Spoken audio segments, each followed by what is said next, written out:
Greetings, friends and fellow orcs. Iagra the Orcish Fiddler here, and happy Orktober to you all.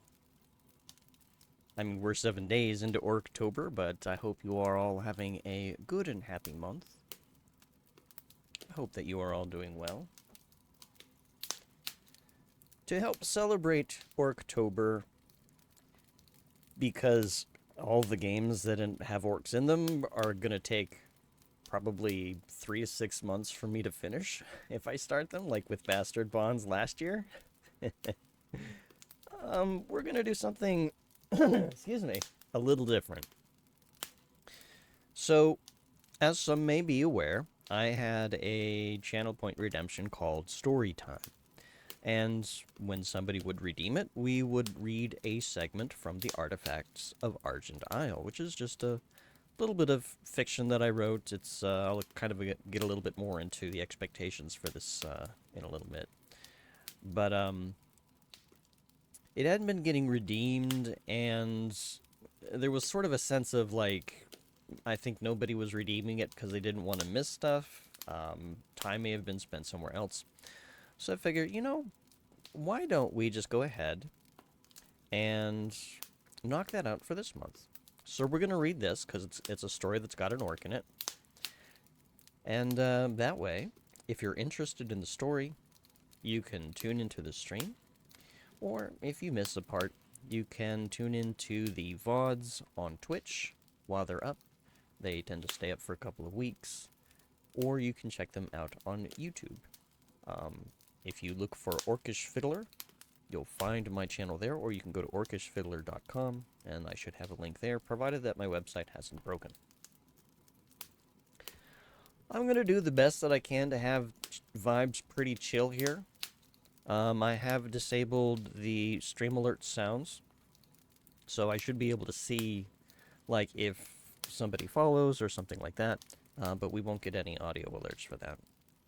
I don't have channel point redemptions redeemed, so hopefully we don't get any random fell spawn in an inappropriate location.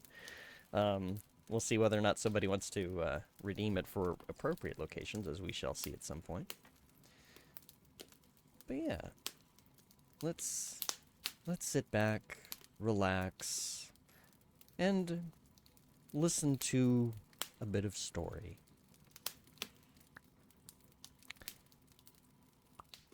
Now, some expectations, some things to note before we get started. So this story, first and foremost, is a draft. That means it won't be flawless, it may not even be good, and it might be cringe in spots. We'll find out together. The settings, mechanics, culture, history, and lore don't accurately reflect my current world building, so we shouldn't consider any of this canon. If it feels a little bit like a TTRPG campaign in spots, it kind of is. I crafted a rough solo D20 campaign to use as a vehicle for story writing to kind of shake the variables up a bit. Essentially, this is a 5th edition homebrew. And again, as I mentioned before, if you do miss a segment, we will have the VODs posted on Twitch for a limited time and on YouTube on the Orcish Fiddler channel. But in the end, this is something I just did for fun back in 2024. And I hope you all enjoy.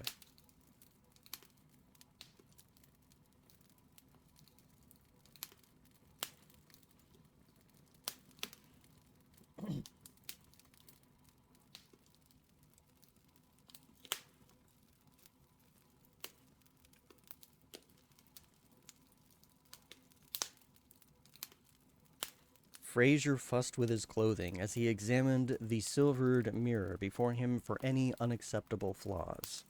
His russet hair was neatly groomed, his clothing fresh and stylish, and the brooch that secured his school's uniform mantle prominently displayed his association. Is the volume really low? Okay, I'm sorry. Let me go ahead and pause here. So when I tested Frisky, it was okay. There's the only audio other than my voice is a little bit of fireplace crackle. I can turn that up. You have me maxed out. You hear the crackling. Huh.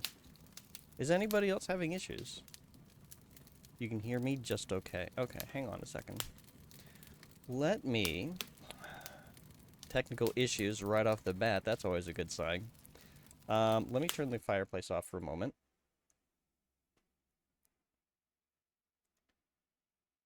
Because there shouldn't be any change to my voice. My microphone, my audio is showing about where it needs to be.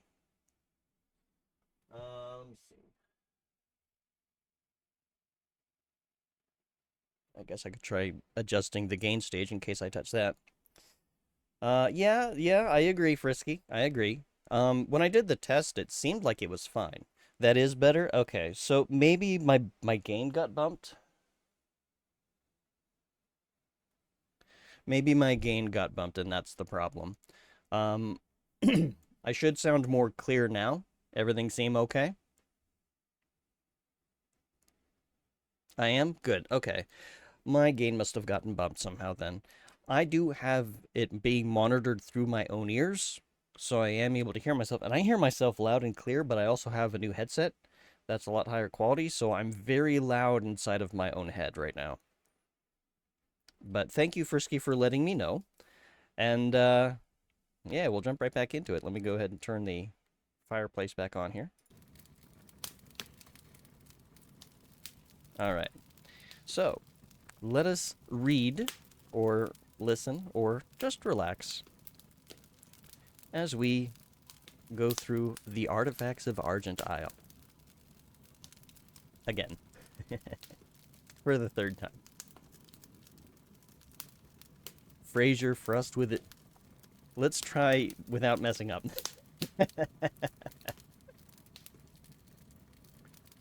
Fraser fussed with his clothing as he examined the silvered mirror before him for any unacceptable flaws. His russet hair was neatly groomed, his clothing fresh and stylish, and the brooch that secured his school's uniform mantle prominently displayed his association with the Cragenhaven Arcane Academy. This was no ordinary tea his mother had invited him to, but an opportunity to gain experience under the tutelage of an arcanist well versed in his elements. "You look fine, my lovely," his mother chided, patting his shoulder with a closed fan. "You're going to make a perfect impression, as you always do." Fraser took a short breath, puffing his cheeks out briefly. "There's so much I could learn out in the ocean with Master Shilstra. I just hope he is willing to take me under his wing."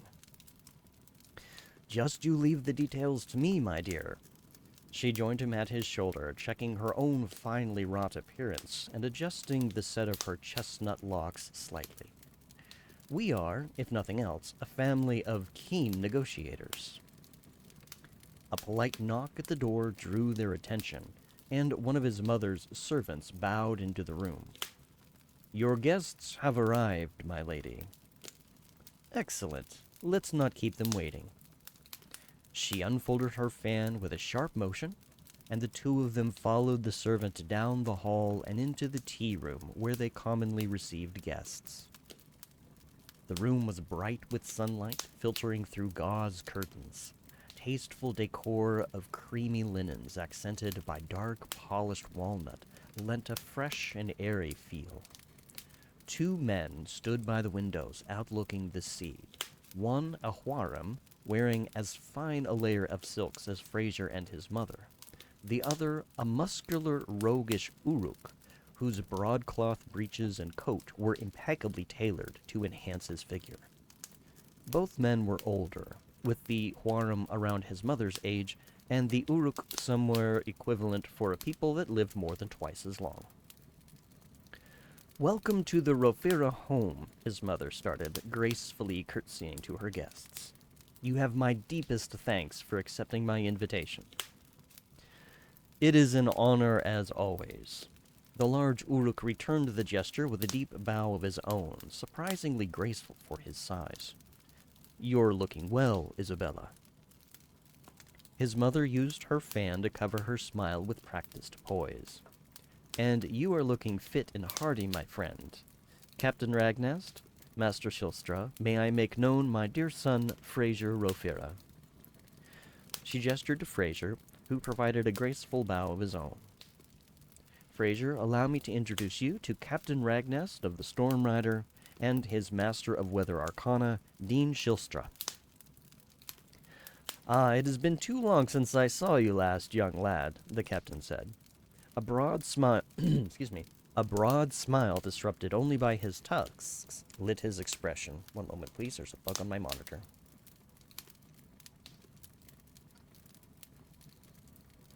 Yeah, there's bug guts on my monitor. There's always a technical issue somewhere. Sorry about that. I'll read that. I'll reread that. It has been too long since I saw you last, young lad, the captain said. A broad smile, disrupted only by his tusks, lit his expression. I wonder if you remember me. Fraser nodded and smiled. In truth, I remember you well. You are the only Uruk ship captain I know of who does business directly with the family. Our good captain belongs to a truly exclusive club, his mother noted, giving the big Uruk a wink, who laughed softly in turn. Please, do sit, gentlemen. Once they had taken their seats, a servant approached to pour tea and serve them. An array of treats, both sweet and savory, were artfully arranged on small plates. Silver tongs set nearby to allow their guests to select whichever caught their eye. I understand you wish to join our voyage for a while to learn more about your elemental affinity, said the Huaram guest as he served himself a delicate shortbread cookie with a dollop of bright red jam in the middle. Yes, Fraser replied. My professors have admitted that I've reached the stage in my journey where a more pragmatic exploration of my water affinity would serve me best. He used a pair of tongs to place a puff pastry flavored with chocha nibs and crystal sugar on his plate. While looking for potential masters to apprentice under, I happened to notice the name of the Storm Rider and found you were employed under Captain Ragnest. Of course, I would feel most comfortable if my son were in the hands of one with whom I've had business dealings with in the past, and knew I could trust, his mother added, looking significantly to the Uruk. I believe you would fill that role quite well, my good friend Captain. Ragnest tilted his head, assessing Fraser with keen eyes. While I would not expect you to have as much a hand in the labor required to run the ship, your apprenticeship comes under the condition that you are considered crew. You would be expected to use your arcane arts to assist Master Shilstra and ensure our safe and swift passage as we make our circuit around the southern half of Evertania. You will have ample time for study of your elements, Dean added, both as you assist me and during your personal time. And I imagine I have many experiences to share that will broaden and enhance your expertise with water arts. Excuse me.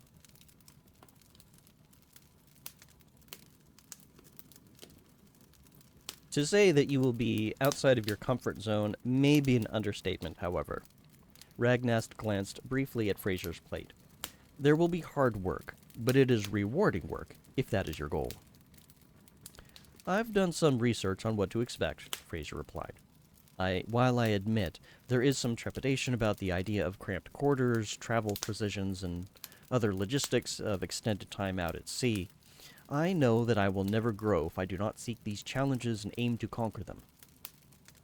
Well said. The Uruk gave a satisfied nod, then looked to Fraser's mother as he placed 2 finger sandwiches on his plate.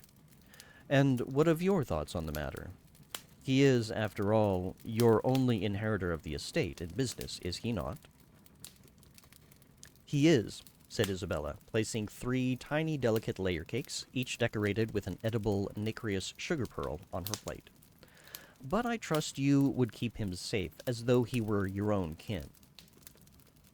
Ragnest's gaze was locked onto the 3 cakes in front of Fraser's mother, hands folded in front of him, expression thoughtful. My crew are my family, he noted quietly. Kin safeguards kin. Indeed.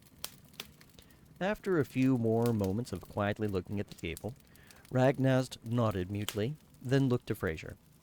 Then, if you would like to join, we would welcome you aboard as an apprentice to Master Shilstra.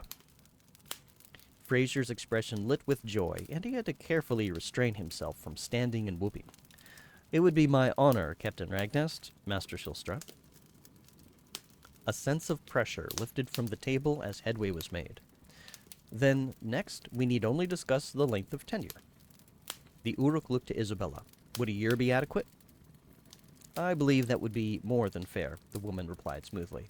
And we can renegotiate next year if he would benefit from further tutelage and wishes to pursue his education further. Of course. Well, we should enjoy our tea then, now that that is settled. Fraser's mother brightly smiled, then took the tongs to place upon the captain's plate a delicate miniature cheesecake with a crystallized fruit on top. Here, my good friend, you surely can't go on in life without something sweet to enjoy. Try this. I'm certain you'll like how well it pairs with the tea. The Uruk raised his brow slightly, but couldn't suppress a slight smile. I've no doubt.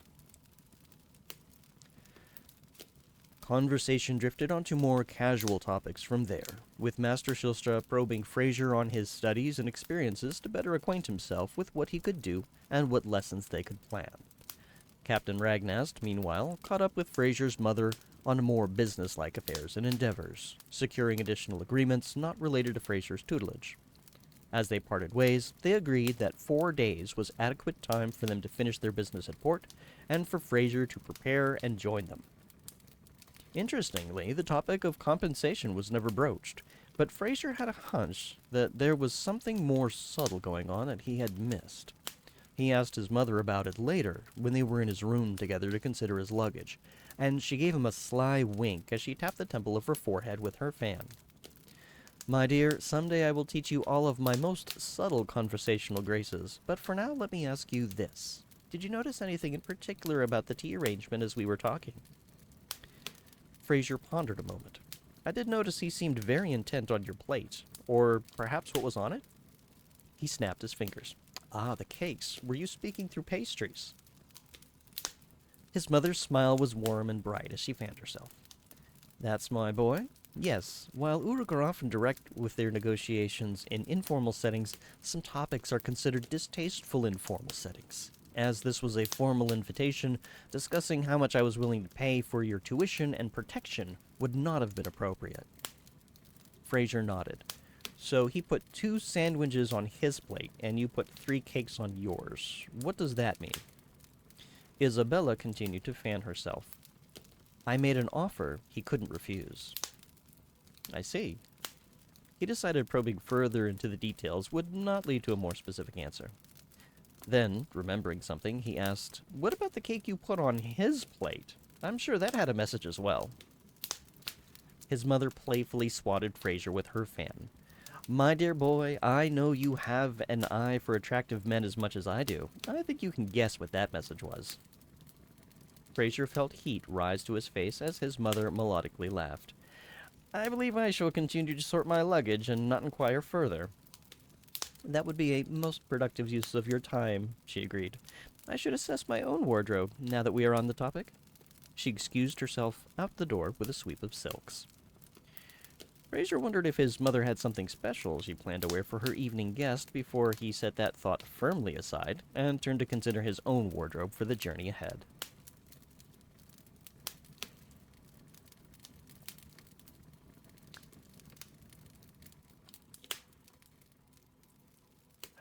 Let's see. I'm seeing if I have a sound to help with this.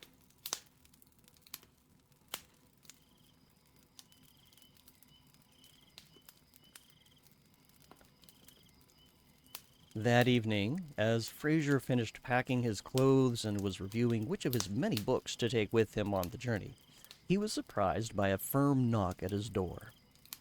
Opening it revealed his mother, enrobed in a dressing gown, and the captain. Both wore tense expressions. Is everything all right? Fraser asked. There's been an unexpected development, his mother began. I'm afraid we need to weigh anchor at first light, Captain Magnest added. Once we're underway, I can explain further, but if you wish to join us aboard, you'll need to come with me now. Are you packed? Yes? Fraser glanced behind him, flustered at the need to pivot so swiftly. I just need to grab a couple more things. Good. Let's not burn any more oil talking then. And Val, thank you so much for the resubscription. We're at 7 months together. Oh, a couple more months, we'll have a stream baby. But thank you so much. It is very much appreciated. Um, with all due haste, Fraser grabbed his journals and study materials, a couple of books for research and leisure, threw them into an open satchel, and shouldered it. He reached for his luggage, but Ragnast did him the courtesy of carrying it for him with a strong arm. My apologies about the need for haste. He said as much to his mother as to Fraser while they made rapid strides toward the main entry. Isabella especially, my deepest apologies. I'm sure you wish to bid your son a proper farewell. Isabella shook her head, clutching at her robes as her slippered feet padded down the polished stone hall. No, I understand the need to act quickly when a storm is brewing, be it literally or figuratively. Please, take care of yourself, and my son. When you next return to port, we can talk. Of course. Once at the door, his mother gave Fraser a firm, perfume-wrapped embrace. My dear boy, do be sure to listen to your elders and work hard. I know you'll do me proud. I will, Mother. I love you. He returned the embrace. I love you too, my son. She released him, smiling softly. Now then, be off, the both of you. Until we meet next, Isabella. The tall Uruk bowed and gestured for Fraser to precede him. Then both men stepped out into the evening air, where a carriage awaited. To the docks, he directed of the driver. Then, as the two men took their seats and the carriage started off, he leaned forward to speak in low tones to Fraser. Were you able to pack the bare necessities at least? He inquired politely. Fraser nodded. I think so. I was overthinking some of it anyway, so this may be for the best. Still, I can't help thinking that perhaps I forgot something. Captain Ragness chuckled. I get that feeling almost every time we pull out of port. There will be opportunity to buy something you might need somewhere along the route, though. Did you bring coin? I did. He patted his satchel. Good. Of course, your mother has paid for your travel expenses, and being a member of crew means you're entitled to compensation based on the work you put in, but as an apprentice to Dean, those wages will depend on the duties he has you perform. We haven't had time to review the details together with our ship's steward and purser to agree a price. I understand. I'm largely in this for the learning opportunities, of course, but earning an allowance will be helpful too. I appreciate your understanding here. The Uruk gave a slight bow in his seat. Then, in a lower voice, I ask that you hold any questions that you have for the moment. He glanced significantly in the direction of the driver. Fraser nodded once again. Of course. Had this been any other man, he might have felt nervous or suspicious. However, Captain Ragnast and the Rofira businesses had had a close association, and his mother trusted him implicitly, both as a business partner and otherwise, based on the subtext of the tea party earlier that day. As they rode in silence, he couldn't help but notice the Uruk's behavior thus far had been kindly, almost fatherly towards him. His actual father was no longer present. Not through any great tragedy or mishap. His parents had simply fallen out of love, chosen amiably to separate, and remained business partners for a time before business took his father elsewhere. Truth be told, they had made far better business partners than they did lovers. The home they made for Fraser had been filled with love at all times, and there was no bitterness to taint it. But it was clear the love for each other had faded like a painting left in the sun. Still a fine work of art, but neglected in its way until it was no longer what it once was. It wasn't long before they reached the docks. Ragness directed the driver to the storm rider, paid him, and helped Fraser board. For right now, let's bring your stuff into my cabin. I'll be meeting with my deck crew there, so it's a good opportunity for you to meet the folk you'll be working with. A number of crew were already there, including Master Shilstra and a young woman seated beside him, whose facial features were obscured in a long, heavy, dark cloak and cowl that seemed stylishly discordant with the fine, cream-colored robes underneath them. Most of the deck crew were standing, and those that weren't stood upon the captain's entry. Ah, good. Everyone I need is here. Ragnest leaned against a large table with a map and various navigation tools scattered on it. Crew, this here is Fraser Rafira. He'll be joining us as an apprentice under Dean to study water arcana. Then he gestured to each of his crew present, naming them off in rapid succession.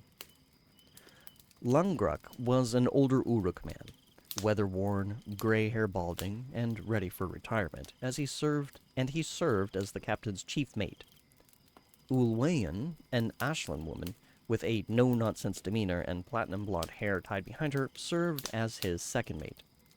Kroner, a red-scaled Arakan man with a number of scars crisscrossing his leathery hide, served as his third mate.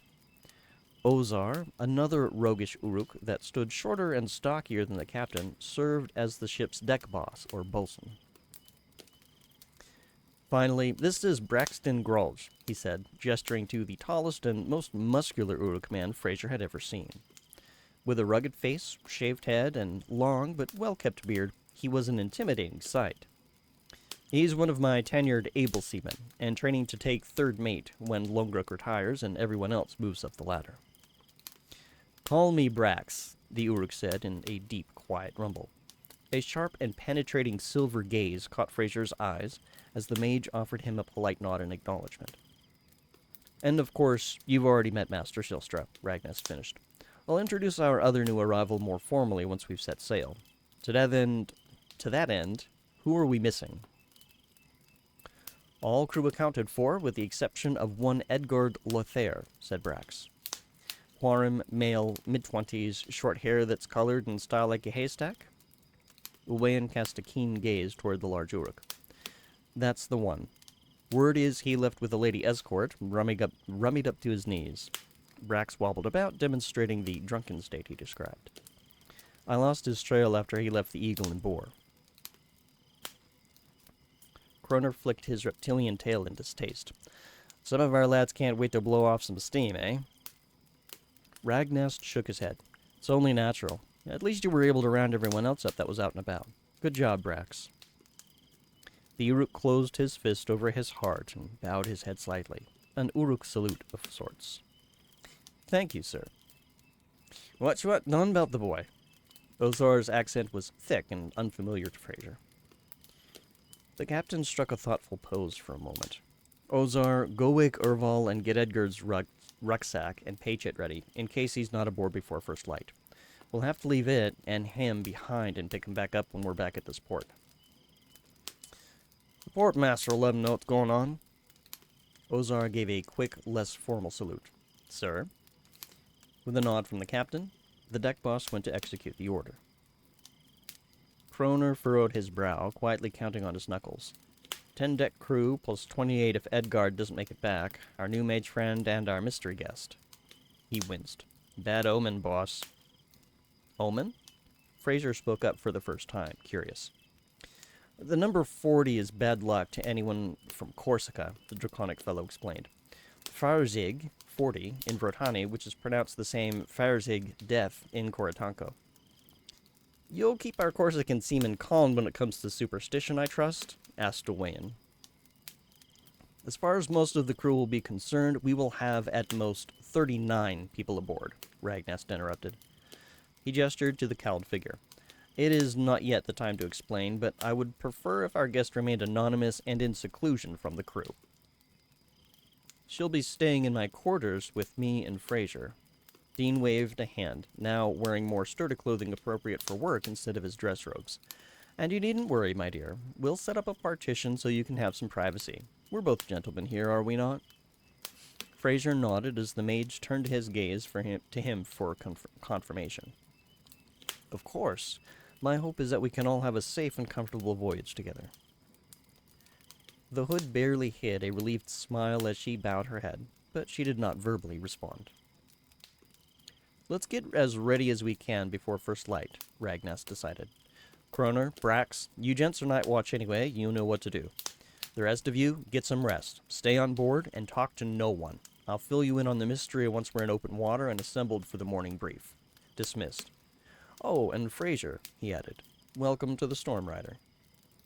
Thank you, sir, the elementalist replied, bowing. Give me one moment, I do need to take a pill. And I will catch up on chat as I do that. Stream baby, I am father straight. Yeah, I guess that's true.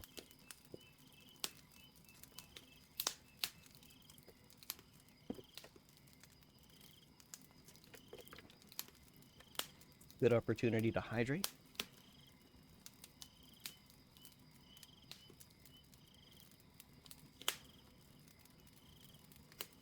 Close a couple of things in that.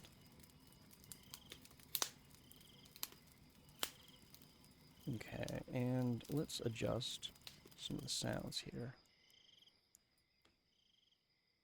Let's see. Where is...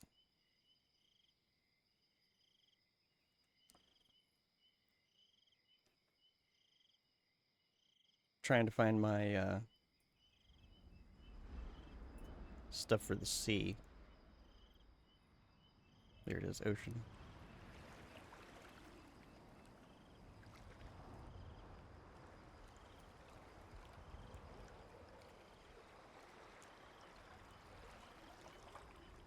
As the crew dispersed, Dean and the mysterious hooded woman joined Fraser by the table. I'll show you both to our quarters so you can get settled in. I imagine you both are used to daylight hours and must be getting tired by now. He had to admit, sleep sounded pretty good, though it warred with the excitement of so much activity going on. He grabbed his luggage and followed the older mage down a set of stairs to a room under the captain's quarters. It was modest in size for one person, and while 3 people would not be uncomfortable, it was close enough quarters that a partition for their lady guest would be appropriate. Soon after they stepped in, there was a knock on the large door, which was filled with the bulky frame of the Uruk Brax. "Brought some bedding for your berths," he said, arms filled with folded cloth. "Ah, thank you, Brax." Dean reached up and unlatched a fold-down berth. "We'll just move my dressing partition over here, my dear, and there we are. Your own private corner of the ship." He gave the woman a bright smile. The woman gave him a slight bow, then accepted the bedding from Brax before quietly wrapping herself in both blanket and cloak and laying down on the berth. Fraser, meanwhile, was setting up his own section of the room. "We'll get you settled in proper once we've got a minute, but I hope you'll be able to get let me try that again. We'll get you settled in proper once we've got a minute, but I hope you'll be able to rest for now." Dean tidied up his own arrangements as the big Uruk left them to it. "Will I be starting work right away in the morning?" Fraser asked as he sat upon his berth and unclasped his mantle. "No, after the morning brief, I'll just have you shadow me for a while so you can see what my duties are. We'll discuss ways you can contribute productively to the ship's smooth function then." The mage kicked his shoes off, then gestured with a hand to conjure an effervescent globe of water which spiraled around him and his clothing, refreshing them before he hung them up on hangers nearby. Fraser finished undressing, refreshing his own skin and clothing with a similar cleansing water art. While not as relaxing as a hot bath, he had a feeling such field showers would prove exceptionally useful in maintaining some level of cleanliness while at sea, and he wondered how the rest of the crew would manage. Would one of his jobs entail using this elementary art on all 40 members of the crew? The possibilities of how he could use water arcana to make everyone's lives brighter and easier bubbled in his mind as he drifted off to sleep, lulled by the gentle motion of the ship.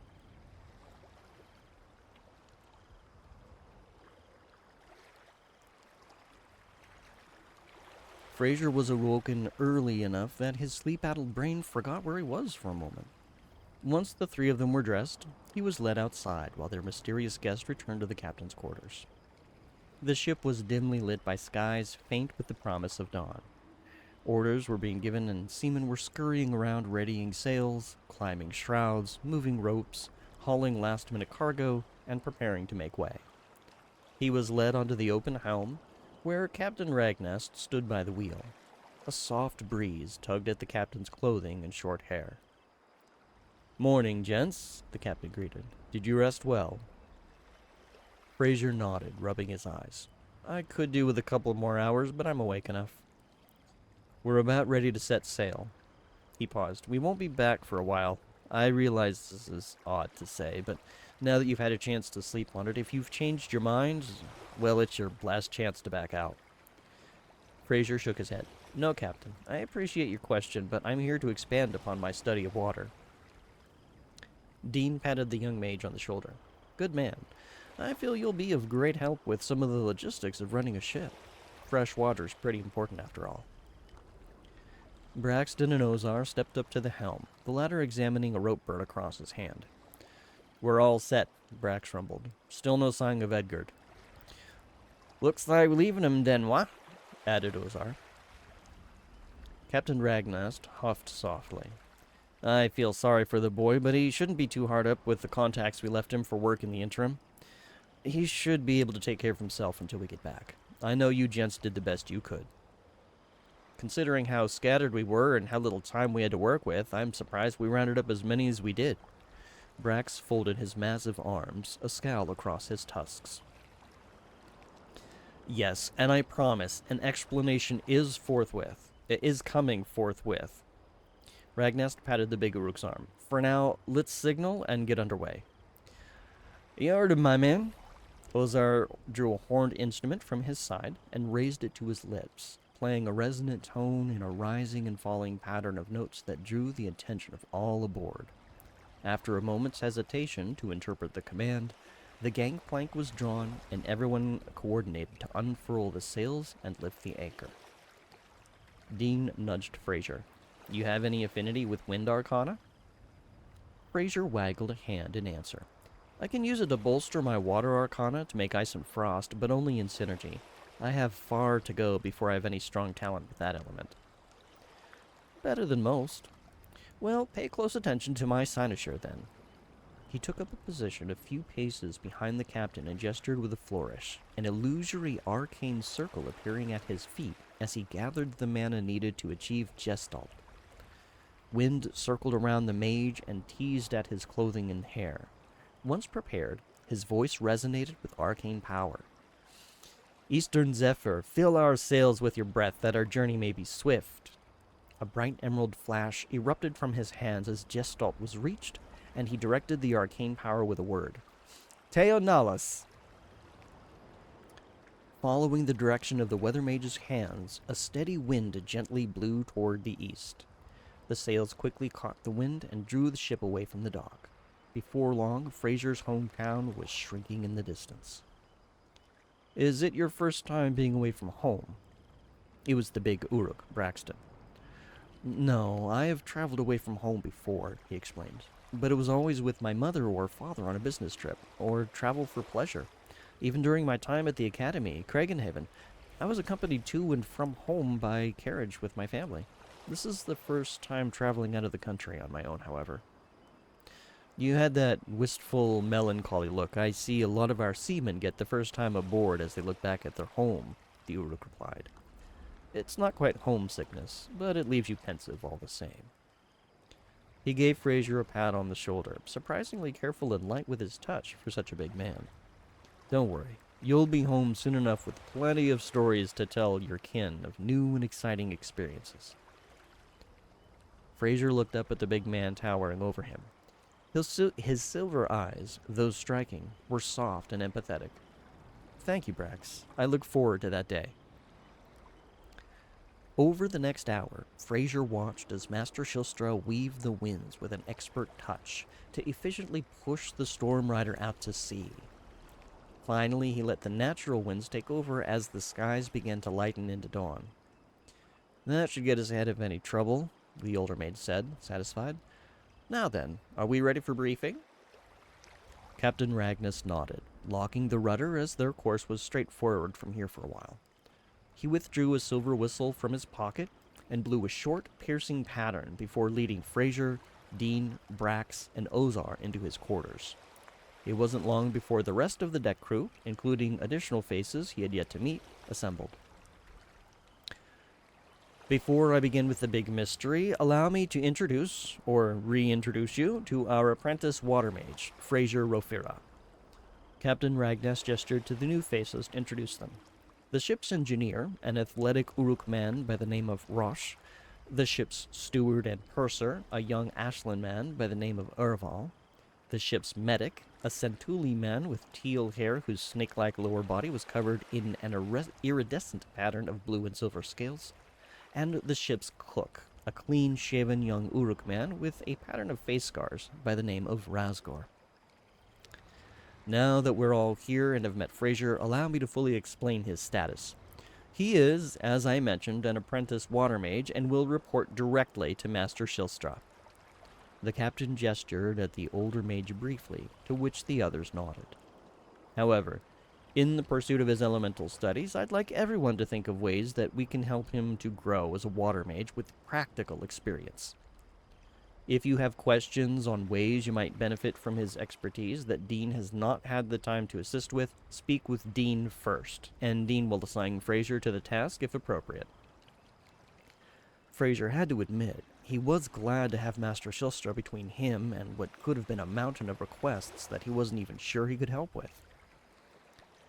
I would also like to point out that as the only son of one of our best business contacts, Isabella Rafira, we are all responsible for his safety and well-being. His gaze swept across the crew, lingering briefly on each one. He is considered deck crew and will be paid accordingly, but he is also an esteemed guest. A considerable sum has been provided to ensure he returns to port intact, and my personal reputation with a valued partner is also at stake here. Am I clear on the requirements? The room was filled with a chorus of "Yes, sir," and "Yes, Captain." Good. Now that that's settled, allow me to introduce our mystery guest, and the reason we had to leave so quickly. Captain Ragnas gestured to the cloaked figure, still obscured by her hood. Though her reputation may precede her, may I introduce Amy Ryanway Len Araleth. The room... Let me try that again. And hello, Kawasaki. Welcome in. Actually, let me adjust myself here. All right. The woman drew back her hood, revealing a very young Ashland face with bright silver hair and emerald eyes. Amy will do, she said in a soft, clear, lilting tone. She bowed deeply to those assembled, to my friends, and to those who were not my friends. The crew's reactions ranged from neutral tension to open hostilities. "No wonder you kept your blasted face hidden in that cloak, you zealous bitch!" Ozar was spitting mad as he pointed a thick finger in her direction. "I'm presuming there is an exceptionally good reason why this person is being granted aboard our vessel." Ulwayan firmly maintained her professional discipline as she gestured in the younger Ashling's direction, but the faint scowl on the second mate's face spoke volumes.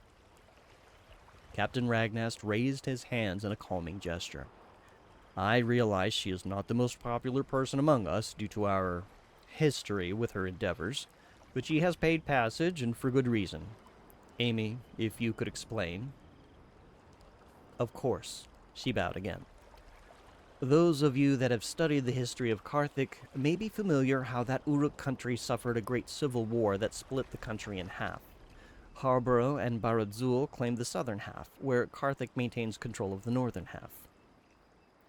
The half of us here are Uruk," the chief made note tersely, "and the rest of us are well-traveled or well-educated. We don't need pandered to." The woman hesitated, then bowed. "My apologies. Then I shall get straight to the point.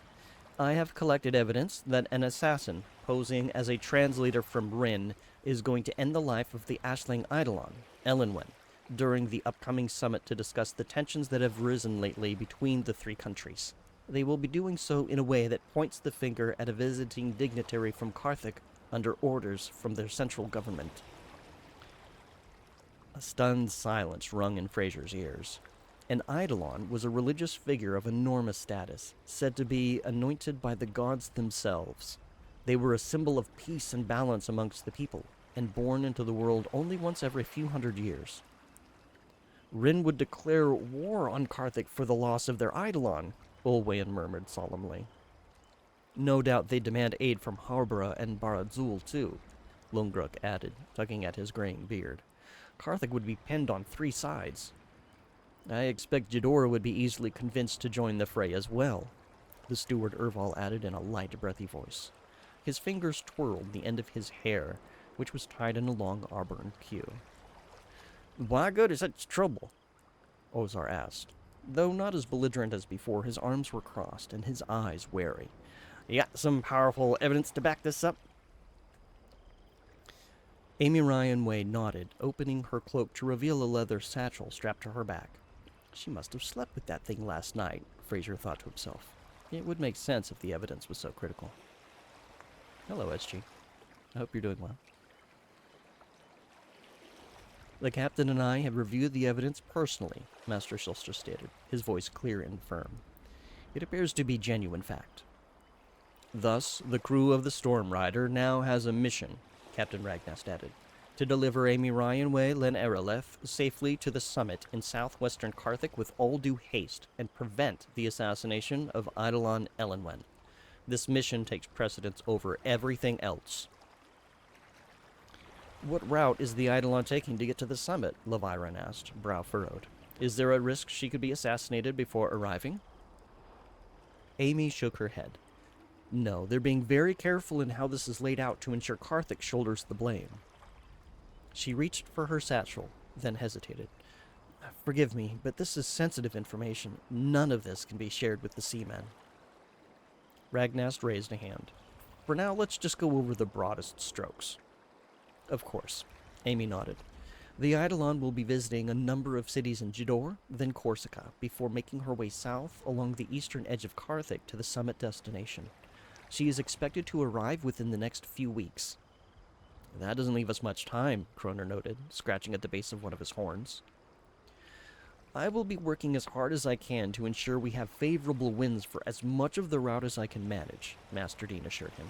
Even so, there is another challenge to navigate. The deck crew stared at him expectantly as he assembled his thoughts. Our assassins already know I'm on my way, Amy explained. I was nearly caught 3 times just getting to port, and my companions... She trailed off, distress briefly flickering across her features before she shook herself and set that thought aside. There will be many more deaths if my endeavor fails. We will need to plot a route that is both swift and safe, Captain Ragnast added. When we need to stop at port When we need to stop at port for provisions, our stops will be brief. Crew will not be permitted ashore. The steward Erval raised a hand politely. Fresh water's the biggest concern, he said. Our usual route allows for us to ensure our water rations are ample for the size of our crew. I can help with that, Fraser volunteered. Water is my elemental affinity, after all. I can produce about 40 to 50 gallons of clean water from a source before my mana is spent. With more elementary arcana, I can remove dissolved sediment to make salt water potable, if not very tasty. He shrugged his shoulders. Best used for cleaning than for drinking, but it'll do in an emergency. That would supplement our water ration requirements neatly, the steward replied, impressed. Hey, Belgian Ruffles, welcome in. I hope that you're doing well. We're just doing a little reading.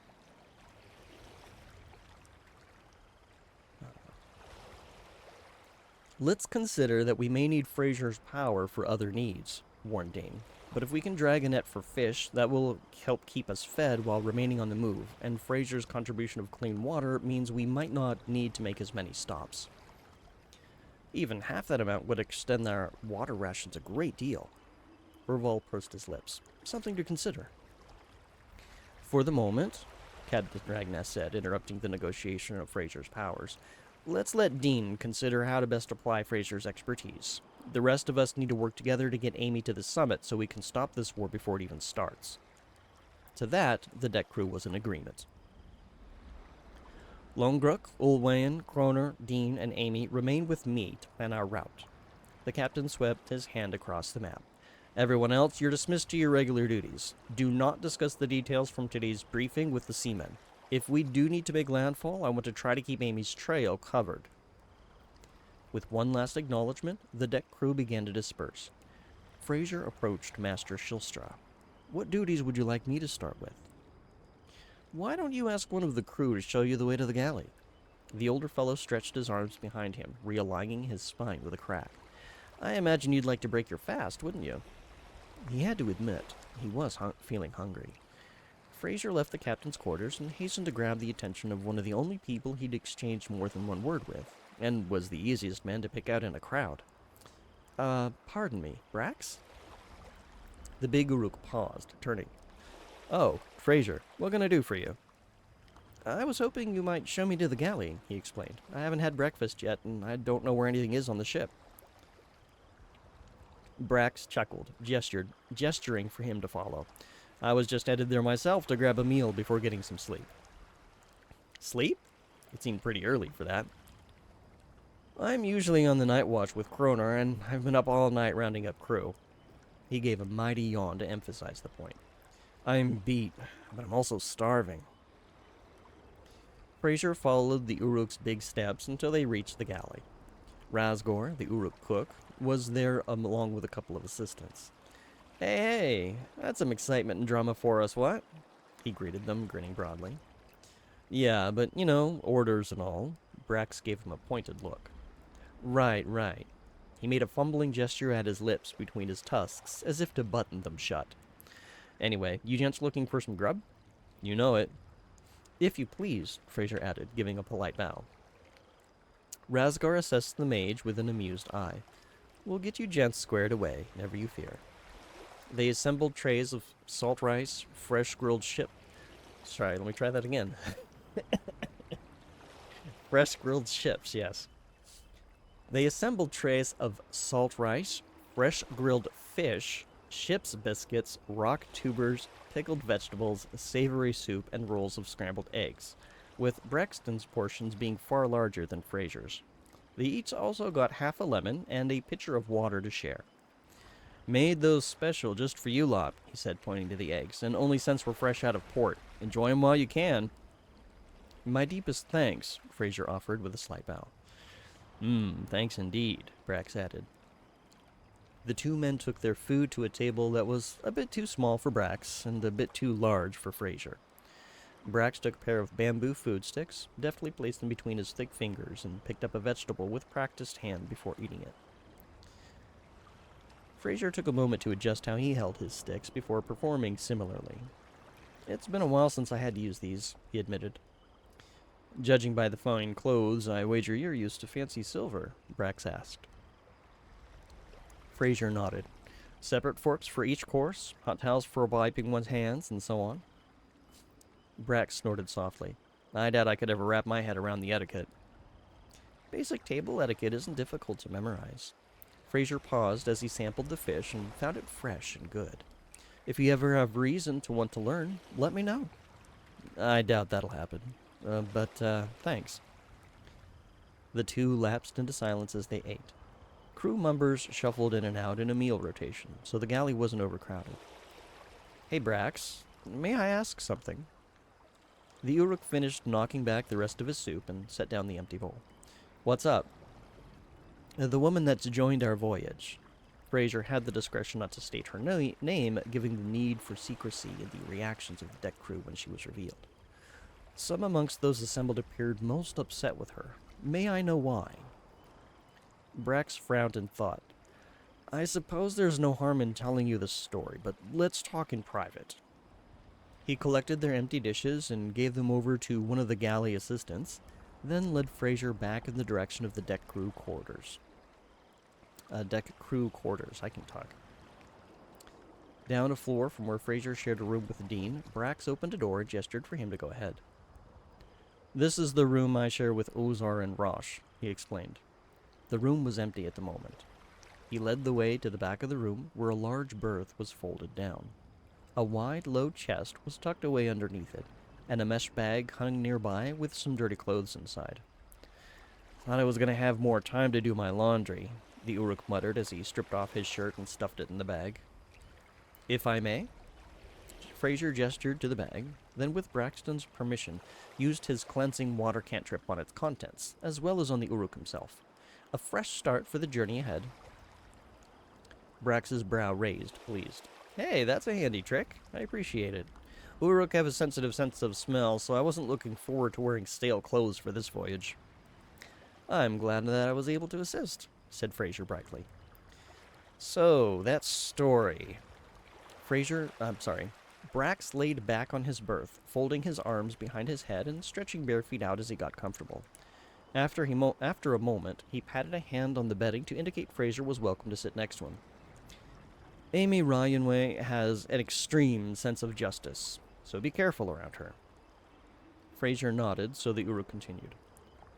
A while back, we had a good relationship with a certain client exporting rum and other alcohol of exceptional quality. It was one of our most profitable ventures. Unfortunately, it turns out this client had his fingers in a coal mining operation that heavily utilized slave labor. Was this in Rin? Fraser asked. Slavery has been abolished there for over 2 centuries. Brax nodded. It had been kept very well hidden. Amy is the kind of person that refuses to give up once she's got wind of some kind of evil, though her interpretation of evil might be overzealous. Anyway, once she had collected sufficient evidence, she exposed the client to the public. They were arrested, contracts were absorbed or severed, and his estates were forfeited. Including the contract with Captain Ragnast, Fraser deduced. Got it in one. Brax folded his thick fingers on his chest. Amy didn't bother to warn or otherwise contact us, even though we'd cooperated with her when she came to probe us into this client's business dealings. Instead, doubt was cast upon us as a potential accessory, if not an outright partner, in these criminal dealings, despite a crashing lack of evidence. Fraser winced. That must have hurt the captain's reputation dearly. It did, he agreed.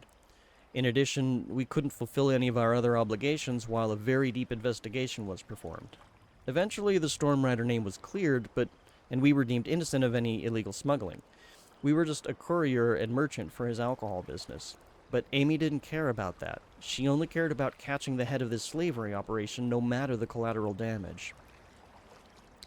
It took so long to get back up to speed, reassure existing clients, catch up on obligations, and establish new networks that we lost a lot of coin. Not to mention good, hard-working crew that didn't want to be burdened with the tainted reputation or work for lower wages until we could recover from the incident. So, when Amy revealed herself earlier today, she reopened many old wounds, Fraser observed. Brax nodded. It was lean times for us, and a lot of unnecessary suffering. Ozar's spouse left him because of the stress. Ulwayan couldn't afford to keep paying on her homestead in Magrund, and Captain Ragnost sold off many of his most prized artifacts, treasures, and gifts he'd collected over the decade, just so he could pay his crew and keep them fed. I see now why the deck crew was less than pleased to see her. Fraser shook his head. Thank you for sharing this with me, Brax. Hey, if the captain's brought you in as deck crew to assist Master Shelstra, and you're a part of our meetings, no reason you shouldn't know. Should I be concerned about the Stormrider's present reputation? Fraser asked, furrowing his brow. My mother never mentioned anything about this, and I don't recall her breaking off any contracts with the captain. No, not really. The Uruk gave a mighty yawn. We've re-established our reputation at this point. You might get a few folk along the coast that heard old rumors and might reconsider how they do business with you, but we have trusted contacts for all of our needs now. I see. Fraser gave the man a warm smile.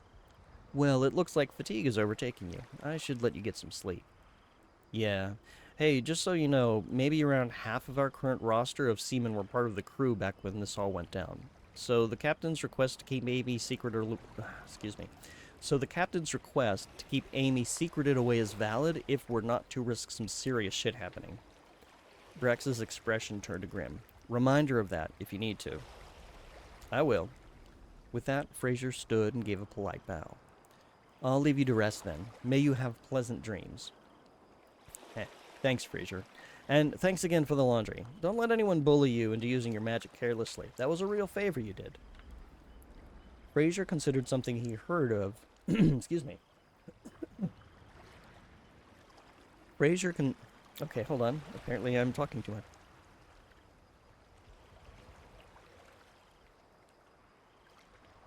Had to hydrate. We'll see if that helps. Fraser considered something he heard about of Uruk culture and how they often wanted to keep a balance of favors as a matter of honor. We'll call it even then, in exchange for the background about Amy and the warnings therein. Fair enough. With that, he bid Fraser a good day and buried himself in his blanket. Fraser quietly left the room to find Dean and determine what tasks lay ahead to help using his talents.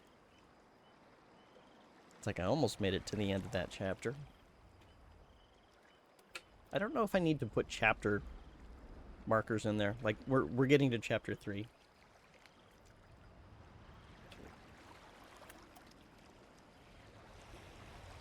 I should learn to hydrate at these points, though. Alright, continuing. They were making good time, taking only 4 days to reach their first supply stop at one of the many large islands that dotted southwestern Harborough.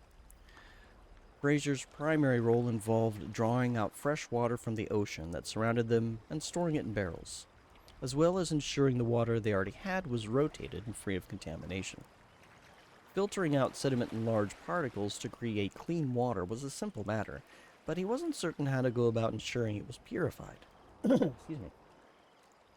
Master Shilstra set him to studying the effects of heat on water, since boiling water was a common way to ensure it was safe. While he was able to glean some insight with that task, he wasn't sure how to apply those insights with a single invocation. He sought out his master while at port and found him discussing their route with Captain Ragnast and some of his deck crew. Those rumors are true. I'd expect them to approach somewhere around here, said Longrook, pointing on the map laid out before them. Swift waters and narrow channels here and here. They would only need someone keeping watch in the middle. I'm afraid I'm not going to be much good for offensive arcana if I'm spending all my resources controlling the winds for us, Ding stated. We could avoid that risk altogether by swinging around south. Uwayan pointed to a different section of the map. It's a bit rockier in spots, but as long as we give this area here a wide berth, we should be fine.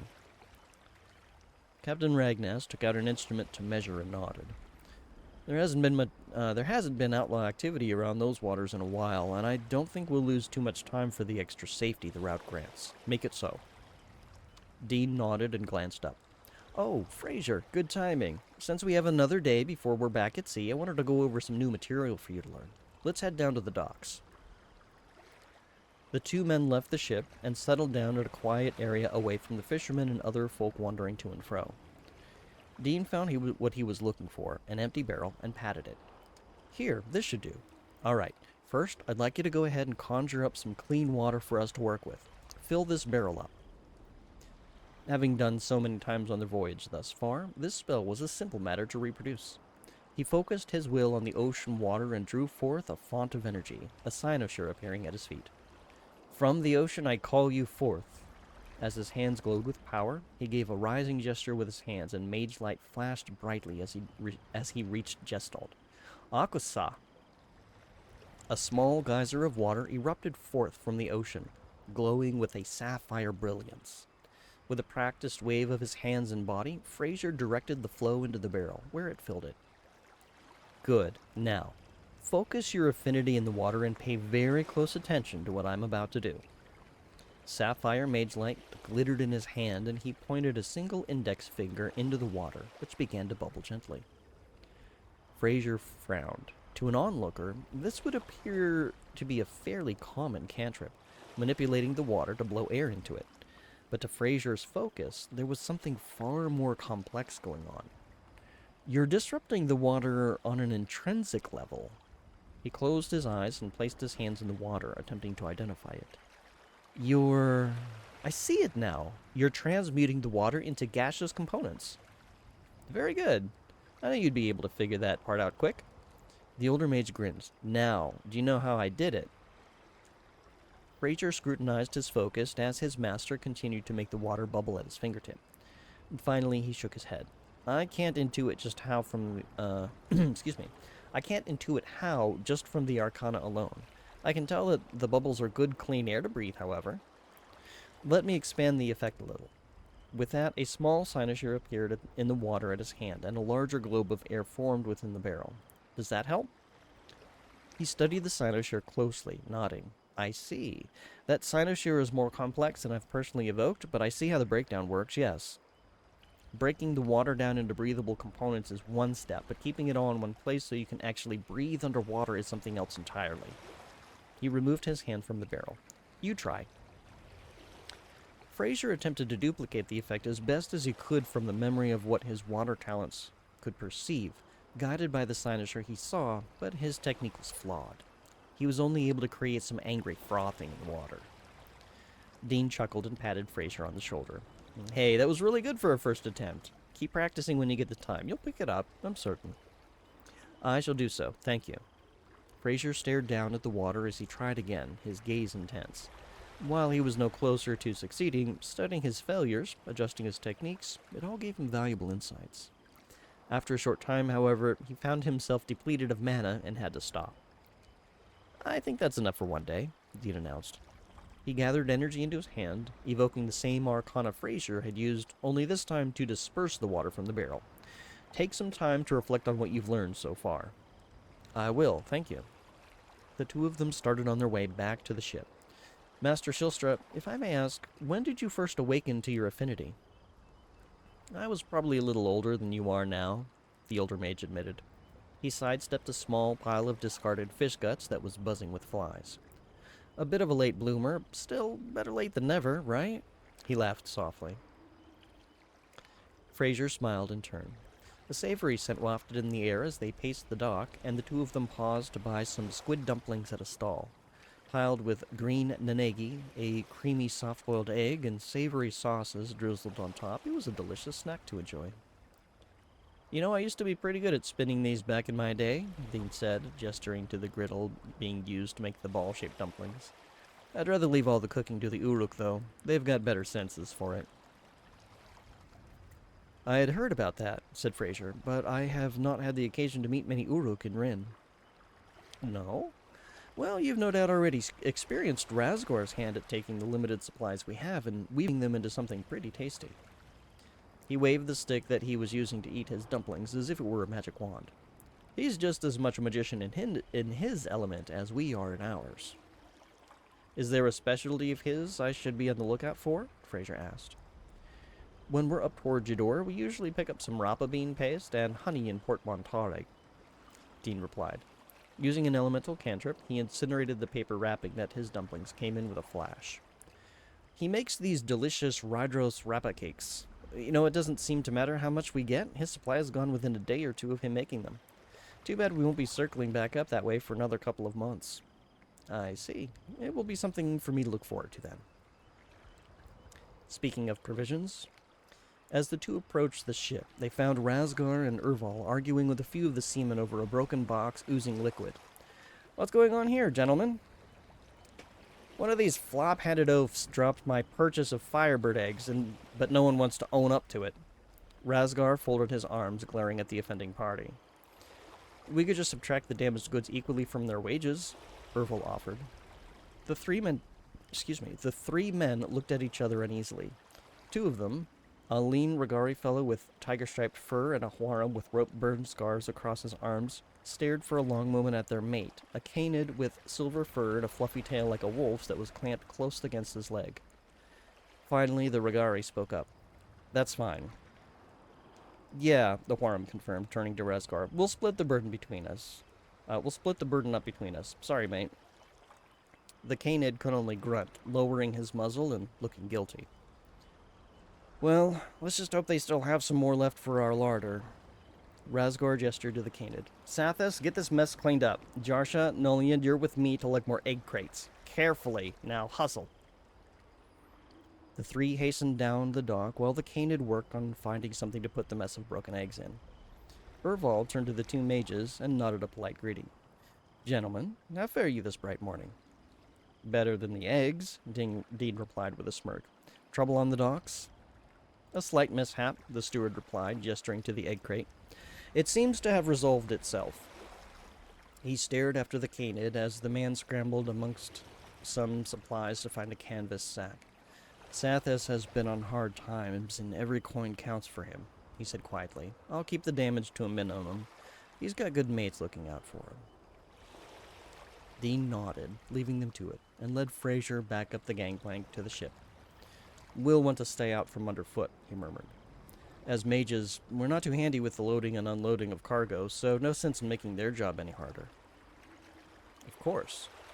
With that, they returned to their quarters, where Amy was quietly reading a book she had borrowed from Fraser. Oh, good day to you, Amy. Are you enjoying the Rogue's Gamble? I'm not sure I like the protagonist, she admitted. She's basically a swindler and a thief. Is she supposed to be charming? In her way, Fraser explained. They say the world is painted with folk of many colors, some of them bright and others more subdued. I just think meeting the people aboard this ship has expanded my cultural palette a bit. I haven't had the pleasure. She closed the book with a decisive snap, then sighed. I suppose I'm just feeling a bit stifled. We all know how important it is that you lay low, even to the crew, urged Dean. Please, if there's something you need that we can accommodate, we'll do our best, but discretion is required. Discretion, she repeated thoughtfully. Of course, good sir. My apologies. She reopened the book and laid across her berth, lapsing into silence. Speaking of books, though, Dean gestured to Fraser. Why don't you take some of the insights you gained today and journal them? They might help you puzzle together how to fashion that bubble of air from underwater. Journaling was a practice he had developed early in life, and it helped him excel in academics and arcana up to this point. Extracting his journal from his luggage, he sat at the small writing desk Master Shilstra shared with him and began to put his thoughts to paper. Business was concluded, provisions were stocked, and the Storm Riders set sail for the next leg of their journey the following afternoon. They had gotten into something of a routine with their arcana, where Master Shilstra spent 8 hours of the day controlling the winds, and Fraser spent his mana ensuring the ship had plenty of fresh water. He had also found himself a tidy business of exchanging favors. Besides the simple laundry and body wash from his cleansing water cantrip, he helped out by freezing water into ice for Razgor to get creative with in his cooking, lifting the ends of lightweight ropes or tools into the air with a watery arcane hand, and even helped to identify a couple of minor magical trinkets some crew members carried as good luck charms. His positivity and helpful attitude allowed him to build rapport with the ship's crew, and it wasn't long before he was receiving friendly greetings as he went about his day.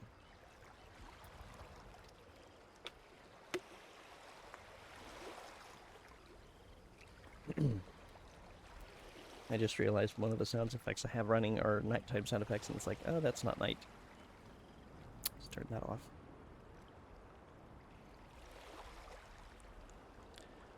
A few days had passed since living the... Let me try that again. We're on chapter 4, by the way. I should probably actually say that.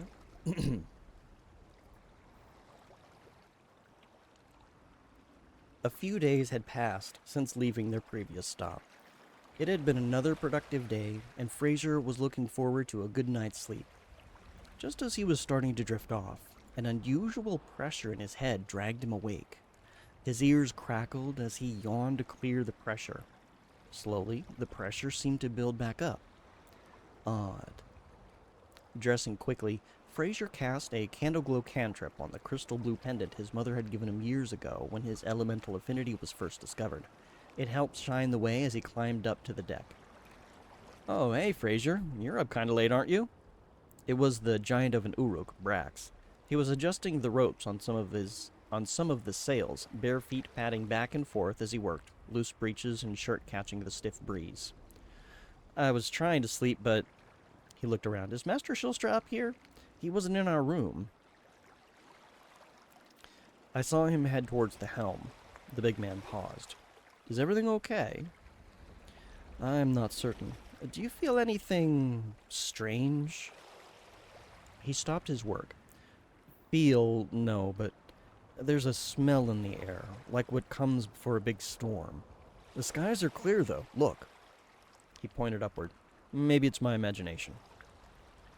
Maybe. He felt doubtful. I'll let you get back to your duties. Sure. Let me know if I can help with anything. Fraser left him and took quick strides toward the helm, where he found both Dean and the third mate Kroner standing in silence with Captain Ragnast, who was dressed in loose bed garments and clearly was awoken from his sleep. Master Shilstra? Dean looked over to Fraser. Evening. You feel that too? Fraser nodded. What is it? Storm's brewing, he replied grimly. Something big.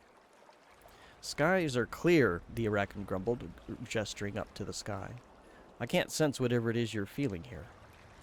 I can't feel it either, but there is definitely something in the air, said Ragnast. I'll defer to the weather expert here. What do you recommend? I can overdrive my mana. That'll give me enough energy to counter and redirect any winds this storm whips up. As for the waves, Dean glanced at Fraser, then looked to Ragnest. Steer south. There's an island somewhere northeast around here. We don't want to smash into any reefs or rock outcrops.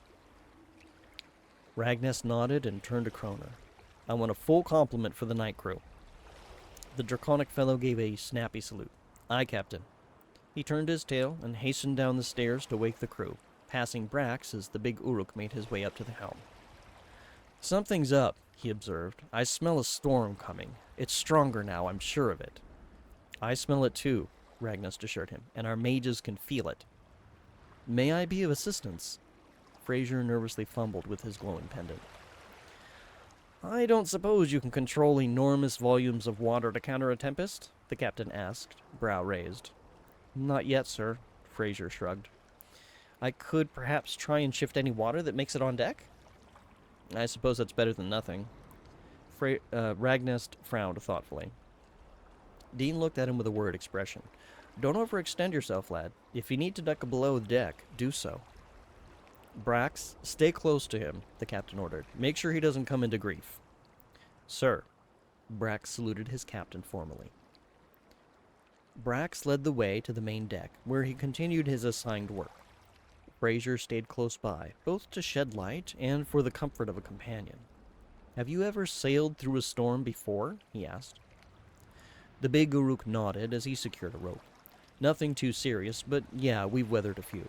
Usually our weather wizard is able to detect them and steer us well clear before they're anywhere near us. I don't understand why he couldn't this time. The pressure in the air, there's something unnatural. No, Fraser corrected himself, not unnatural. Synthetic. It reminds me of something Master Shostra was showing me before, transmuting water into gaseous components. The synthesis of the right conditions to shift the elements. Brax shook his head. You're speaking over my head, man. My apologies. Fraser flushed. Maybe what you described, though, that's what Ragnest and I were smelling in the air? Maybe. I don't have the same sense of smell that you do. Brax stopped what he was doing and pointed eastward. Look. Look at the sky. They're ahead. Fraser could see it. Ugly clouds were swirling, coalescing low and sudden. A warning rumble was highlighted by a flicker of light. To his elemental vision, wind and water were coiling in an angry battle, building a terrible pressure that would unleash right above them. There was no escape.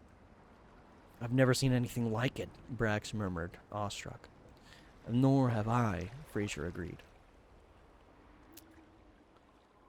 I have a sound for that.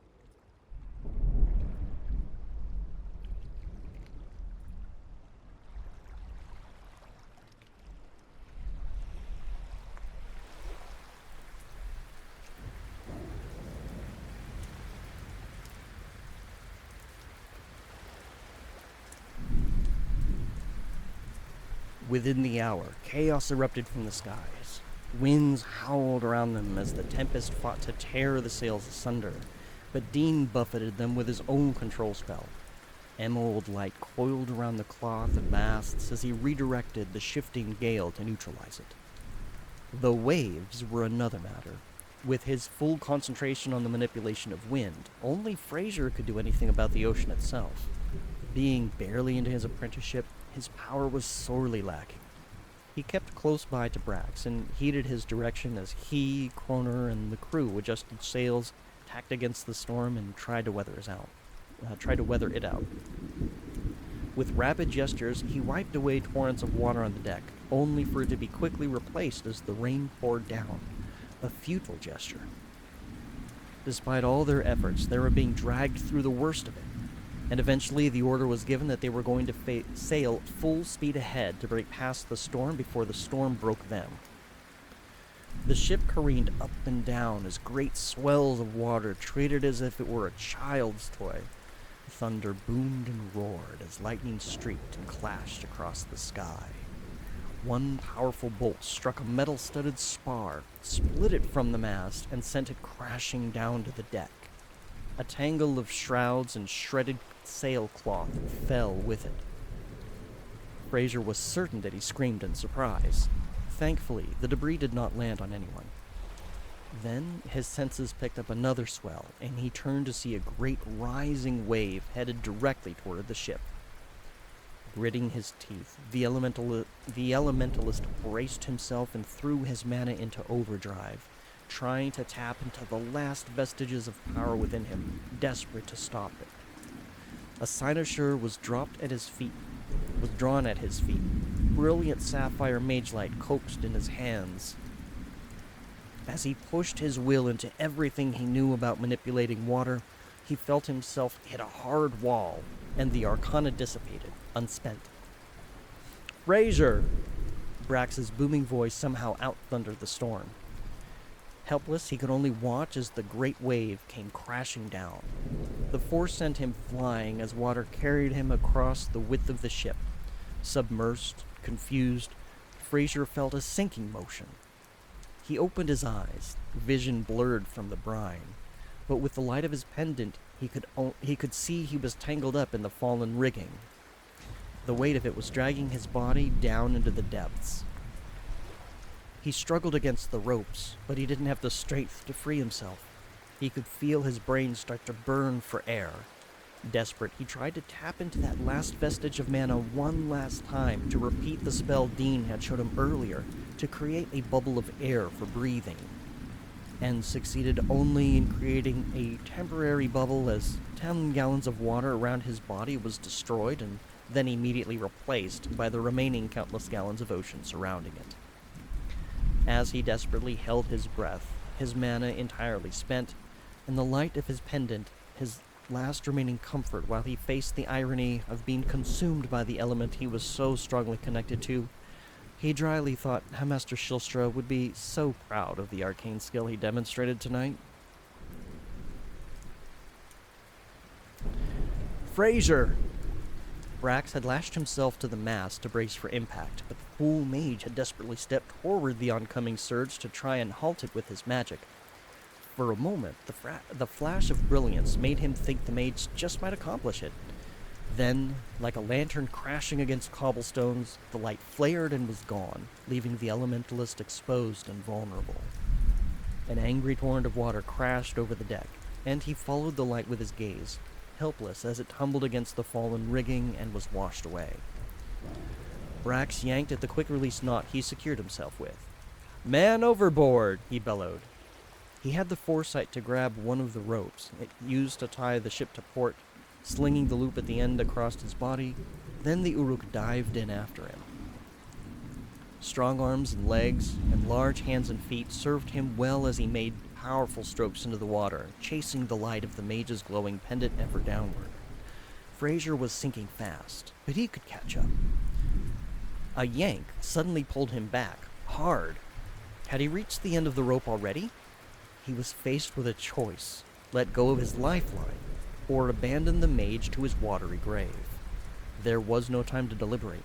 He quickly grabbed at the rope across his chest, ripping it off, his loose shirt coming away with it. Unburdened, Brax made steady progress. Sailors often challenged themselves to see how deep they could dive, how long they could hold their breath, and he was no slouch when it came to demonstrations of physical prowess and hardiness. The mage would not have the same fortitude.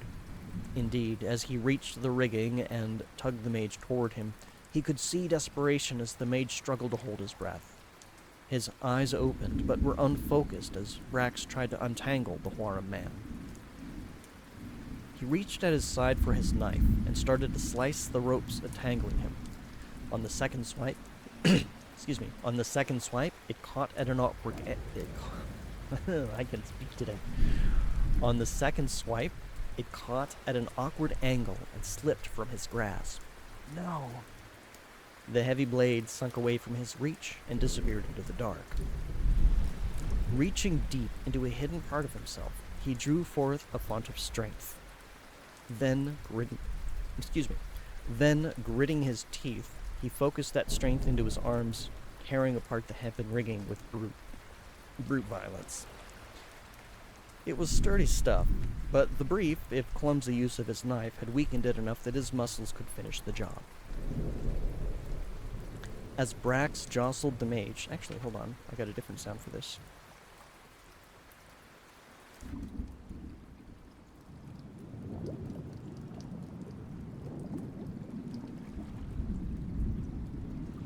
We're underwater, so let's have underwater sounds.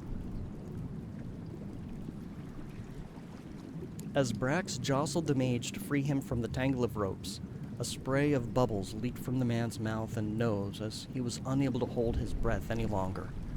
Fraser's eyes rolled back as his consciousness faded. Damn it. Wasting no time, he held the drowning mage close in his arms and kicked as strongly as his legs could take him back up to the churning surface.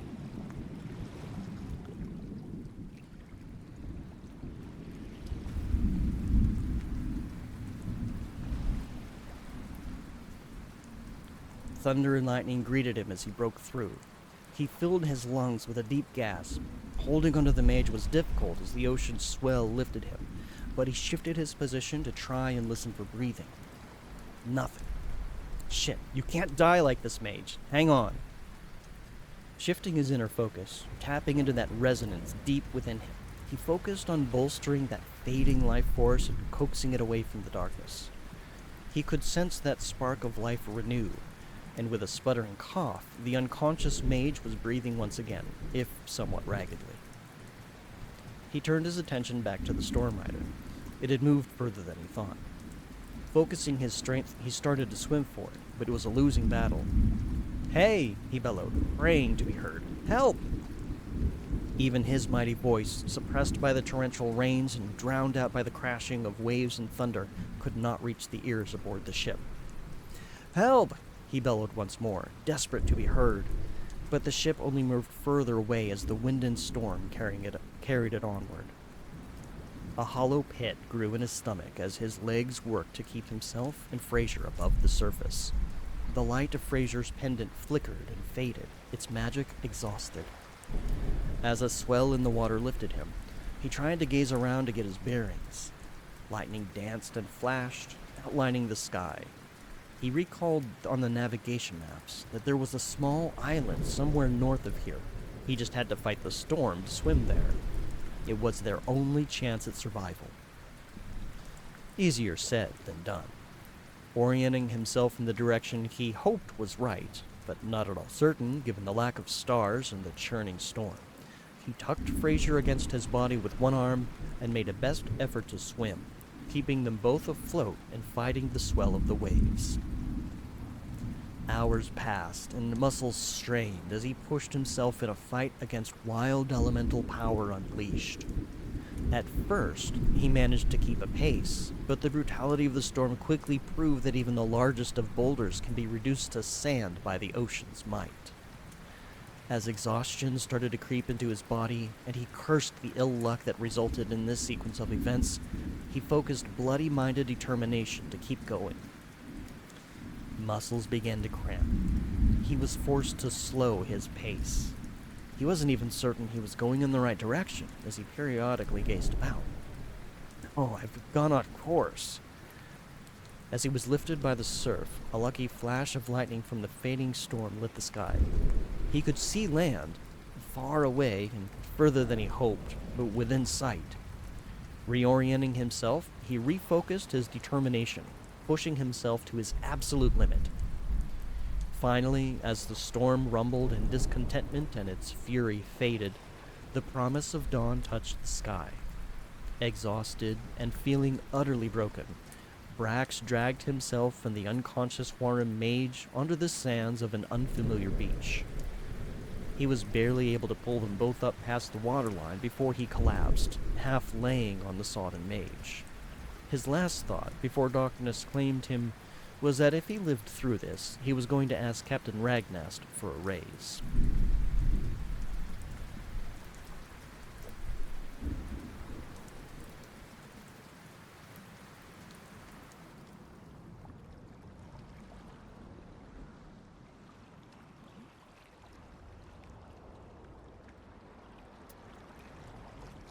And that was the prologue. The Artifacts of Argent Isle, Part 1, which is basically Chapter 5.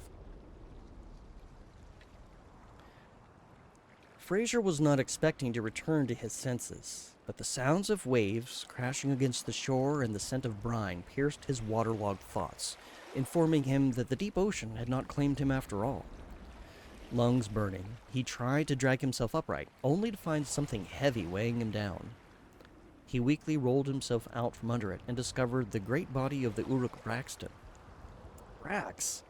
He had a faint memory of someone reaching for him underwater. Had the Uruk saved him? He coughed as he brushed sand off of the sun-darkened olive skin and placed his fingers upon the man's neck to check for a pulse. He wasn't familiar enough with Uruk skin tones to know what the pallor of death looked like. Still alive, he breathed, relieved. He tried to rouse the sailor awake, but the man was sleeping like a log. The surf crept up behind him, soaking their legs as it licked the sand and swept away. Somehow, they both had lived. The mage brushed his hands off, rubbed crusty salt and sand out of his eyelashes, then cursed as the salt stung them. With a gesture, he used his cleansing water art to wash his face and hands. Much better. Fraser pushed himself to his feet, unsteady. His head spun, and he felt very much like a drowned man dragged out of the water and wrung out. A stiff breeze could have toppled him over. Gazing skyward, he saw the clouds were still heavy, but no longer dark or angry. Toward the east, early morning light had pierced and scattered them, and its warmth comforted him. Warmth. He should probably start a fire or something. What else does one do in an emergency like this? He wasn't sure. Brax would probably know. He swept his gaze to examine the surrounding area. White sand stretched away to either side, and he felt exposed, vulnerable. Further north, the sands gave way to tall grasses and scrubby brush dotting the hills before they sharply transitioned into steep, rocky terrain. He wasn't sure he had the strength to climb it without hurting himself. Tall miwa trees swayed here and there across the landscape, and he could see a few miwai vainu, the fruits of these trees, hanging from them or fallen nearby. Twisted knot trees dotted the landscape as well, and he could see sun-bleached driftwood scattered in the sand. That seemed as good a fuel source as any. Stumbling forward before catching his balance, he left his Uruk companion to collect some of the driftwood and grasses, setting them not far from the landing site. Lighting the fire would be another matter, but thankfully, Cragenhaven had an introductory course for all elements to expand one's repertoire. After a few false starts, Fraser was able to evoke a small flame cantrip, something normally used to light a candle or lantern. With the comfort of a campfire to warm him, the mage felt significantly better. There's plenty of driftwood to keep this going, he murmured to himself. What to do next? A hollow stomach made him consider how to handle the issue of food and water. Water would normally not be an issue, but his mana was utterly depleted, and with no additional resources to shift, he was limited to elementary arts until he could properly rest. Returning to Brax's side, he drew forth a globe of water large enough to sate one's thirst. He focused on filtering out the ocean sediment and dissolved minerals, the water glowing with a dull aquamarine glow. Upon sampling it, he found it potable enough, but more work was needed. I wonder. Fraser brought the floating orb of water over to his campfire, controlling it with one hand. Patiently, he settled this orb above the flames until it started to bubble in steam. This steam he drew away with his other hand, slowly collecting the distillation until he had enough of a sample to try. Much better. He grinned, pleased with the accomplishment. It took far more time, but had no significant draw upon his mana pool, and resulted in clean water. Probably safer, too, he added, since it's reached high enough temperatures to purge any contamination. He had no container to store it in, but that was easy enough to remedy. First, he removed his mantle, quickly casting his cleansing water cantrip upon it so he had a clean surface to work with. Then he finished distilling the rest of the globe of water, collecting the steam into one liquid mass. With a snap of his fingers, the globe froze into ice. He set this upon his mantle. There, clean water stored for our convenience. He frowned as he observed it was starting to melt already. Well, For a little bit, anyway. He could always reproduce the procedure once Brax awoke. With the issue of water squared away, he turned his attention to the prospect of food. This island must be teeming with life, he thought aloud. He hesitated. I hope if it is that none of it is hostile. He decided he would start with some of the miwa vainu nearby, hastening over to pick up one of the large brown drupes. He had seen these husked and cracked open at a festival once, but he wasn't sure if he had the tools needed to do it himself, or if he had a cantrip that would suffice. The outside felt fibrous, but it resisted his attempts to pry it open. Worse, the drupe slipped from his grasp, scraping his hands up painfully. Tears welled up as helplessness started to creep over him. "Why does this have to be so damn difficult?" he cried out in frustration. He was tempted to kick the blasted thing away, but he would likely just break a foot with his luck. That didn't mean he couldn't take his frustration out on it entirely. Picking it up, he stalked over to the nearest rock and grunted inelegantly as he threw the fruit against it. It bounced harmlessly off, the protective husk keeping its contents safe from the impact. He wasn't sure if he wanted to cry, scream, or give up. Taking a breath to center himself, he returned to the unconscious Uruk and checked on him. Still breathing, but still unresponsive. "You're probably going to be hungry once you wake up," he observed. That steeled his resolve. He had to find food. Fraser picked a destination and started walking, examining both the water and the land for potential sources of nourishment. Over the course of an hour, he found some fruit he recognized that was far easier to collect, and on the way back, happened upon a few moderate-sized crabs climbing out of the water. Taking careful aim, he pointed at one of the crabs. "Heg!" A white beam of frost erupted from his hand, instantly freezing the tiny creature and causing the others to scatter. "Heg!" he shouted, hastily trying to freeze one more. "Heg!" His frantic attempts missed, leaving patches of icy sand that rapidly melted. The remaining crabs scurried into the water and escaped. Heaving a sigh, Fraser picked up the one crab he managed to strike. It wasn't much, but it would be better than nothing. With his bounty of fruit and meat, he returned to the campsite. Brax was still unconscious, but he stirred slightly when Fraser nudged him. Better to let him rest. The mage set to work floating another orb of clean water. His ice from earlier had melted away, and after slaking his thirst, he used the remainder to boil the crab. Around the time that the crab was ready to eat, he heard the Uruk moan and grunt as he struggled to push himself upright. "You're finally awake!" He pulled his cooking orb along and hastened over to check on the man. "Are you all right?" Brax took a moment to focus on the mage. "No," he muttered. "I feel like my muscles have turned into rabbit paste. What about you?" "Pretty wrung out." He let himself drop to the ground, drawing the crab bubble over. "You saved my life. I don't know how I can ever repay you." The Uruk shook his head. "I was told to make sure you don't get into any grief, so that's what I did." He patted at his chest a moment, checking to see if a symbol he wore was still around his neck, and he relaxed when his hand found the piece of jewelry. "Regardless, you have my gratitude." He let the cooked crab drop onto his lap. "Are you hungry? I've got this, and I found a good number of hueva fruits. There's miwa vainu trees too, but I couldn't get the husk off." "I could eat," Brax admitted. He reached a hand up, then looked at the sand covering it, scowling. "Permit me." With a wave of his hand, he used his cleansing water art to clean the Uruk's body and the sailcloth breeches he wore. "Thanks."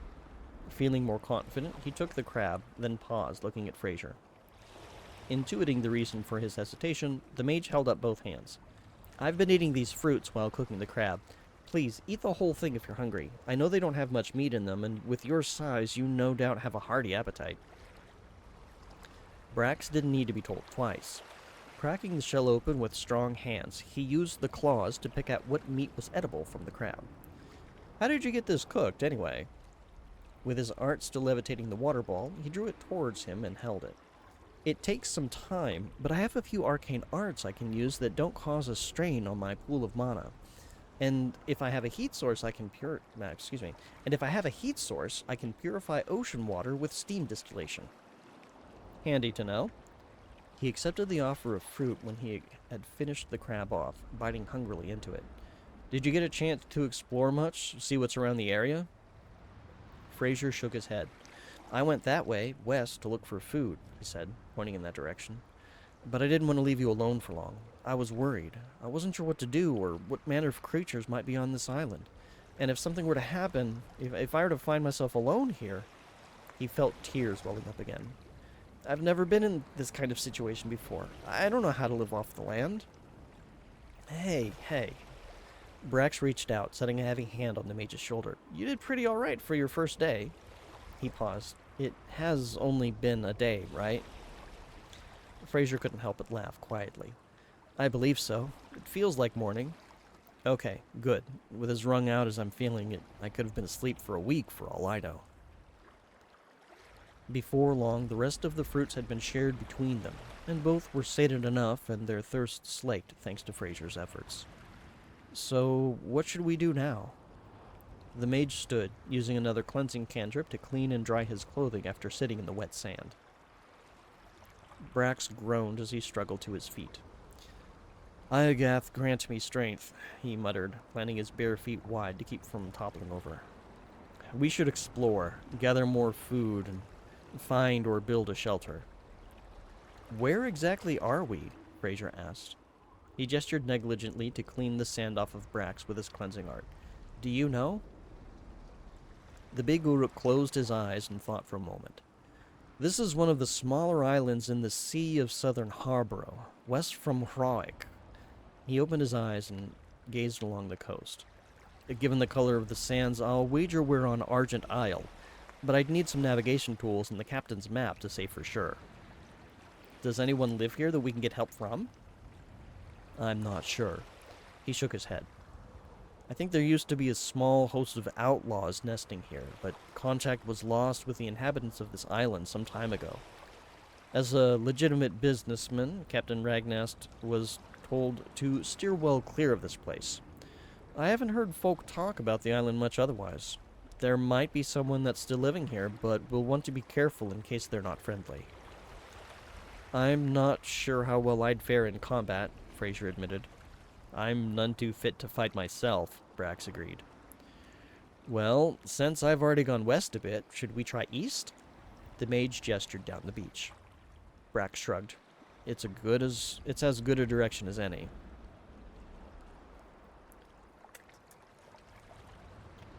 And after a drink, we'll get to part 6.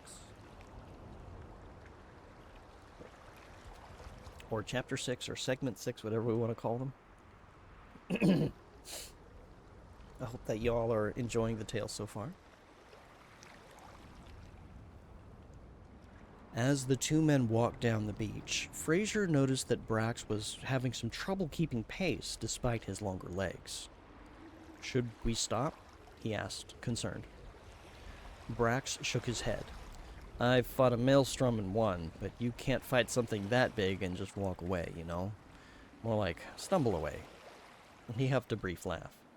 I just need food, shelter, and rest. We both do. Of course. Well, if you need to stop and rest, please let me know. The mage offered a warm smile. We're in this together now. I won't overextend myself, he promised. The two men took an easier pace as they continued their exploration, keeping an eye out for any plants that were edible and safe, sea life that was within range for Fraser to blast with ice, and good places to set up shelter. Seabirds circled lazily in the skies, but they did not yet discover nests with eggs. Their efforts were rewarded with more hueva fruits, crabs wandering along the sand, and a collection of miwai vainu, which Brax was easily able to husk with his bare hands. Wait, if we've got birds...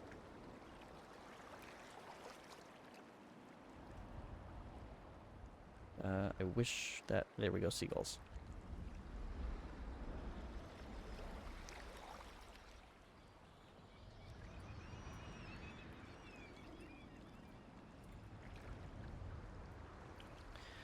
I won't eat these unless we get desperate, the Uruk announced, pointing to the green droop hidden within the husks. Why is that? Fraser bundled everything in the folds of his mantle, as they were sorely lacking on ways to carry possessions. There's something in them that make Uruk sick, he explained. I can eat it, but I'd rather not be indisposed for any length of time, you know? Are the huevas safe for you to eat? The mage frowned, wondering what differed between Huaram and Uruk digestive systems that would cause such symptoms eating this food. Oh, sure, those are fine. I like them very much.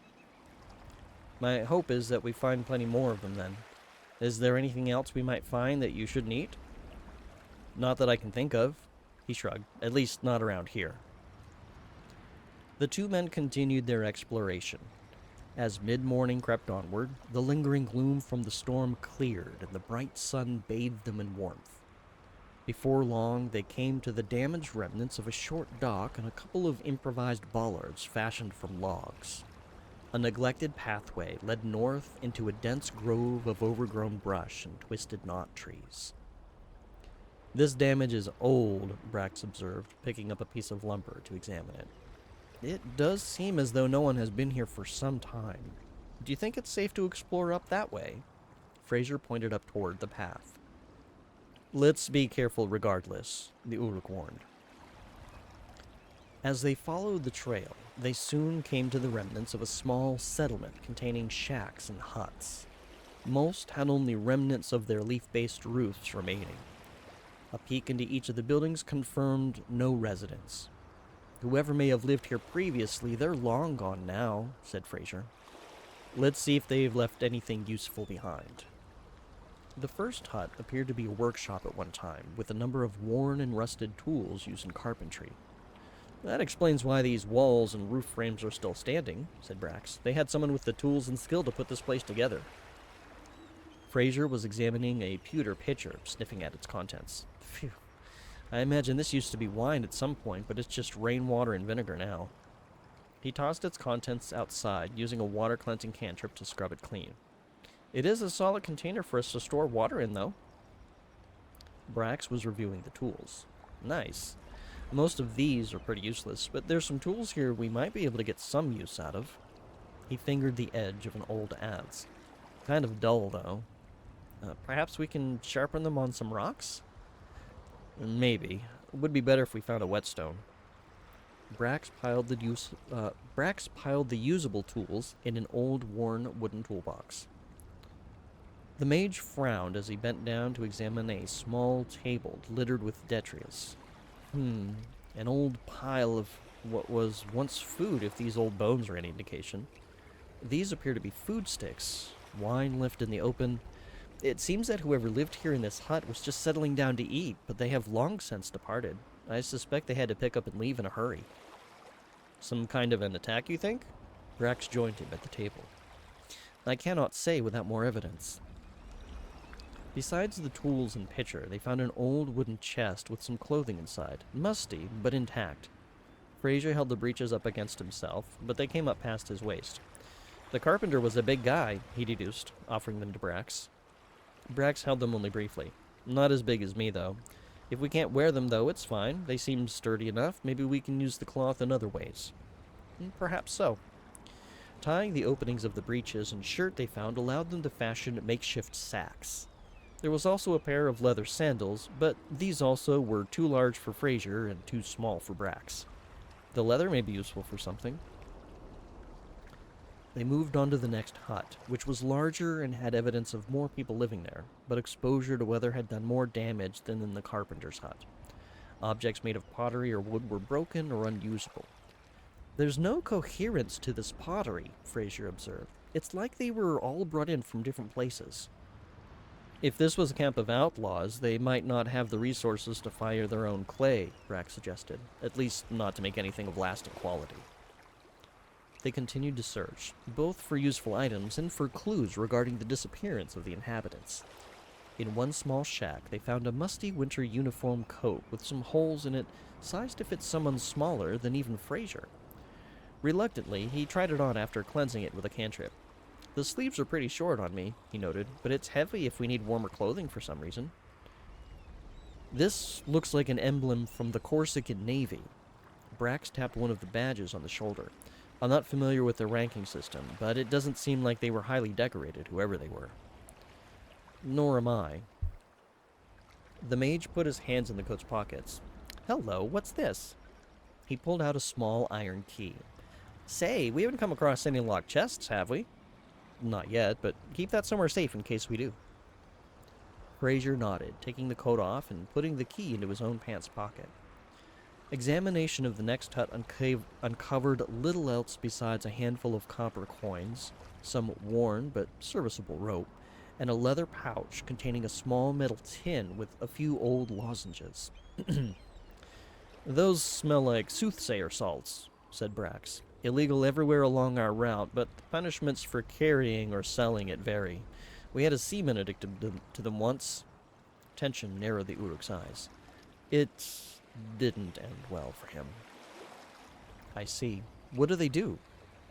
Sends your mind into the sky, he replied, waving his hand in emphasis. Euphoria, supposed to give you visions, expands your thoughts to things you may have never thought about, but can make you a bit hyper, and you crash pretty hard when it wears off. Oh. The Wharm frowned, closing the tin. Should we just get rid of them? Well, I don't want to use them, and I doubt you would want to either, but... Brax crossed his massive arms, thoughtful. It'd be foolish not to take advantage of every resource we have. Maybe they'll come in handy somehow. The last hut appeared to be shared by a few inhabitants, one of them an arcanist. They found a simple wand fashioned of yew and a number of books, most of which were too badly damaged to salvage. Pity, said Fraser, as he tried and failed to peel apart pages that were stuck together. I do enjoy a good book. Most of these titles, the ones I can read anyway, just look like novels and historical accounts. Brax turned away, losing interest in the worthless tomes. Most mages have some kind of personal journal to record their insights. Where would this one store it if they had one? Investigating the room more closely, Fraser found a rough floorboard with a hidden compartment and a small wooden box with a lock on it. Aha! And I bet this key... He took out the iron key he found earlier, but it was too large for the lock. Oh. Brax laughed at the flat tone of Fraser's disappointment. Here, I can break it open for you if you want. He took out the chisel from the toolbox he carried. Please do. It wasn't difficult to pry the flimsy lock plate off of the box. Inside was a silver coin and a book, which was quickly identified as the Arcanist's journal. Glee was evident on Fraser's face as Brax handed them over. I guess you really do like books. What I truly enjoy is a mystery, and I feel like we found one here. He opened the book and started to flip through its pages. Where did the people of this settlement go? Are there any other settlements? All useful to know eventually, I'm sure, but for now, how about we focus on shelter? He jerked a thumb back behind him. The carpenter's hut seemed the most intact of all these buildings. I'm thinking of trying to pry some wood from these other buildings to fix the roof of it so we have something to keep us dry if it rains. Fraser was absorbed in his reading, a thoughtful frown creasing his face. Hey! Brax snapped his fingers in front of him. Are you listening? Eh? The mage looked up. I'm sorry, what? Brax reached over and took the journal out of Fraser's hands. I said, let's focus on shelter first, book later. Oh, all right, he reluctantly agreed. Using the tools on some of the less damaged parts of the other huts, Brax was able to pry off enough wood to make a good start on repairing the carpenter hut's roof. Progress was slow, as he didn't want to risk damaging the adze he was using, but within a couple of hours he had what he needed. Fraser, meanwhile, had distilled more water globes to store in the pitcher he found and to cook the crabs they had collected. By the time Brax was ready to take a break, the meal was ready to share. If only butter grew on trees, too, the Uruk muttered, picking crab meat out of a larger specimen. Some butter or a sauce of some kind would be ideal to dip this in. Rep and welcome in. And welcome to the Awu crew. We're just doing a little bit of reading. That's why we didn't get our usual sound for alert. But thank you so much for the raid. How did Final Fantasy Tactics go? For the rest of you, if you don't know who I am Iagra the Orcish Fiddler. We are doing some orc-related stuff to celebrate October, and for now that means reading the Artifacts of Argent Isle. And we're going to be doing as much of that to get through this as much as we can today, and I don't know how long it's actually going to take because I never timed it. But sit back, relax, and I hope that you all enjoy. And Reppin, feel free to let us... It was good? We're rather pleased with it. Okay, that's good, because... So Reppin is playing some Final Fantasy Tactics, like the new remake. And after we're done here with reading the Artifacts of Argent Isle, that's probably what I'm going to be doing next as well. So, it's good to hear that we were pleased with it, because I've heard a lot of good things about it, and it does seem to be the way to play the game now. Loving the quality of life? Awesome, awesome. Well, then I'm going to look forward to that. Alright, let's see, where are we? Butter growing on trees, right. If only butter grew on trees too, the Uruk muttered, picking crab meat out of a larger specimen. Some butter or a sauce of some kind would be ideal to dip this in. Fraser had taken advantage of the break to review the journal they'd found. So, I'm not seeing much in terms of arcane insights here, but listen to this. Apparently this group split off from a larger one because of a fight over money. Some wanted a better cut for more work, others just wanted them to shut up and maintain the status quo. But there's a lot of vitriol in these pages. They really hated each other. Getting a group that works together well is a challenge, Brax noted. You need good leadership or everything falls apart. True. He frowned as he flipped through more pages, chewing on the bright white miwa flesh. He paused, flipped back a few pages, then returned to where he was.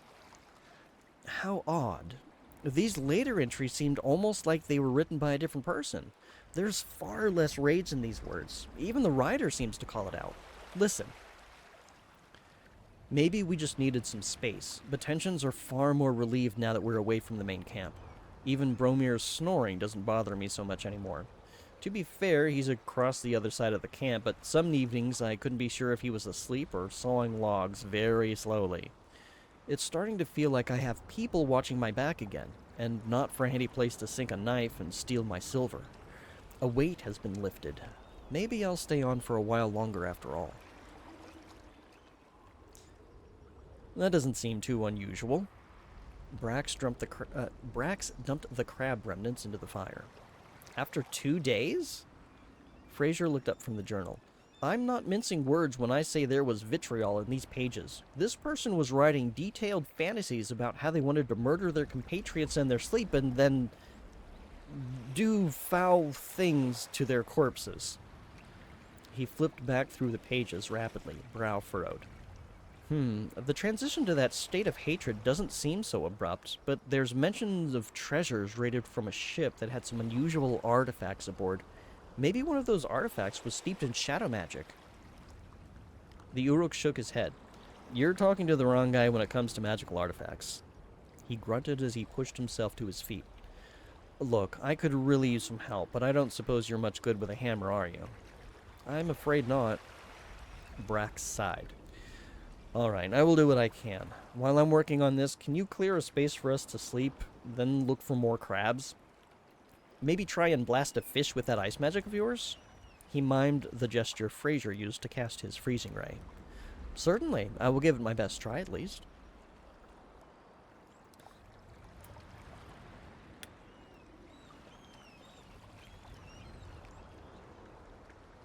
You're just grabbing a quick drink. And then we'll get to part 7.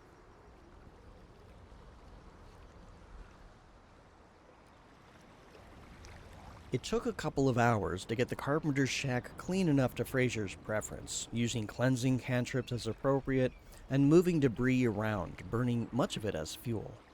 Brax, meanwhile, was clearly struggling from exhaustion, frustrated and muttering under his breath as the dull tools failed to bend to his will. Instead, they just bent. The Uruk stared at the damage he'd done to the handsaw, eyes stormy. Fraser brought the pitcher of clean water to him after a time. My friend, you've clearly got the wind knocked out of you here. Perhaps the weather will hold and we won't have to worry about a roof for now. We do have 4 walls and a pretty clean floor at least, right? The big Uruk took a long drink and let out a frustrated grunt as he set the pitcher down. I suppose. I would feel a lot better with something to keep rain off of us. We can only take it one day at a time. He paused. Though, to that thought, how many days do you suppose we'll have to take? The Storm Rider will come back for us, right? Brack stared down at the pitcher. Getting Amy to Carthage to prevent the assassination of the Eidolon is the highest priority. But yes, I'm certain the captain will come back for us. I'm just not sure how long that will take. He turned his gaze to the elementalist. We'll have to set up some marks so they know we're here and can find us, but we'll worry about that later. Fraser nodded, running fingers through his hair. Let me see if I can collect some more food for us. Please, rest. Do nothing strenuous. Just keep the fire going. I suppose. He frowned. I don't like being idle when there's work to be done, and right now it feels like there's so much work that needs to be done. You worked hard just getting us both out of the water, the mage pointed out. Rest. I'll be back soon. That was what he promised, but exploring further east along the coastline did not prove as fruitful as their earlier endeavors. Maybe he just didn't know where to look. But as the sun continued to climb and the winds became calmer, it took a couple of hours before Fraser found some more fruits. Well, thank you, Reppin. I appreciate that.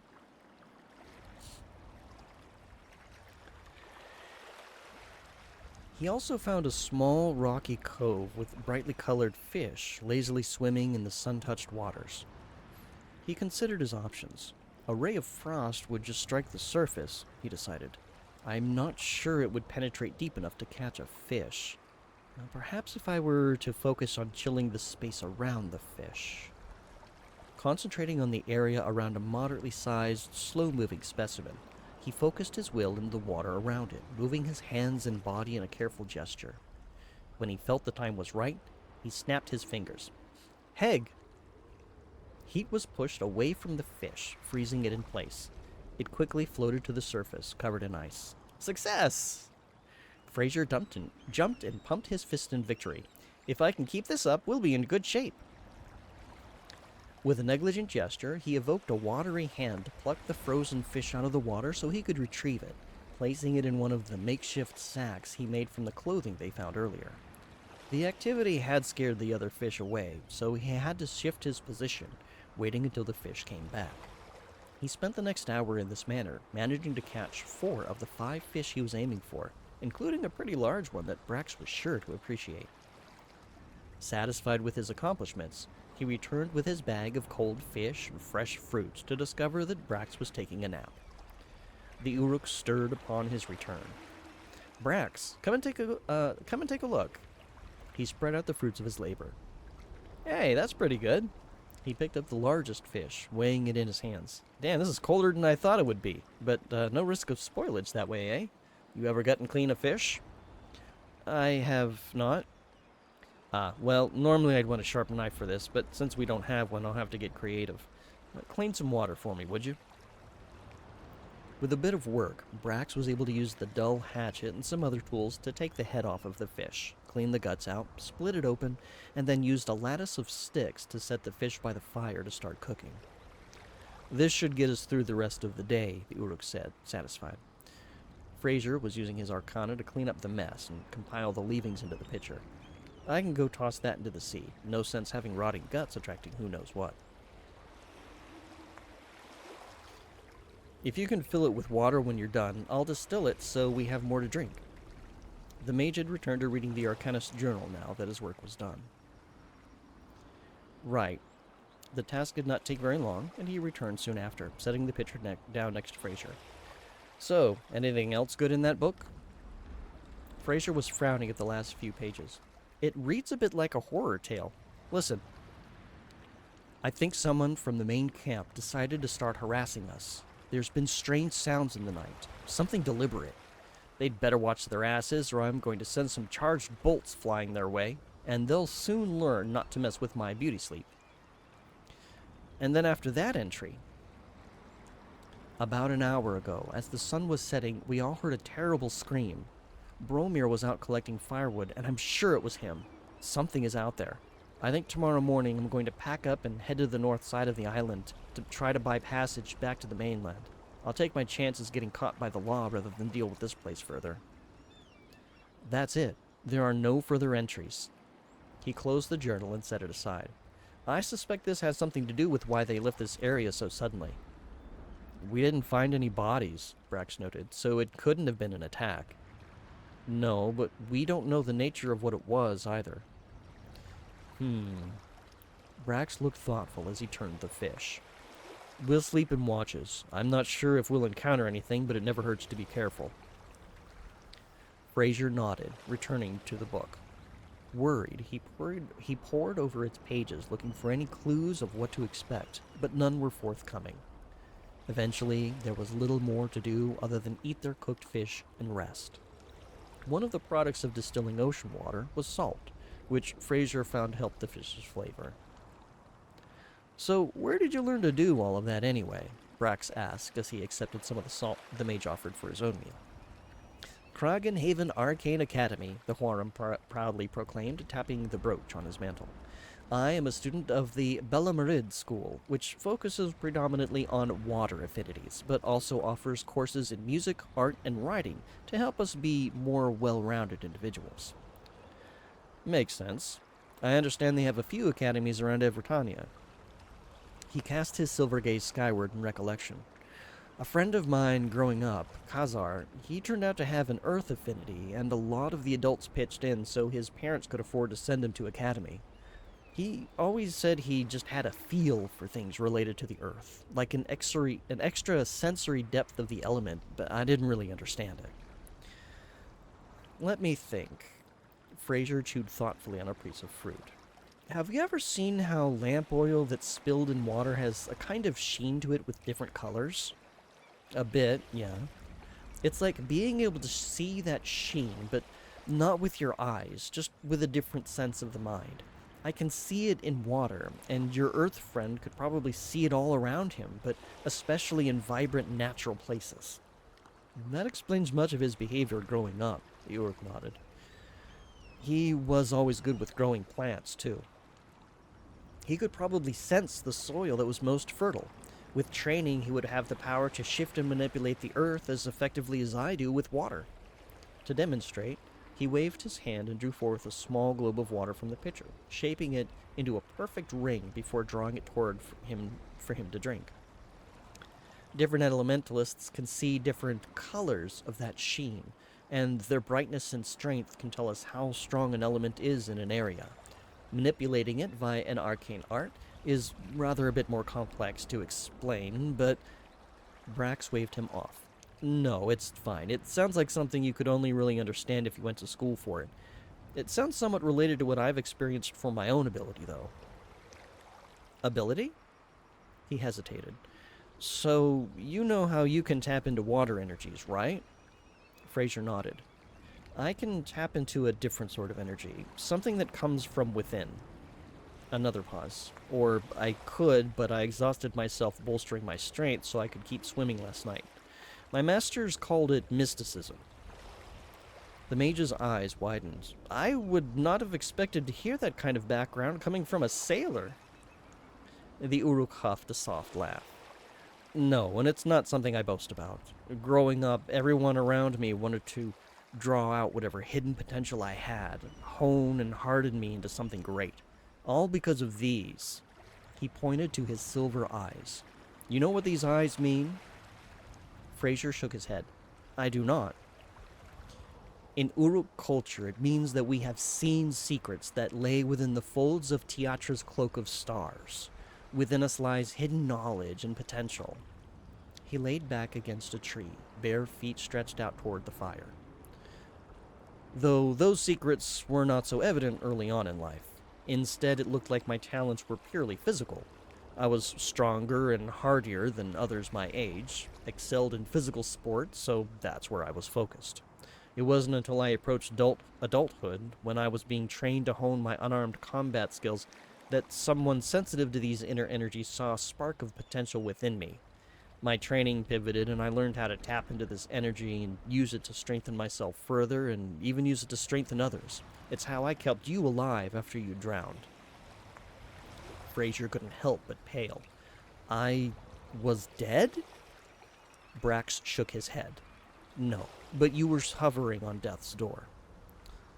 Then you have my deepest thanks for saving my life in more ways than one.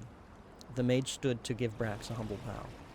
Hey, like I said before, I was told to make sure you didn't get into any grief. He waved a hand in a negligent manner. So, how does one with such an impressive physique and talents in mystic arts on top of that come to work on a merchant ship? Fraser asked as he settled back down to sit on the ground. At a first glance, my first assumption would be that you were in the military or perhaps a celebrated athlete. Here the Uruk stared toward the flames, and his expression turned pensive. I was tired. Tired of running full tilt, tired of living up to everyone else's expectations, tired of other people molding and shaping me.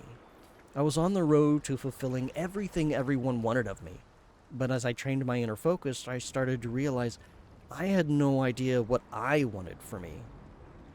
Oh. Yeah, and this proved something of a wall when it came to training in mystic arts. The more I looked inward, the bigger that hole felt. I eventually realized that I had no sense of self-identity. Only the identity that others carved me into, and I needed to be free to find myself. So you left? Fraser deduced. The Uruk nodded, crossing his ankles and lacing his fingers behind his head.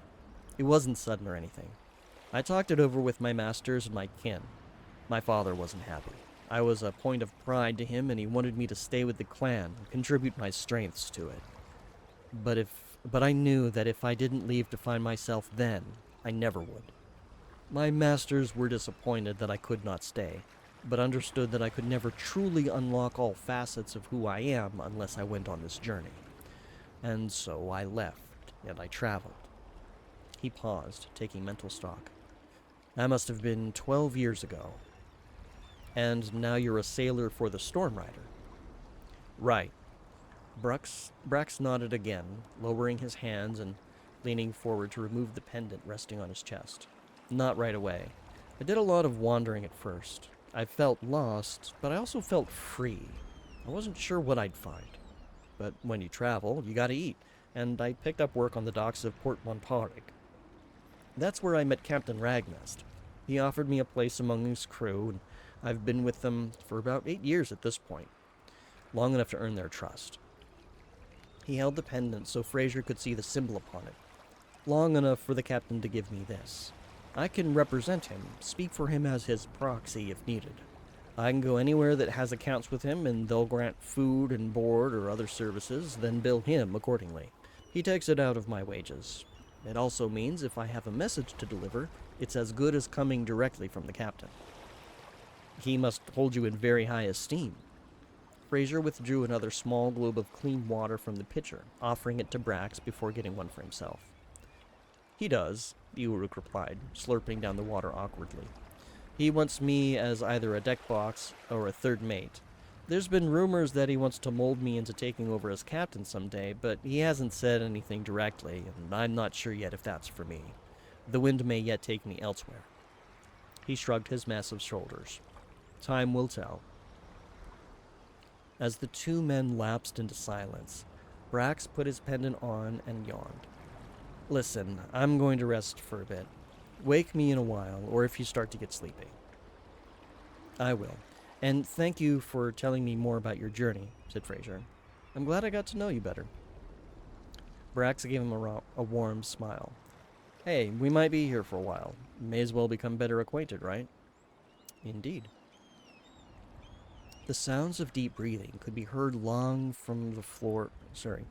The sounds of deep breathing could be heard before long from the floor of the carpenter's shack, mingling with the soft breezes, rustling the leaves and fronds above them, and the distant sounds of seabirds and the ocean crashing. Fraser added some more wood to the fire and replenished their water pitcher before settling in to meditate and reflect upon their situation. It was unfortunate that there was no chance the Storm Rider would immediately turn around to try to find them, given the urgency of Amy's mission. But at least there was hope that they would come back at some point. It was just a matter of surviving until then. He gazed at the wilderness around them, which seemed benign so far, but he wondered how unfriendly it would be come nightfall.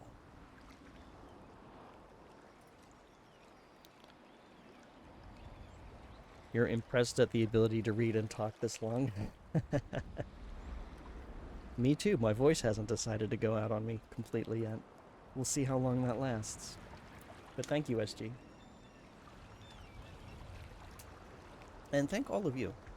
I thank all of you for tuning in. Whether you're tuning in live or you're checking out the VOD, I hope that you're enjoying. Part 8. Thankfully, the mysteries hinted at by the journal remained mysteries, and both men were able to get a full night's rest. Fraser awoke the next morning, feeling fully refreshed, while Brax looked significantly improved. Dark patches under his eyes and stiff movements betrayed the exhaustion he still suffered. I took a look at everything we found so far to see if anything might have been enchanted, Fraser said as they shared a breakfast of more fruit and fish. No such luck. He held up the wand that was amongst the Arcanist's possessions. I was hoping this at least would hold some kind of magic, but no, it's just a well-crafted stick. Handy as a focus for casting arcane arts if you don't already have one. Too bad, said Brax as he dumped his fish bones into the shell of one of Fraser's miwa fruits for disposal.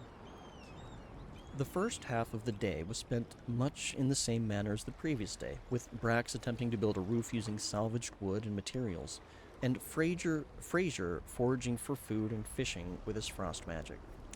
Okay, that was awkwardly said. Sorry, one moment, please. The first half of the day was spent much in the same manner as the previous day, with Brax attempting to build a roof using salvaged wood and materials, and Fraser foraging for wood and fishing with his frost magic. Progress was slow on both accounts, with Brax taking special care with the tools so as not to damage them further. Fraser returned with more of the same, but with the addition of a plant he couldn't identify. I wasn't sure if I should try it myself to see if it's edible, he admitted, handing it over. Have you seen anything like this before? That's a palm fruit, the Uruk said, setting the lumpy fruit in his hand at an angle that made it resemble stubby fingers coming out of a palm. We had some... excuse me. We had some southern merchants try selling them, but they weren't very popular with other regions. They're pretty tough unless you cook them a little, at which point they're a bit more porum-like and taste like lavar fruit without the citrus notes. It seemed hard when I squeezed it. I wasn't even sure if it was ripe. He set aside the rest of the fruit he found and offered the sacks of still-chilled fish for Brax to gut and clean. Yeah. Brax took out the hatchet and got to work on the fish. It's a little early in the season now, but if we're still here in a month, they might be good to eat. Fraser made a note to leave them alone if he saw them again. The roof repairs are progressing well, he noted, looking up at Brax's handiwork. It's good enough. He gestured vaguely in the direction of the shack. I want to weave together some miwavanu leaves and overlap them so we're better protected from rain. Can you show me how? Fraser sat down next to the fire and added some more wood. I'd like to help if I can. Brax gave the Huaram a faint smile. Sure, man, we'll do it together. Once food preparation was squared away, they did just that, walking along the coast together to collect plenty of leaves, then wove them together in a manner that was tight against rainfall. Fraser's attempts were sloppy at first, but he caught on quickly. By the time the sun was starting to make its way back down from its zenith, they had made solid progress, and enough of the roof was covered that if it rained that night, they wouldn't get too damp. Once you've recovered, I'm hoping we can explore some more, said Fraser. I'd like to see if we can find the other outlaw camp, or whatever is further north that this Arcanist would need to arrange passage to leave the island on. We might find a boat if we need one, Brax agreed. At the very least, we might find more supplies to work with. We could just walk along the shoreline and find it eventually. Let's see what we can find in the morning. After another quiet night's rest and another breakfast of fish and fruit, the two men packed what they could carry and started their explorations further up the coast. There was less sense of urgency now that they had good success foraging food, keeping up a water supply, and had a shelter they could return to. Maintaining their food supply would remain a daily endeavor, but Fraser's talents were proving valuable there. As they walked, Brax helped Fraser point out potential plants for foraging that he was already familiar with. Some of these have edible leaves or roots, like that palm fruit you found before. The shoots of young plants are good in stir-fry, and in older plants you can dig up their roots and prepare them like a rock tuber. You know a lot about this, Fraser said, marveling at the bounties hidden in plain sight. The big Uruk huffed a quiet laugh. Well, only because we sail in parts around Evertania that grow them and sell them. It's all information I picked up from people native to these areas over the years. I'm not sure if I'd fare so well foraging someplace I'd never been to before. So I suppose feeling some panic is pretty normal when you're not sure what's safe to eat, no? Fraser ran his fingers through his hair, remembering his first hours on the island. Very normal, Brax agreed. But if you keep your wits about you, you should be fine. Look at your fishing skills, after all. Between that and your ability to supply clean, safe water, I think that if I had landed here all alone, I would be in far more dire straits. Oh. Fraser felt heat rise to his face at the compliment to his abilities. Thank you. I wouldn't be here without you, though. I'd probably still be making my way to the bottom of the ocean. Life is like that, where our paths become intertwined to ensure both survive. Brax paused a moment to stare back at their trail of footprints in the wet sand and how they meandered. As the sun stretched toward late morning, Brax's pace began to slow, and he lapsed into silence. Fraser, noting the change, paused. "Do you want to take a break?" he asked. He shook his head. "Sorry, just maybe I need a drink. My head's feeling a bit thick, and I'm not sure why." Fraser offered him the pitcher he carried, which still had plenty of fresh water. "We've been walking all morning. Maybe it was too early to explore." The sailor took a thirsty gulp and handed the pitcher back. "No, I'll be okay. I'm a bit stiff, but if I don't keep moving, I won't work the stiffness out." "All right, well, let me know if you want to stop for a bit." The two men continued, Brax's brow furrowing as they progressed. "Do you feel anything?" he asked after another hour. "Like a pressure in the mind?" Fraser closed his eyes to reflect. Was there something? He couldn't be sure. He could only respond with an uncertain shrug. "Maybe it's nothing." His expression suggested otherwise. The two men pressed on. In the far distance, the two men caught sight of a camp. "Hey, think that might be where the people of our abandoned settlement wound up?" Fraser wondered. "We'll find out soon enough." Picking up their pace, they reached the small camp as the sun reached its zenith. As they approached, however, they realized something was decidedly wrong. A few tents were set up around a campfire that stood cold for days. Fraser clamped his hand tightly against his mouth as he realized the forms he saw covered in blood were people. Brax looked down at the elementalist and put a hand on his shoulder. "Hey, this your first time seeing the dead?" His voice was a soft, low rumble. Fraser nodded, eyes widened. Nothing in the academy had prepared him for this. "All right, just stand back if you want. I'll take a look." "No." Fraser shook himself, steeling his nerve. "No, I should... He took a steadying breath. "This is something of the world I also need to experience, right? I can't stay sheltered from these harder truths forever. I should know what they look like." The Uruk nodded his approval. Then, surprising him, he offered his hand. Fraser could only stare at it a moment. It was large, calloused from years of hard work. Strong, thick fingers looked like they could crush his hand into a pulp, yet here they offered comfort. He accepted the gesture, looking up to the big man with a faint smile. "Thank you." They drew closer. One bloodied form was snake-like from the waist down, humanoid from the waist up. Centuli, like the ship's medic, Leviron. Dark hair was matted and stab wounds covered the entirety of his body, rendering the flesh ragged and broken. Another body, Huarum, about Fraser's size and stature, was sprawled out on top of him, covered in blood and loosely gripping a short sword. His short mop of hair might have been blonde once, but it was difficult to tell under the grime and gore. Are they both dead? Fraser asked, uncertain. At the sound of the mage's voice, the bloodied Huarum twitched and stirred awake, hand tightening around his blade. Stand back, Brex warned, dropping their makeshift sacks. I don't trust this. Then, to the Huarum, just put the sword down and stand up slowly, man. We don't want any trouble. His voice was a calming rumble. We're friends. We're not going to hurt you. Fraser released Brax's hand and stepped a few paces back, setting the water pitcher down in the sand. Both hands freed, his fingers hesitated in a warding gesture. What would he do if he had to defend himself? He'd learned some self-defense arcane arts in Academy, of course, but he'd never had to apply them in a life-or-death situation before, against another living person. The Huarum realized there were others around him, and his head snapped up. Brax! His eyes! As the man emitted an inhuman growl, he could see an eerie, ruddy glow infused them. Brax adopted a defensive stance as the man climbed to his feet. Shit, I think you're about to get closer to answering your mystery, Fraser. As the man aggressively stalked toward Brax, swinging his short sword, Fraser panicked and flailed a hand in his general direction. Heg! He cried, blasting forth a ray of freezing energy. The strike wildly missed, coming close to hitting the Uruk instead. Hey, be careful!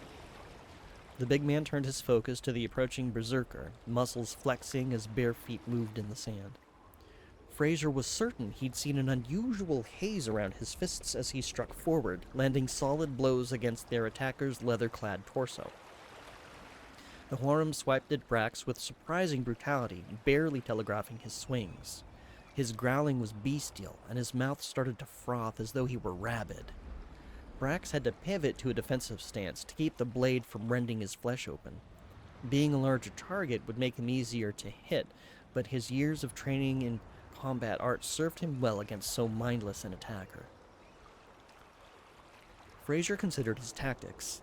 They were both moving fast. He had both his freezing ray and a broader freezing attack, but both put Brax at risk of being struck if his aim or positioning were poor. He decided on a safer route, and instead focused cold energy directly around the body of the berserker, much as he had done for the fish. With a snap of his fingers, ice danced and penetrated the Huarum man's body. For a moment, Brax hesitated, unsure whether to be wary of this aura of frost surrounding his target, causing him to lose initiative. When he was about to go back on the offensive, the berserker had recovered enough to try to stab in between his ribs. The thrust was clumsy, however, and Brax was easily able to dodge around him. Whatever you're doing, keep it up, Brax shouted. It's working. Understood. Once again, drawing the warmth out of the air, piercing cold snapped around the Huarum man. Heg! His target frothed in rage, shaking and shivering, struggling to lift the blade now and strike true. Fog coalesced from the man's breath. Prag! Taking advantage of the berserker's struggle against his own freezing limbs, the Uruk's great fist slammed into the man's chin in a full-force uppercut that sent him sprawling backwards into the sand. He landed with a clumsy flailing of limbs, then lay still.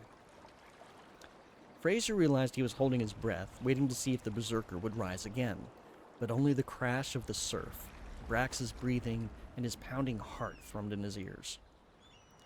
The Uruk let out a sharp breath, rolling his shoulders before flexing an arm and clenching his fist. I haven't come this far to die yet. What just happened here? Fraser pointed to the dead man, frantic. Why did he try to kill us? What was with his eyes? He was like a man possessed. I'd like to find out, same as you. The Uruk turned and approached Fraser. You gonna be alright? I'm not sure. He realized he was shaking. I've never had to use arcane arts like that. It had all been practiced with target dummies or other controlled conditions. There was nothing controlled about that man. No, there was not. But hey, you're alive, right? Thanks to you. Brax gave him an incredulous look. You're joking, right? Did you see yourself? You may not have been able to cool that man's rage, but you slowed him down enough for me to take him down with little risk to myself. Look.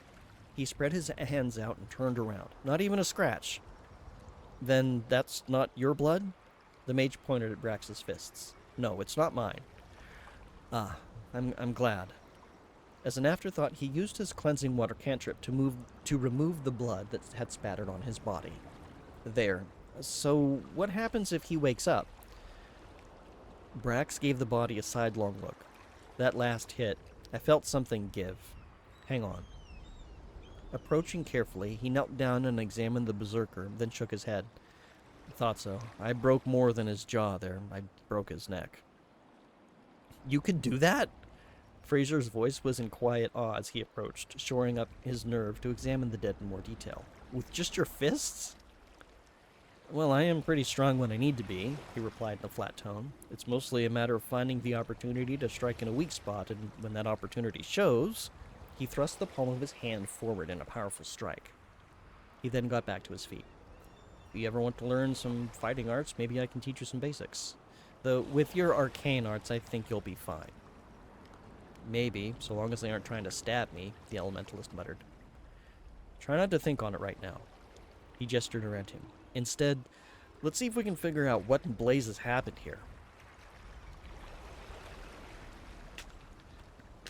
Grab a little more water.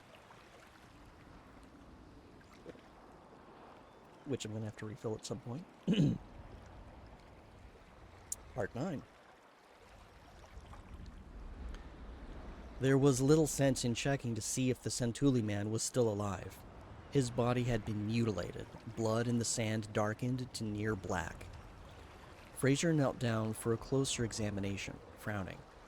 I think it's pretty evident that our attacker is the one responsible for these stab wounds, but why go to this extreme?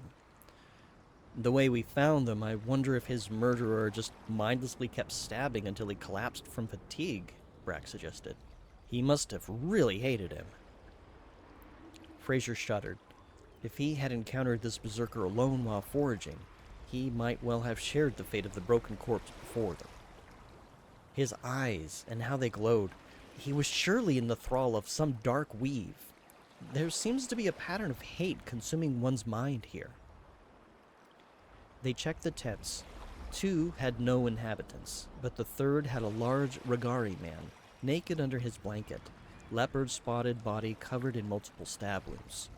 It's not as bad as the one outside, Brax noted. He knelt down to examine him, covering his nose with a hand to ward away the scent of blood and voided bowels. Looks like he was killed in his sleep. Poor guy had no chance to defend himself. What should we do about them? Asked Fraser. Brax knelt upright, the tent being too small for him to stand. He pinched the bridge of his nose, his expression uncomfortable. We could burn or bury the bodies, give them their final rites, though I'm only familiar with Uruk rites. Either way, we don't want to leave them in the open for predators to find. Indeed not. Uruk and Karthik usually burn their dead and put the ashes in a columbarium. What do you do over in Rin? It depends on one's status, Fraser answered. Some richer families have a mausoleum where a body can be put to rest. Otherwise, burial is the common practice for both Huaram and Ashlings. Either way, we create a memorial for them so they may be remembered. Maybe we can find some names among their possessions so we can do that for them. The Uruk rubbed at his eyes. Are you tired? Fraser asked, concerned. You look fatigued. I'm not fatigued. He shook his head. I mean, I am, but it's that pressure I was feeling before. It was getting stronger as we came to this camp, and now that the fire in my blood has cooled a bit, it's pushing at me again. Fraser closed his eyes. He felt something, but wasn't sure if it was his nerves or his imagination. Maybe we should take a break. No. His tone was abnormally blunt. No, something's wrong. He softened his tone. Let's just keep looking around. Try to find some clues. Journals, anything touched by magic, things like that. Fraser nodded, drawing mana forth as he focused on one of his arcane arts. I'll attune myself to the arcane weave so we can find such items faster. Once he reached Gestalt, he invoked the art, and his eyes were cloaked in a sapphire sheen. He cast his gaze about, poked around in a few places, then shook his head. Nothing enchanted in here. Let's try the other tents then. Brax pushed the tent flap away and ducked under it. The two men checked the other tents. One appeared to belong to the Centuli, based on the lack of clothing articles that required legs, and a quick check of the books laid out confirmed they were an arcanist. Inside a small wooden case, tucked in with padded cloth, was a delicate silver statuette of an undine, a type of Meridian Ursuline with a fish-like lower torso and a humanoid upper. The statuette held aloft a faceted crystal which glowed red with malevolent power. This is definitely enchanted, said Fraser. It's also the source of the pressure I'm feeling, said Brax, cringing in discomfort. He hovered his great hand above it, as if to sense warmth radiating from it, fingers twitching before he drew his hand away, shaking it. There's something very wrong about this thing. If you could give me a minute, I'll see what I can discover about it. Drawing forth a font of energy, Fraser knelt beside the statuette and placed his hands upon it. His eyes became limned in an opalescent glow as he peered into its properties. Hatred, he announced. This artifact absolutely radiates formoric energies. It looks like it may be what was responsible for the storm that hit the Storm Rider, but it's also the source of the mindless aggression of the man out there. This thing? Brax furrowed his brow. The aggression I get, I can sense that clearly enough. But the weather? It's called Maelstrom's Rage, said the elementalist as his vision returned to the present. About once a week, it allows you to invoke a mighty maelstrom to rage a storm within a circle centered on this statuette. Then, within the same circle, when the sun sets, it begins to radiate a pulse of rage and hatred. Those whose mind or will are weak will perceive friends as antagonists, acquaintances as enemies, until it parses them into a blind furor. They will see nothing but blood in their eyes. Who would create such a terrible thing? The Uruk could only shake his head. I'm not an enchanter, so I've little insight there, Fraser admitted. But when I traced the arcana in streams of hatred, it seems like there was energy flowing back, so perhaps this statuette draws power from those whose minds are touched, as it can't otherwise draw energy on its own. From what I could tell in my visions, it seems to deactivate and lay dormant after a few days if there's no minds within its reach. Just how great a span does it have? To affect the mind, perhaps 5 miles, give or take. The reach of the storm itself can be greater. The big man flexed his fists. Can it be destroyed? Safely?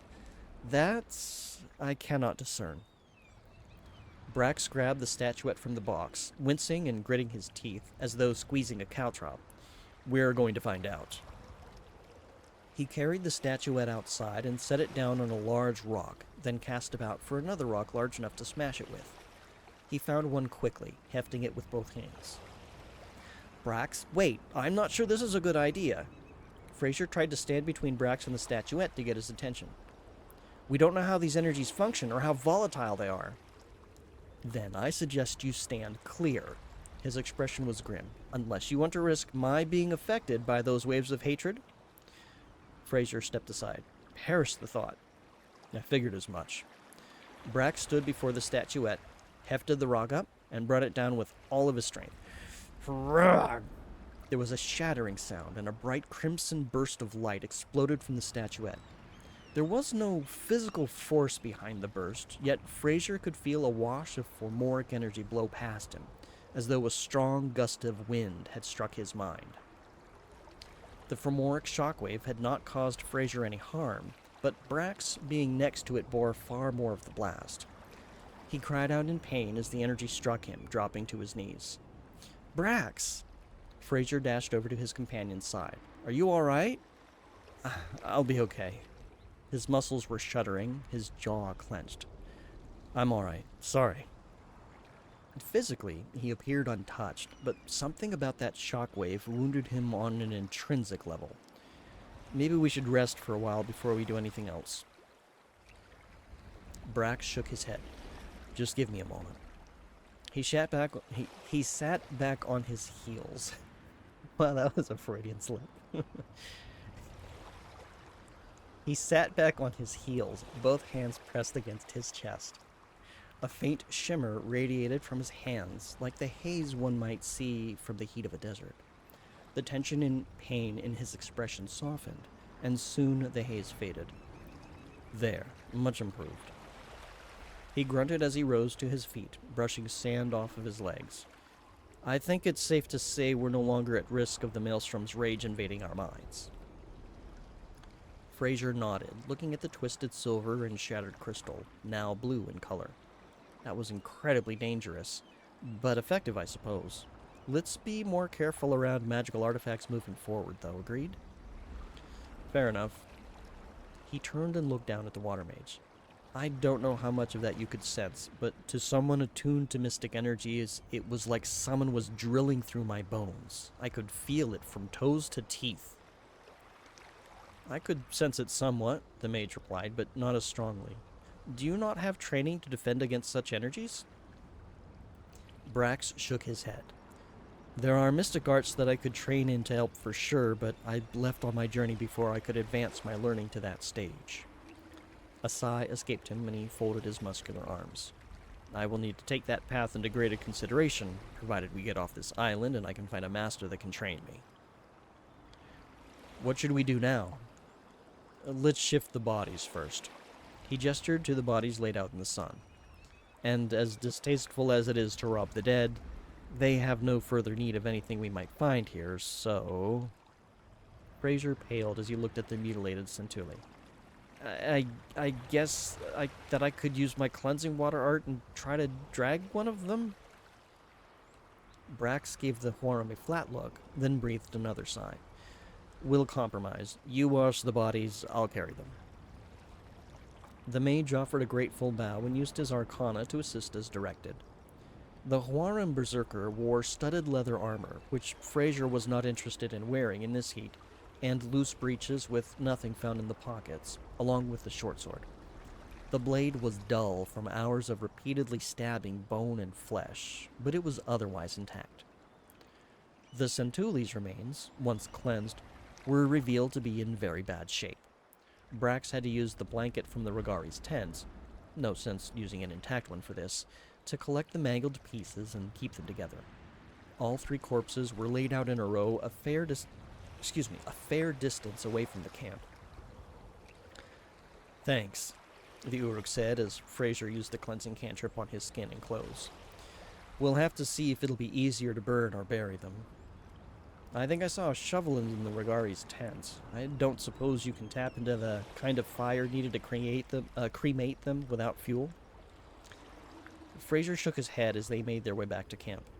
My apologies, but no. The best I can do is light a candle or a campfire. My proficiency with fire arts is elementary, and that's if I'm being generous.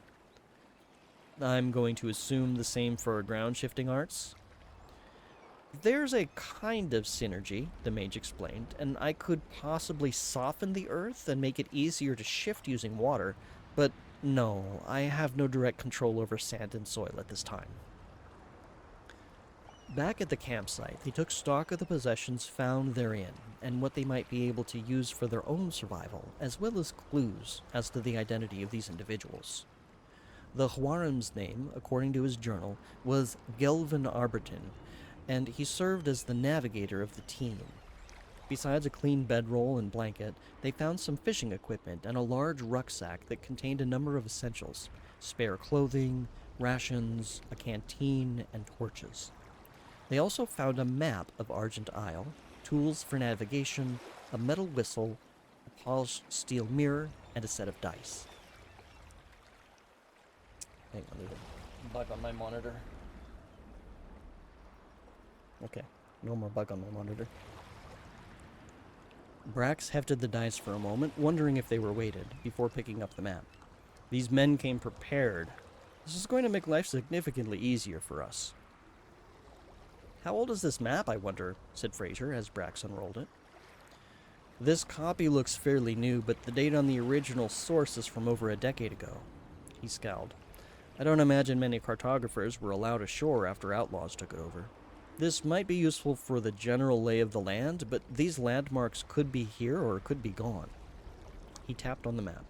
It gives us some direction to consider at least. The Regari's tent was explored next. Looks like this is Tucson... Oh, sorry, let me try that again. The Regari's tent was explored next. Looks like this Tucson fellow was the camp's cook and general laborer, said Fraser, as he looked over the journal and cookbook he found with it. Explains the spice box. Fraser held up a small wooden box with a number of small, carefully sealed jars, each containing an unknown spice. Something extra for any fish we cook. The mage was poking around the tent as well and picked up a large pair of leather boots. Think these might fit you? He asked, gesturing at Brax's bare feet. The Uruk looked doubtful. I've always had to get bespoke clothing, especially boots. I'm about as big an Uruk as you're ever likely to meet. And no one ever carries anything in my size, but I'll try 'em. Accepting the mid-calf boots, he tried pushing his big foot in one and shook his head. No good. Not long enough. Definitely not wide enough. He shrugged and lightly kicked the rejected article away. It's unfortunate you weren't wearing anything when the storms hit. Fraser continued sorting the Regari's possessions. Yeah, but unless I know I need foot protection, I'm usually barefoot on deck. He picked up a loose shirt that looked clean and tried it on, but as soon as he heard the stitches start to snap from his broad shoulders, he knew that this too was a lost cause. Besides a similar assortment of essentials and a solid supply of both rations and forage, the Regari's tent had cooking tools, pewter tankards, a stoneware jug that held a solid amount of water, a couple of hunting traps, a hammer, hatchet, shovel, whetstone, tinderbox, more rope, and a sturdy chain. Much of this was stored in or tied onto a large leather backpack. The two men looked around the Centuli mage's tent last. Besides some more essentials and a handful of books, including the mage's spell book and journal, they found a medical kit with a few bandages and antiseptic ointments, a dagger, a broken pendant of a silver dragon that felt unusually cold to touch, some wine, and a long leather case. Fraser opened the case, curious. Oh, it's a scroll case. Let's see here. He unfurled the scroll inside to read its contents, then gasped in surprise. Brax! What? What is it? The Uruk snapped his head up from the dagger he had pulled from the Centuli's backpack. Brax, this scroll may well improve our chance of rescue. He looked up from the scroll. This is the scroll for sending messages far away. With this, I can contact either Master Shilstra or Captain Ragnast and let them know what our situation is. Even better, they can speak a reply. The Uruk's eyes widened. That's perfect. Well, don't just stand there. Use it. I have to compose the message first, Fraser explained. I'm limited to a pretty short message, and once I use it, that's it. The scroll's magic will be consumed. Who should we contact? Brax sat back on his feet and pondered. I would expect either Dean or Captain Ragnest would be fine. Since Dean is probably more familiar with arcane stuff, maybe contact him. All right, and what message should we send? For this, Brax took more time to consider. We want to let them know where we are, that we're both currently safe on the south shore of Argent Isle. Some idea of when they can circle back for us would be great, though I know saving the Eidolon comes first. Fraser nodded, stepped outside, then primed the scroll, speaking in a composed manner. Master Shilstra, it's Fraser. I'm on south shore of Argent Isle with Brax. We're safe for now. Reply with itinerary. When can we expect rescue? As he spoke the words, the scroll crumbled into glowing fragments, and an emerald wind danced around the elementalist, picking up his words and carrying them swiftly away. Within moments, the glimmering wind was gone. Once he gets the message, I'll let you know what he says in response. It wasn't long before he got a reply, carried to his mind upon the wind.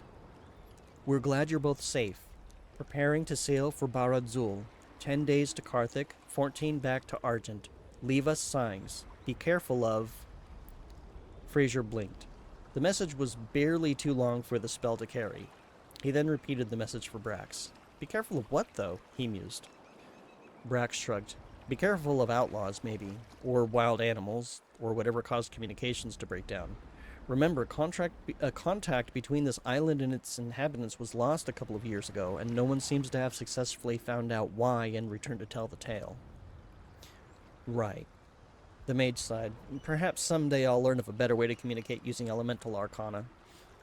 Hey, you did what was needed with what we had. And that's a hefty measure more than what we had before. Brax gave the Wharram a broad grin. It's enough to give a man some fragment of hope. I'm starting to feel like we might stand a chance of making it. He puffed his cheeks out, blowing air noisily. Nearly a month out here waiting for them, though. I hope you don't get too tired of fish. The Uruk laughed. Hey, now that we have some tools and traps to work with, I'll see if there's any wildlife I can hunt or catch to broaden our diet. Oops, sorry, I didn't mean to bump my mic. We're getting to part 10, so I wanted to get some more water.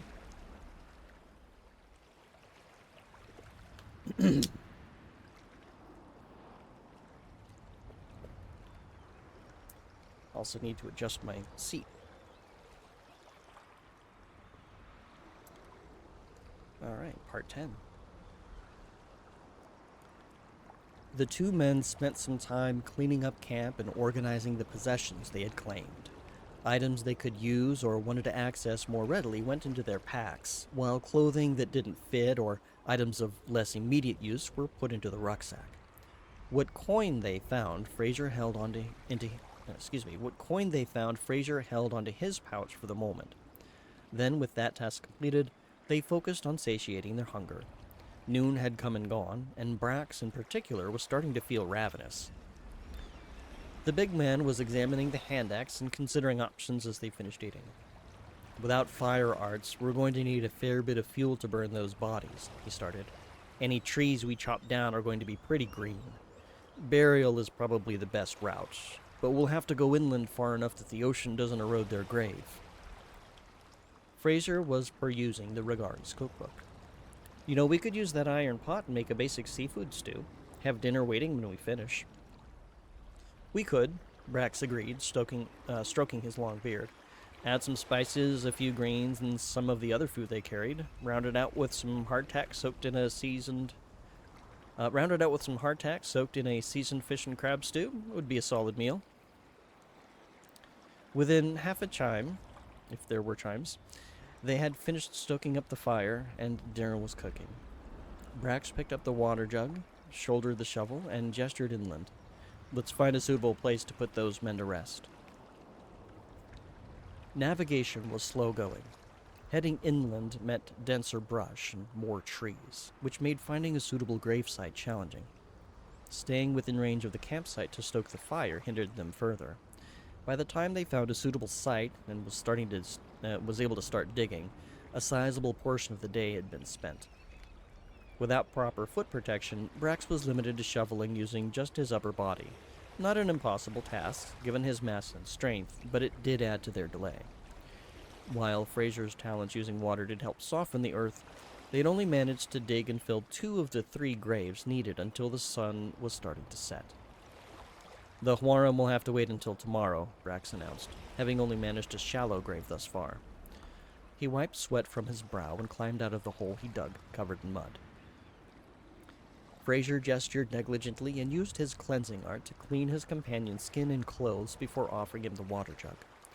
All things considered, we've done the best we could. We both could use a break. The Uruk grunted in agreement as he took a thirsty drink. I'm ready for some of that stew, to be sure. You know, if we don't... we don't make a half-bad team when it comes right down to it. He offered the jug back to Fraser. Your water arts give you a lot of versatility and survival potential. Paired with my strength, I think we'll be all right. At least save us from ending up in one of those. He jerked a thumb back to the graves he had dug. Yes, I hope so at least. They arrived at camp as the sun was low in the sky. The bubbling stew smelled enticing, and the 2 men set to the meal with vigor. Fraser had to let his hardtack soak for a bit before he could eat it, but Brax could be heard crunching away with his strong jaw and thick teeth. Too bad we Huarim don't have tusks, the maid said after finishing his bowl. I'm certain that I would break a tooth on this if it was not soaked first. He knocked 2 pieces of hardtack together, which had a crunchy tap that only a sailor, soldier, or food historian could appreciate. Brax chuckled. As if to demonstrate his people's strengths further, he snapped a piece of hardtack in his hands and crunched on it dry. With the right seasoning, these are actually an energy-packed snack for us Uruk. I'll stick with fish, replied the mage. After cleaning, collecting more firewood before the last of light was gone, and preparing places for them to sleep, the 2 men sat next to each other by the fire. It had been stoked into a blazing and comforting warmth, soothing after the day's events. So, what all do you got there? Brax asked over Fraser's shoulder. Fraser was taking a closer look at the books he had acquired. Let's see. Besides the journals we found up until now, we've got The Wayfarer's Cookbook, a timeline of the Carthaginian Civil War, The Pikeman's Promise, and Bonfire. I'm not familiar with this last one. He turned it over in his hand. It's not a very thick book. By Onroig Mazcres, he read. The author is not familiar to me either. Oh, I'm familiar with that last one. He's an Uruk author from Barad-Zul. Is it good? Brax's silver eyes reflected the light of the campfire with a glimmer. It was to my liking. I wonder if it will be to yours. I will have to read it later and see. He set it aside and picked up the journals. For now, though, I want to look these over and see what I can learn about why these men were on this island. Sounds good. Hey, can I borrow this one? He pointed to the Pikeman's Promise. I've read it before, but it's been a while. Sure. He handed it over, and the 2 men lapsed into silence as they read by the fire. Brax's back was propped against a low rock, his feet stretched out away from him. Fraser was angled in such a way as to catch the light of the fire. The Ragari laborer's journal wasn't very enlightening, having some notes on various foods they had foraged, how they tasted, and reservations about joining this expedition for...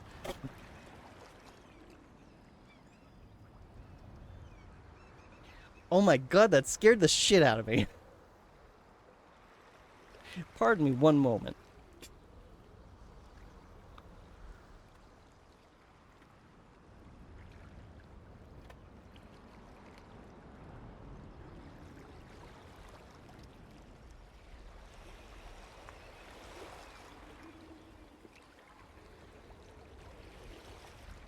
I have my window open, and my door was open just a crack, and the wind just sort of went back and forth, and it decided it was going to close the door loudly. So that scared me, because my light is off. The new beats of the soundtrack. There are no doors. They're at a campsite. If there's a door, there's something very wrong. Okay. All right. Where was I? We'll just start this paragraph over. Sure, it's not waterbending. No, I hope not.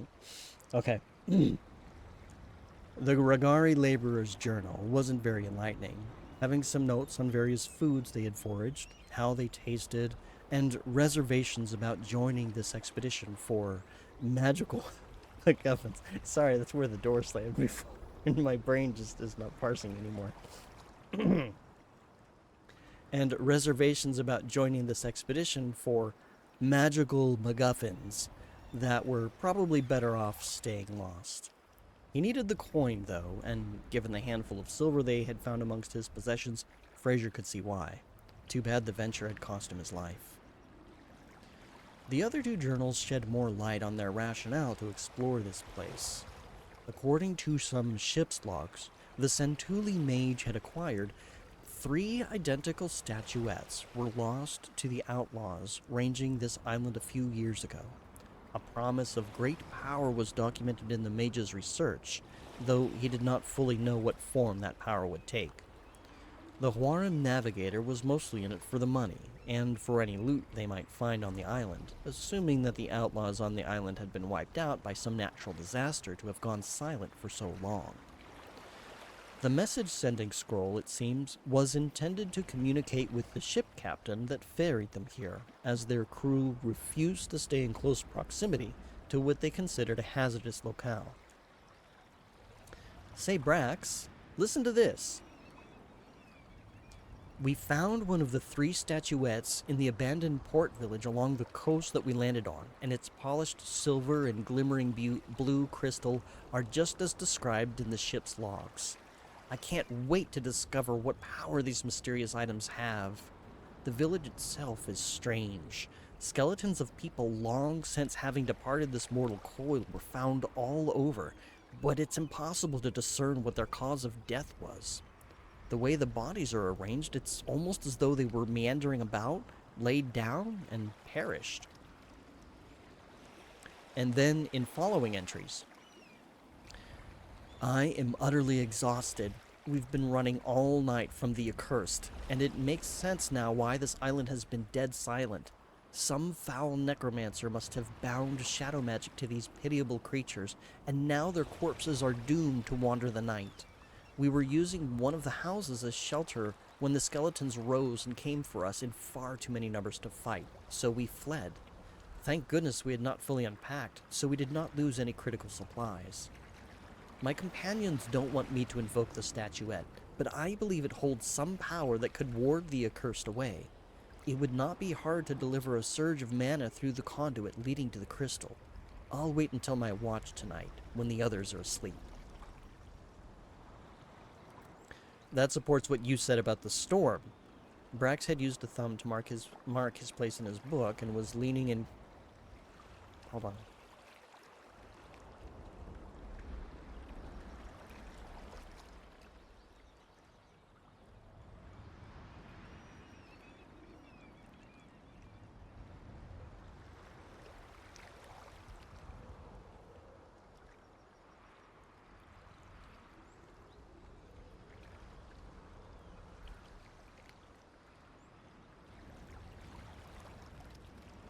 Sorry, I was just informed about a leak downstairs. Apparently it's raining, and that's something I'm going to have to fix tomorrow.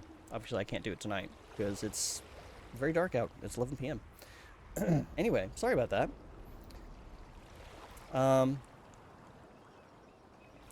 That supports what you said about the storm.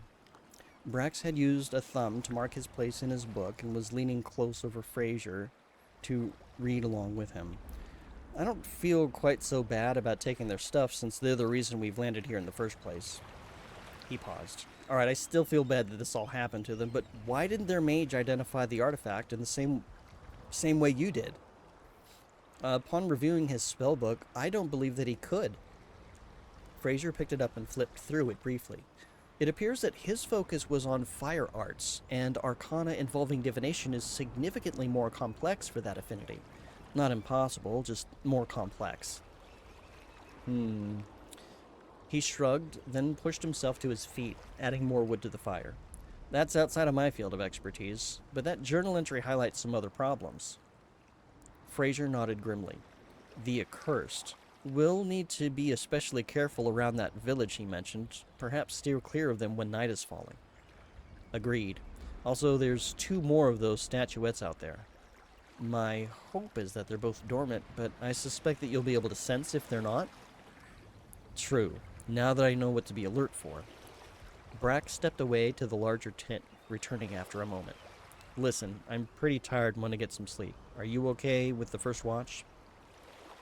The Huaram looked up at the big man. Sure, I can keep the fire going for you. Take these, then. He offered Fraser the mage's dagger and the signal whistle they found. If there's any trouble, blow on the whistle good and hard. A fine idea. He accepted both items, placing the whistle around his neck and using its attached chain. Rest well, Brax. Thanks. Wake me when you start to feel sleepy. And I'll grab another quick drink. This is like the never-ending story here with the storm in the book and the storm outside your place. Oh gosh, I didn't think of that. Well, I'm only drinking a little bit of water. I don't have water affinity with Arcana.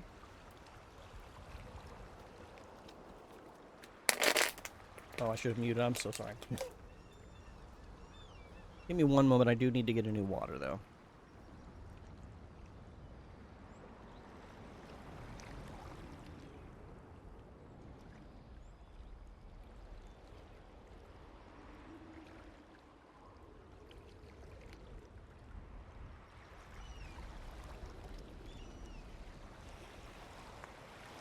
Okay. But yeah, I'm not terribly pleased to learn about that. I don't know how bad the leak is, and I can't do anything about it, unfortunately. So my sister's just letting me know, and then we'll have to try to patch that, whatever's going on around the roof tomorrow. So that's fun. Okay, part 11. It wasn't long before he could hear the Uruk's deep, restful breathing. The stereotype was that big men tended to snore loud, but Brax didn't seem to adhere to that. He had to admit it was a relief. He preferred quiet when reading.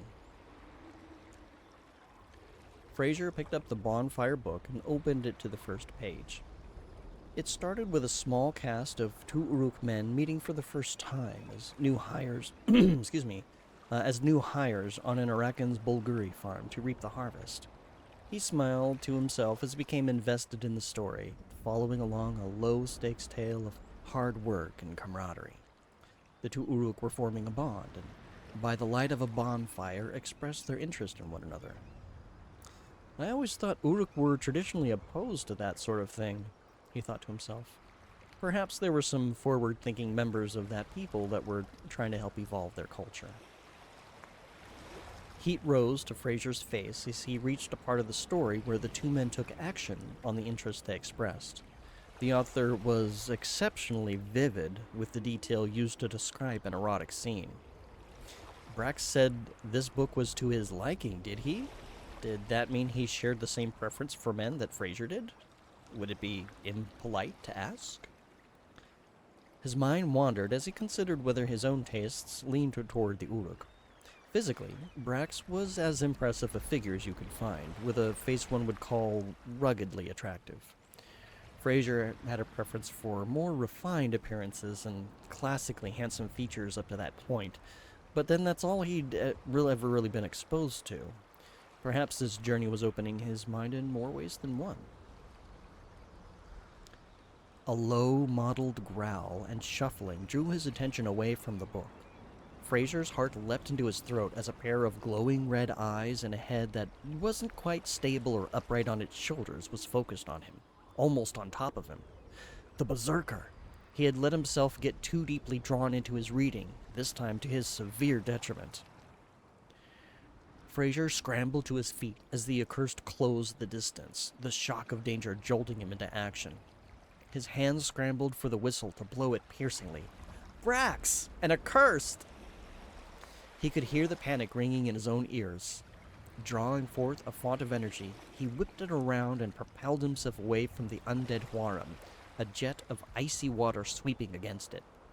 The force knocked the accursed down, but determination and death in its eyes drew it back up. The creature lumbered quickly toward him. Fraser could hear movement in the tent, but he had to buy some time and defend himself. The font he had drawn now protected his body in a thin barrier jacket, but that temporary defense would not last long. He had to slow the creature down.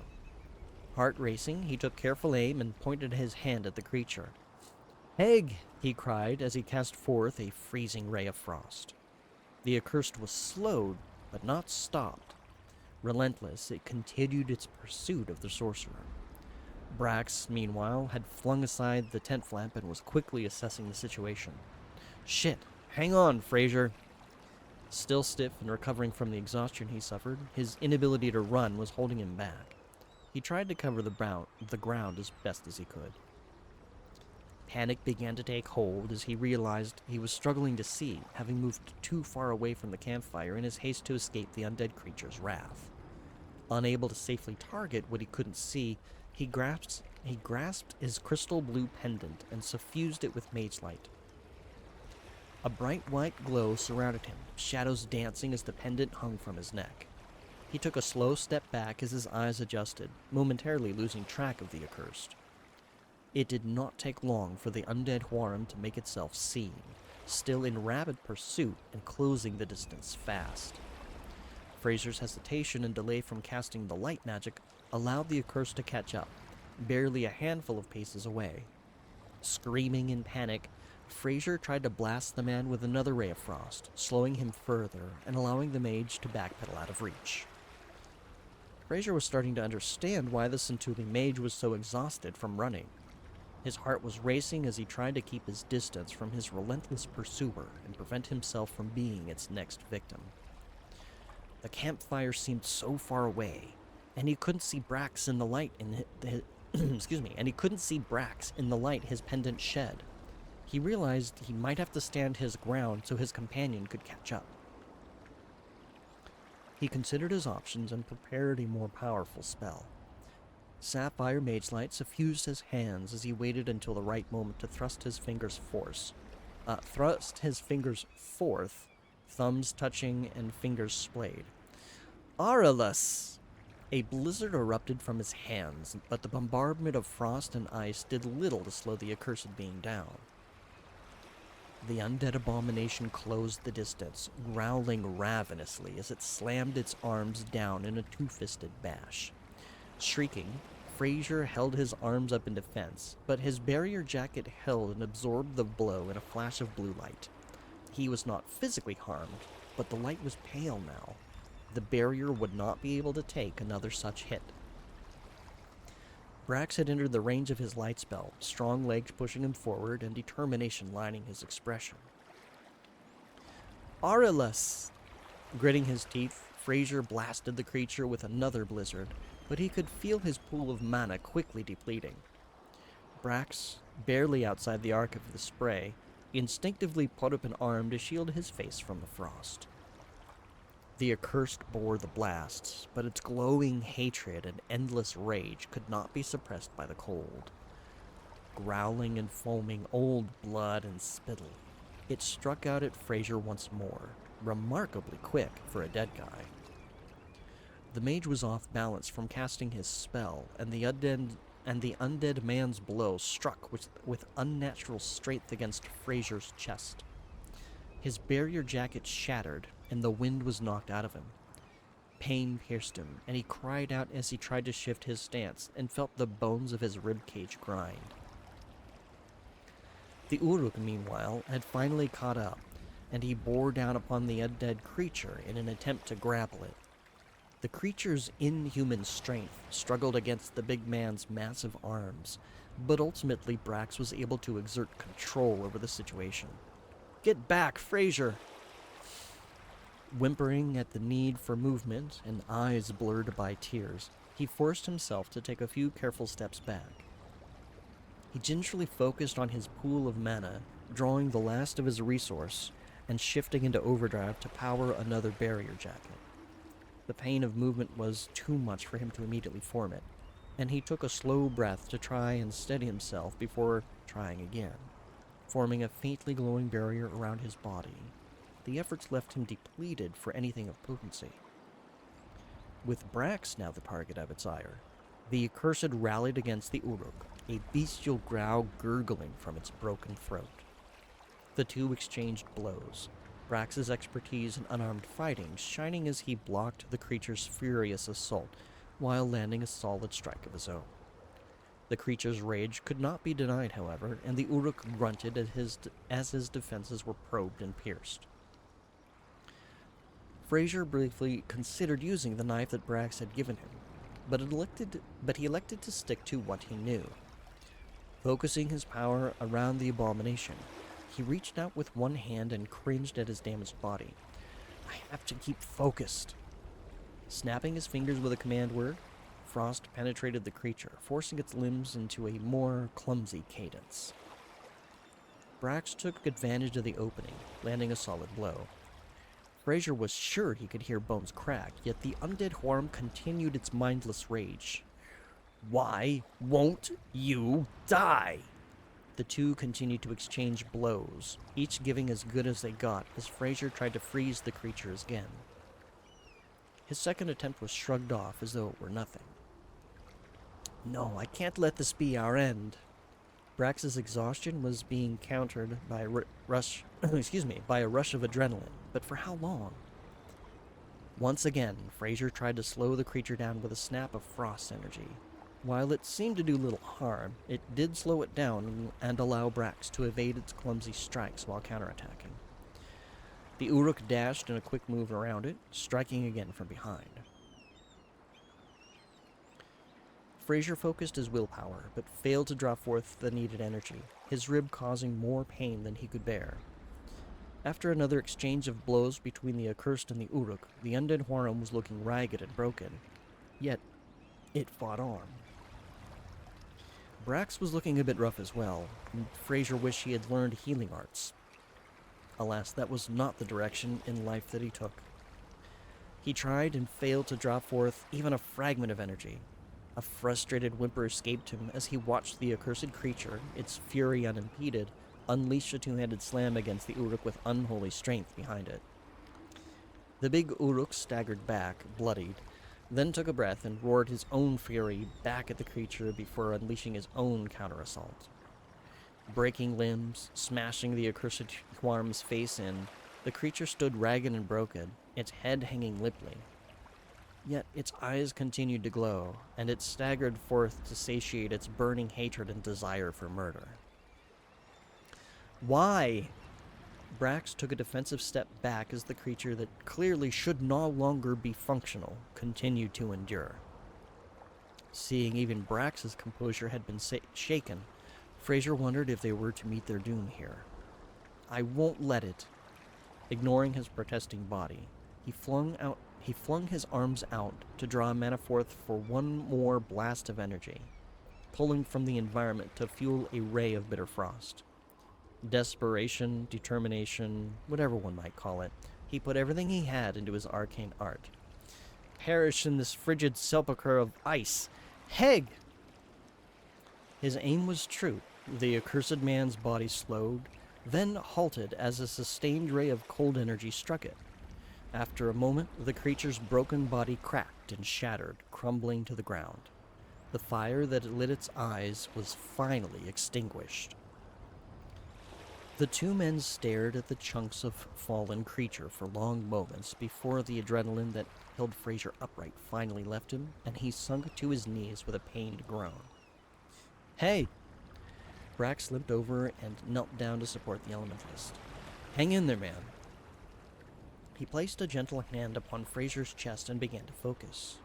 A translucent wave of power shimmered as the mage felt bones begin to knit and aches fade. When the Uruk had finished, though he was still tender in spots, Fraser felt significantly improved. Thank you, Brax.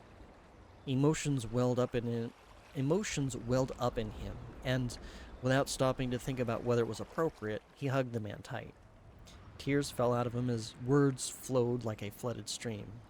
He was dead. He should have been dead. Why didn't he stay dead? I've never had to deal with dead people before, let alone undead people. Is this normal? This doesn't feel normal. I could have been killed. You could have been killed. We could have been killed. Hey. Brax's tone was a low, calming rumble, though Fraser could hear a distant tremor to it. We weren't killed. We survived. You did a great job. The Uruk's massive arms were tied around him and felt stable and protective.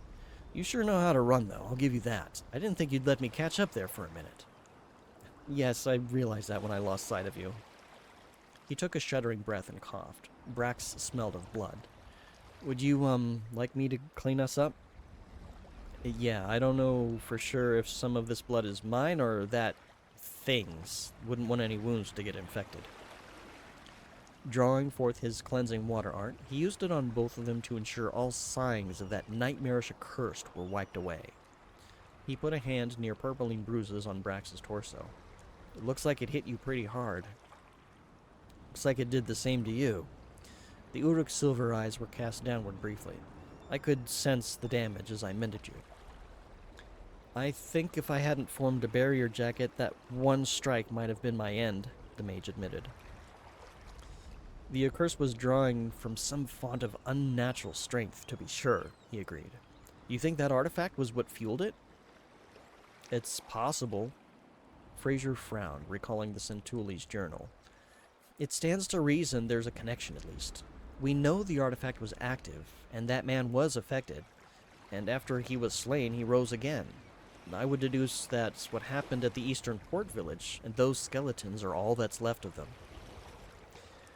Makes sense. Brax looked over to the broken fragments of frozen undead. I don't think that thing is coming after us again. Do you think the other two bodies might also be affected? Fraser shrunk inside of himself a little, leaning against the Uruk's body as he observed his handiwork. That Centuli was pretty well chopped up, but either way they'd have to dig themselves out of 6 feet of earth first. We can check in the morning if anything looks disturbed. He looked Fraser up and down. You good to walk? Fraser nodded. He wanted to get away from the grisly scene and put the memory of the night behind him. Brax stood, and the two made their way back to camp. The Uruk's already stiff pace hindered with a slight limp. Are you going to be okay? The mage inquired. I will, once I've recovered enough focus to mend my own injuries. They made it back to camp. Rather than return to the tent, Brax instead added some more wood to the fire, grabbed his bedroll and blanket, and settled down outside. I'm not going to be able to get back to sleep right away after all that. You can rest if you want. Fraser nodded, retreating to the Centuli's tent to collect his blanket and bedroll. Then he returned to where the Uruk was seated. I don't want to be alone right now, he admitted.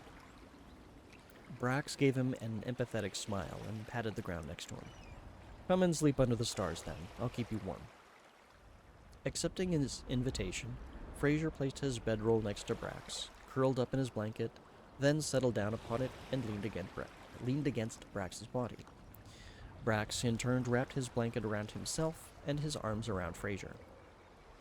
It took him a while to get to sleep. His mind kept returning to flashes of the accursed, eyes bright with hatred, broken body resisting magical and physical might. He pressed himself against the comforting bulk of Brax's body, then eased up when the Uruk jumped. He'd accidentally pressed against bruises. My apologies, he murmured. No worries, the Uruk grumbled. Just try to clear your mind. Listen to the sound of the ocean and campfire. Fraser turned his focus to the endless churning of the tide and crackling of burning wood, the sounds of insects, the whispers of the wind. These were things he could draw comfort from. As the excitement of the evening drained away, he found exhaustion consume him, and he let himself be carried away by the gentle chorus around him. Okay, time for another drink before we jump into part 12.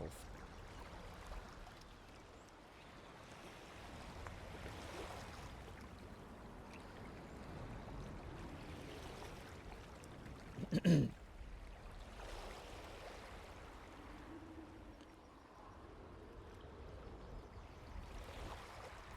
see, I want to adjust one of these.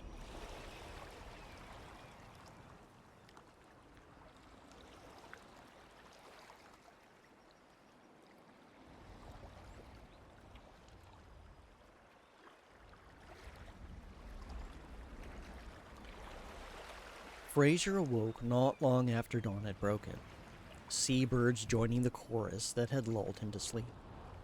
A waking dream made him believe he was back in his own bed, window open to the sea breeze and sounds of wildlife, but reality soon took hold. He was curled up on a bedroll on a beach. After casting about, he found Brax by the campfire cooking breakfast. Good morning, Brax, he yawned. Morning, the Uruk grumbled. Did you sleep okay? Eventually, he admitted. Well enough, I suppose. How was your night? Or how was your rest? Brax put some freshly made fish stew, similar to the previous night's dinner, into a bowl and walked over to Fraser to offer it. About the same, enough to regain my focus and mend my injuries. The mage accepted it with thanks, though he was more interested in the fruit from their forage. I think I'm starting to miss bread, he admitted. As a sailor, you get used to the same rations when you're on a long voyage, said Brax. He was hungrily devouring his own bowl before serving himself another. Though as a merchant courier ship, we make enough stops and pick up enough local trade goods, so we don't get too bored with what we're eating. Still, we've had plenty of times where we had to ignore what we were eating and just eat it. His mind wandered back to home and the fine breakfasts their cook staff would plan for them. Poached eggs with cream sauce on fresh greens, glazed bacon, fried and hashed rock tubers, warm, fluffy bread and creamy butter, Horum pastries with a dusting of crystallized fruit sugar. When we get back to Port Eleni, the first thing I shall do after giving my mother a big hug is to ask Rala, our head cook, to make one of her finest breakfasts. I should like you to join as well. Have you gone to many fine dining establishments during your travels? Sometimes. The Uruk sat on a rock nearby, crunching on some hardtack. Depends on what you call fine dining.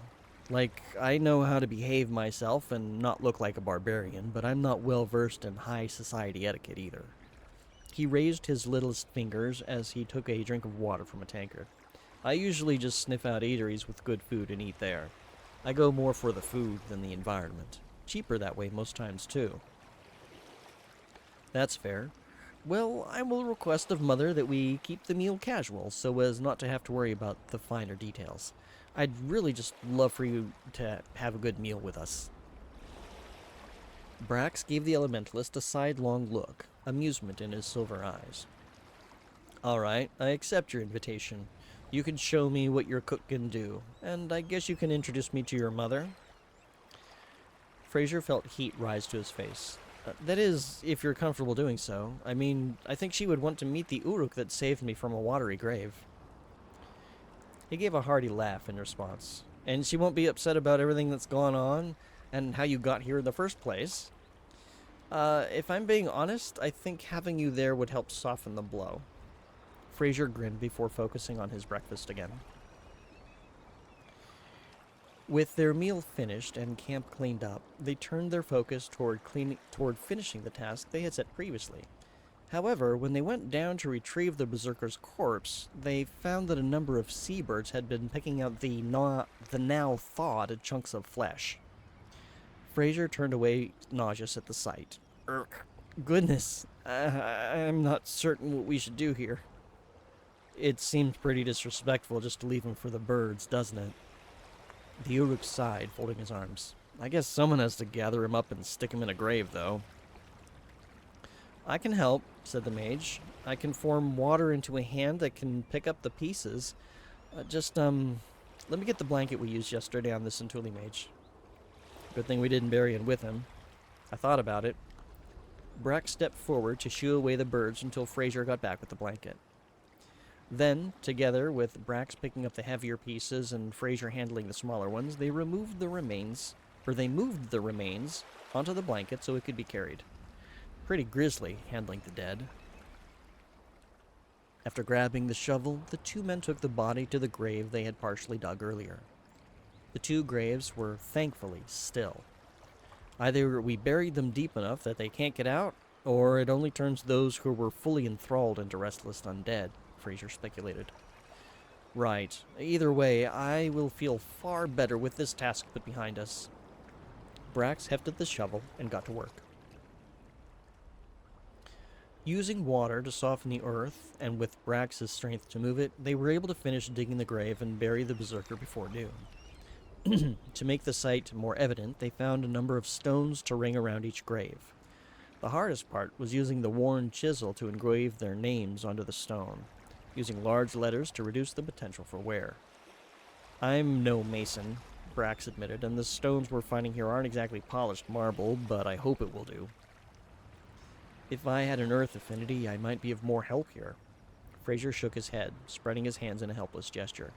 My apologies, Brax, though I wonder if some sand mixed with high enough pressure of water might have some impact.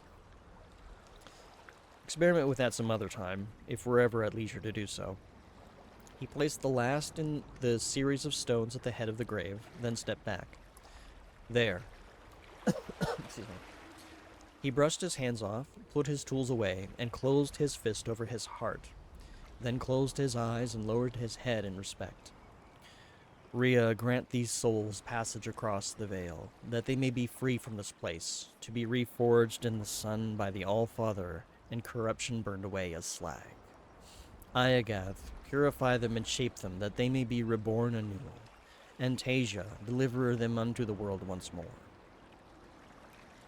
Fraser bowed his head in silent respect as well.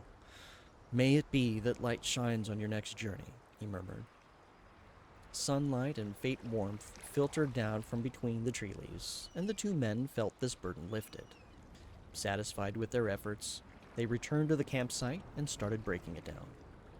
Finally, Brax cleared a spot in the sand away from the high tide line and used a number of rocks to create an arrow pointing west and a flag made out of a long branch and the Corsican Navy winter coat, to let the captain know what direction our main camp is.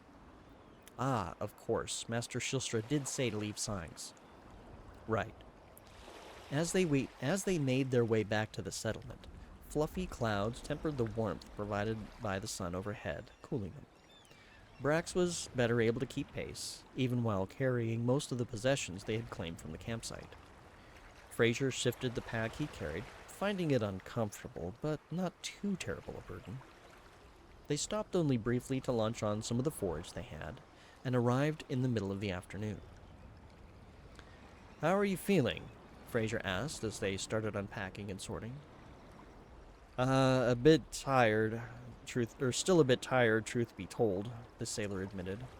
Frankly, once we get settled in and dinner started, I went to lay down for a while, finish recovering my strength. You've been working hard, Fraser agreed. I suppose your training is bearing fruit here. Brax shrugged. Life is uncertain, and you never truly know which way the wind will take you. I've never expected to have my strength tested in this way, and I know our trials aren't over yet, but it feels good to be making some progress. He tapped on the rucksack. Though part of this feels like luck. If that trio hadn't been trying to find those artifacts and succeeded in the worst possible way, we would not have the boon of their equipment to aid us. True, but it's not like it was free either, the mage added, recalling the fight and refight against the Berserker Huaram. He shuddered at the memory of the mutilated bodies. And if we were to remove them from the equation entirely, that maelstrom would not have struck the Storm Rider, and we would not be stranded. Fair enough. Many of the possessions were not strictly needed while exploring, so they left items related to cooking, the assorted books, toolbox, clothes that didn't fit or weren't being used, and miscellaneous items like the wand, dice, and mirror in the carpenter's shack. Items that were useful, such as the mess kit, weapons that doubled as tools and were in good condition like the hammer, axe, and short sword, torches, rope, and navigator's tools, went into Brax's larger pack. Fraser carried some spare clothing that fit, more torches, the healing kit, and a few other bits. We should be able to travel pretty light while bringing back more forage. Brax was sharpening the Berserker's short sword, the hand axe, and the worn carpenter tools using the whetstone. Fraser, meanwhile, was starting dinner. How many days has it been now? 3? 4?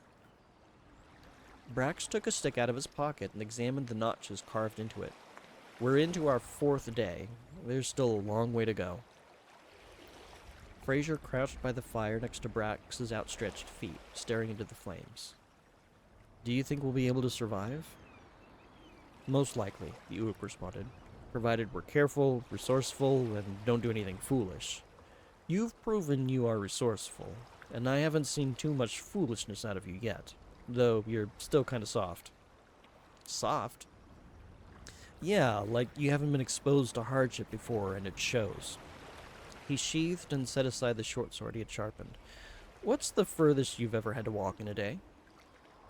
Probably about as far as the camp we found, the mage admitted. Our carriage had broken a wheel, the driver had been hurt, and the horses had run off. It wouldn't have been appropriate for my mother to make the walk to town for help, so I did it. I was quite sore by the end of it. Yeah, I guess you didn't do much running around growing up either. Fraser shook his head. No, I loved reading and art, and I spent most of my spare time as a child in libraries or gardens or into san houses and chocha shops. What about you? Oh, I was always running around, exploring, doing work to help the family or training, even as a young one. My friends and I, we'd probably run back and forth the distance to that camp in a day just for fun, just to see a friend we hadn't seen in a while and still be back in time for dinner. He chuckled in recollection. I think my mother got tired of me wearing out shoe leather and told me if I wanted to make that trip again, I'd have to do it barefoot, thinking I wouldn't do it. Proved her wrong, though. Fraser glanced down at the Uruk's feet and calves, which were just as large and powerful looking as the rest of him. Thick skin on the bottoms appeared evenly calloused at pressure points, but healthy and well cared for. He thought back to times that the Uruk had touched him with his hands for one reason or another, and they too had seemed work-hardened, but not neglected. Probably just as well, since I kept growing so fast, he continued. I wore a lot of hand-me-downs from older youths in the village, and eventually was wearing second-hand clothes from the clan's men, until I outgrew even them, and things got awkward for a while. Awkward how? Fraser asked, curious. Well, let's just say I wore a lot of patchwork clothing until my body decided to stop getting taller. He gestured above his head with a hand to emphasize. That didn't mean I stopped getting broader. I was probably into my mid-20s when I finally went from patchwork cloth and sandals to bespoke clothes and boots. It felt strange to look at myself in the mirror, like a fancy tale of rags to riches. Felt good, though. Looked good. He grinned. I can only imagine, Fraser replied, smiling back. I can't say that I've ever had such challenges myself. My parents ensured that I was always well clothed and tended to, and I'd never had the experience of having to grow into or out of someone else's clothes. He paused. Logically, I acknowledge the necessity, but emotionally, you know those clothes we got from the Huaram at that camp? I feel uneasy at having to wear them if my own clothes become torn. Those clothes that someone else worked in, sweat in, and no matter how many times I use my cleansing water, it feels like it's always going to be theirs. It just makes my skin crawl. Yeah, I guess that makes sense. He shrugged, then started poking at the mage with his toes, mischief lighting his silver eyes. Well, the world is full of things that aren't pleasant, eh? Eh? You just gotta expose yourself to them and get used to it. Stop! Fraser shouted, laughing as he toppled, unbalanced. In his mind, he knew the Uruk's feet were clean, since he'd used a cleansing spell on both men not long ago. He deduced the Uruk was teasing him to try to get a rise out of him. Oh no, you don't know where these have been, arg, he taunted. Fraser just laughed and threw an unnecessary cleansing art at his foot, churning the water into particularly potent effervescence. Take that, then. Hey, that tickles! The Uruk twitched his foot back, shaking it a bit. His mirth rumbled forth as a hearty laugh. Stop! Oh, so you're ticklish there. He grinned, knowing he had the upper hand, or foot, as he spread the effect to encase his skin up to the ankles, bubbles tinkling. Ha! Okay, I give up. I give in. Mercy. The big man rolled onto his back and flailed his lower legs helplessly until Fraser released the effect. The whole spell kind of tickles when you use it, but that was just an unfair amount of bubbles there, man. It's a comfort to know that I have a way to fell even the mightiest of men. He struck a victorious pose, water spinning around his hand. Well, I wouldn't try that on an actual foe. You might get an unpleasant surprise. He rolled back upright, sitting cross-legged to keep his feet firmly away from Fraser's arcana. I'm surprised it had that level of effect on you, he admitted. Brax chuckled. Just because I've been on my feet a lot doesn't mean they've gone insensitive. I'm tuned into a few of my senses. Scent and taste, that's a given for an Uruk, but touch as well. Well, I promise only to use my powers for good, he swore solemnly. Getting back to you, though. Brax pointed a thick finger in his direction. I think it's safe to say you've never been in a fight before, have you? It was less a question than a statement of fact. Fraser couldn't refute it. Conflict in life has been rare for me, it's true. When tensions run high and emotions are heated, I turn to the art of logic and persuasion to de-escalate the situation. That's a useful talent, but as you've experienced, it won't save you from the deranged or the undead. The mage shrunk into himself a little, feeling chastised at his level tone. Hey, relax. I'm not upset, but do me a favor, and if you get into a bind again, Run towards me, not away. I can't help protect you if I can't catch up to where you're at, you know? He rumbled a low chuckle, trying to lighten his tone.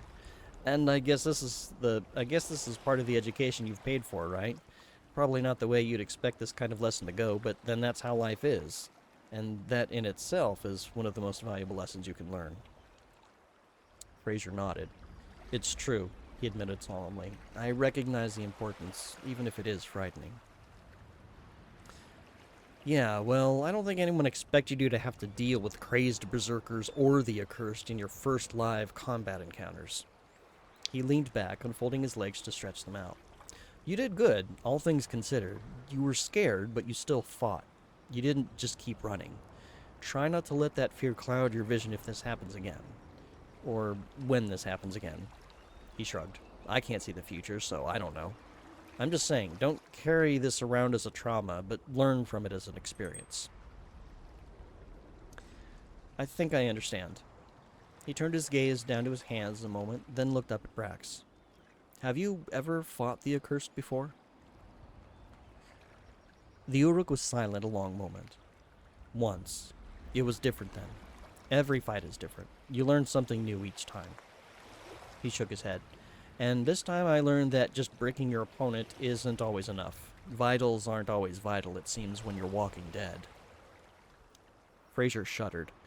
I'd never seen one before. I'd read about them, but books about them aren't widely written. I may have to research them further so I'm better equipped to handle them next time. Fraser turned his gaze to the elementalist. You acknowledge that there may be a next time. Good. I hope when or if that time comes, you can face it with courage. I'll try to. Of course, if you find you need... Excuse me. Of course, if you find you need to talk about it or you just don't want to be alone again, hey, that's fine. He spread his arms open. Comrades, friends, therapists, it's all about sharing these burdens so you don't carry them alone. Don't let them weigh on you. That is when a trauma curses you, and then it's harder to overcome. Or sleep at night. Don't let anyone shame you for how you're feeling, alright? The Huarim nodded. You sound like you've got some experience with this. I do, said Brax. When you get crew that rotates in and out, you get exposed to different cultures, different ideas, different backgrounds, that sort of thing. Some men would have mocked you for last night, you know? But I've seen men in that kind of toxic culture just bottle it up until it was too much, and then... He trailed off, silent a moment, pensive. Well, sometimes they take it out on those around them, and sometimes they take it out on themselves. Bad times. I don't understand the need to suppress how one feels. We Uruk have it ingrained in our culture that all emotion is a divine gift, and to embrace these emotions, to understand them, to feel them when it's appropriate to feel them. That is our way. I remember overhearing someone at a Tassan house, an Ashling, I think, talking about how an Uruk they knew casually was like an emotionless wall, Fraser recalled. Then one day, just like that, and he snapped his fingers in emphasis, some unholy rage was unleashed that could have easily rivaled the berserker we fought. And after it was over, it was like a candle had fallen into water, just emotionless wall again. I think they were frightened that such destructive emotion was possible in so reserved a person.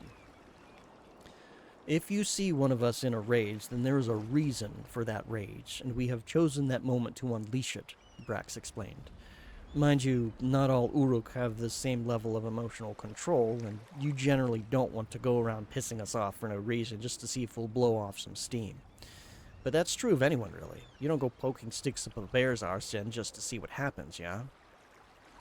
Fraser chuckled. I will be mindful. Good. The Uruk picked up the items he had finished sharpening. So, I'm gonna lay down for a bit. Let me know when it's time to eat. I will. Rest well, Brax. The evening passed without event, and the two men enjoyed another solid meal. They had a few days' worth of forage between what they had found and what they took from the campsite, and a solid amount of long-lasting rations. We should probably save the rest of the rations for an emergency, said Brax. Or if we want to travel inland and might not be able to fish. I could try salting and smoking fish to make them last longer, but it's not something I've ever done before. Fraser looked thoughtful a moment, excuse me, then retrieved the Wayfarer's cookbook from the carpenter's shack. I thought I saw a chapter on drying food and other travel recipes. Yes, here we are. Everything from jerky to biltong to pemmican and hardtack. The Uruk nodded. Hey, nice. Then tomorrow, let's see if we can smoke and dry some fish. I'll grab another drink here before we jump into part 13.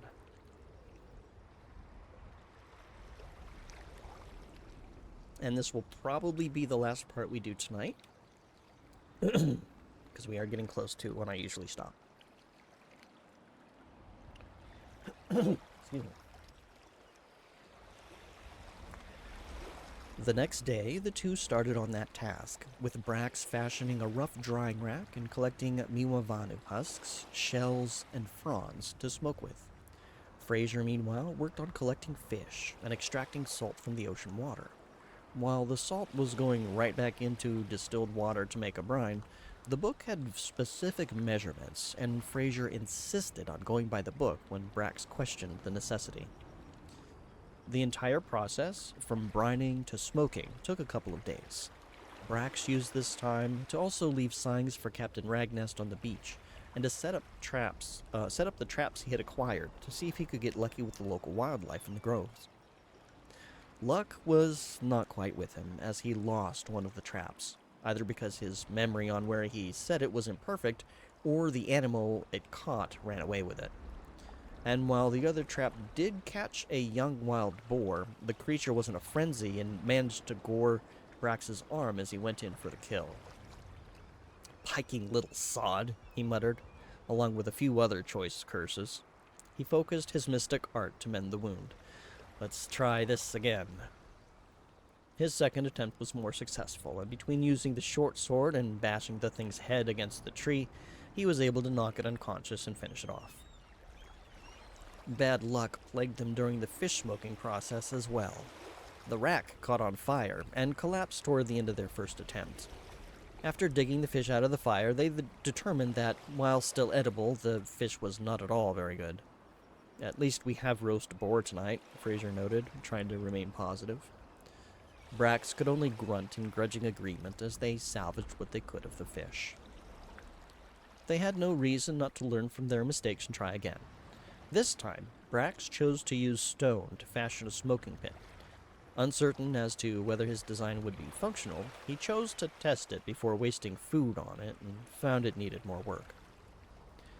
Your craftsmanship in this is far better than I could ever hope to accomplish, Fraser said, offering him a bowl filled with roasted boar, fish, and fruit.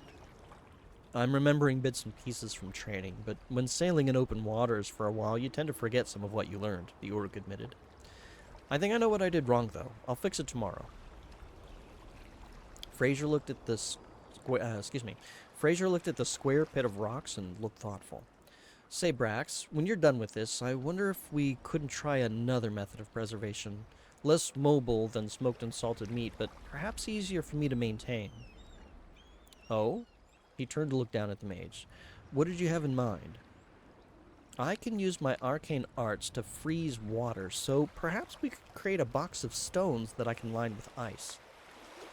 That's a good idea, Brax agreed. We'll keep it in the shade, away from the fire, maybe partway in the ground to insulate it some. By the next day, they had gone through the rest of their forage they had found at camp and was cycling in their own forage, but the island remained a fruitful bounty for them to stay well fed from day to day. Brax slept on his thoughts and worked out how to handle both the smoke pit and the icebox. Another test of the former proved satisfactory, and Fraser was pleased with the stonework for the latter.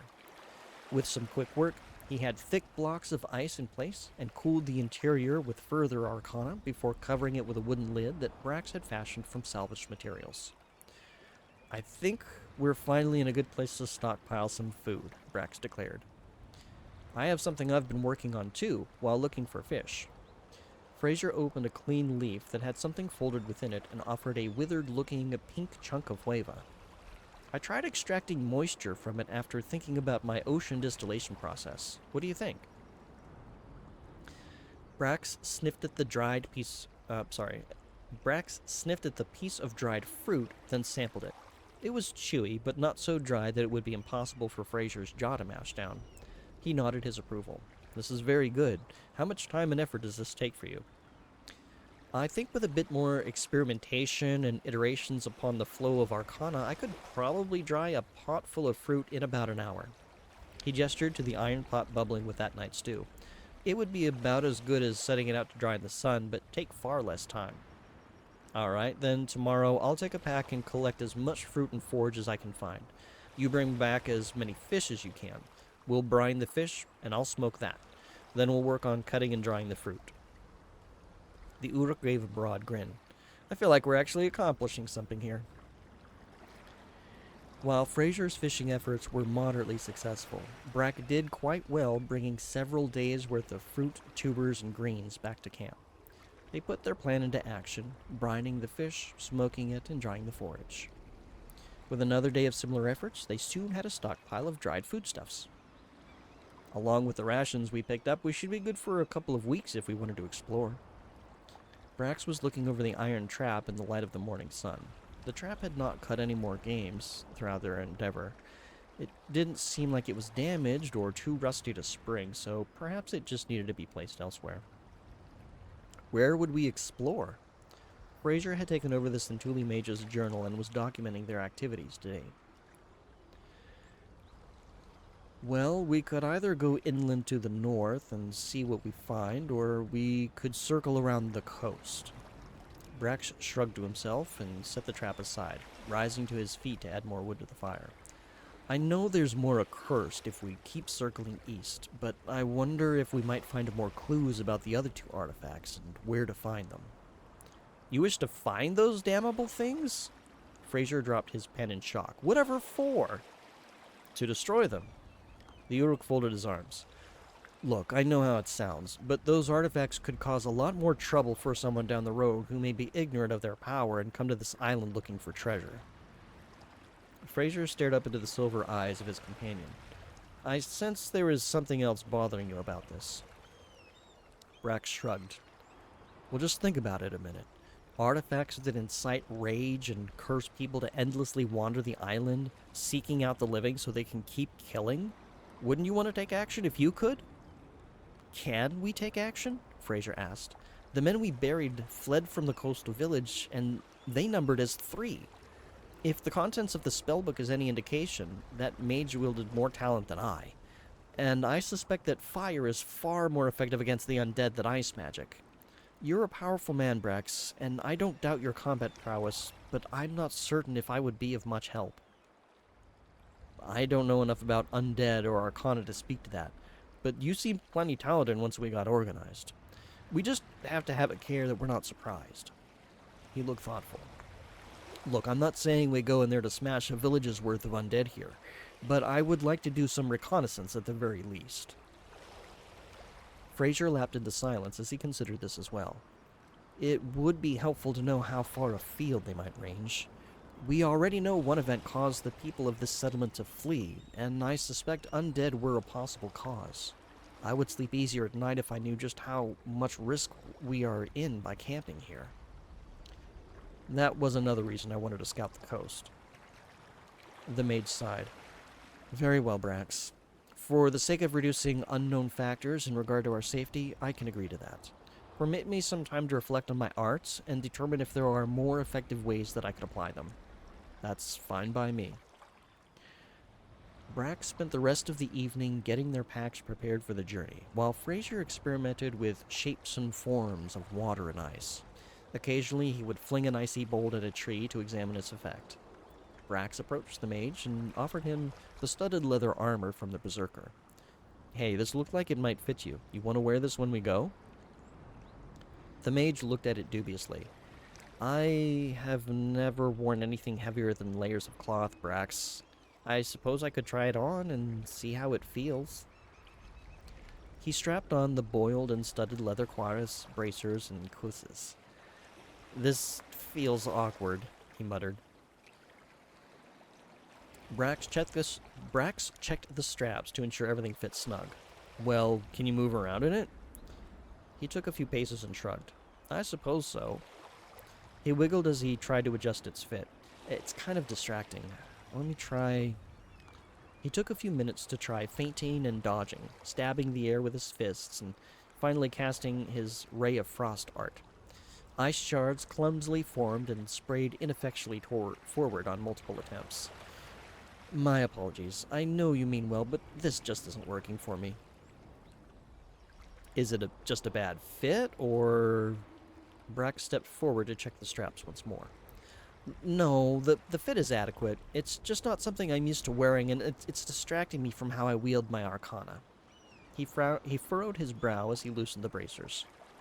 Oh, I guess arcanists don't do much combat training, so you wouldn't have been exposed to even light armor like this. Brax helped him out of the armor, and Fraser was easily able to cast his arcane arts again. So if armor won't help keep you safe, then do you have any arts that can help?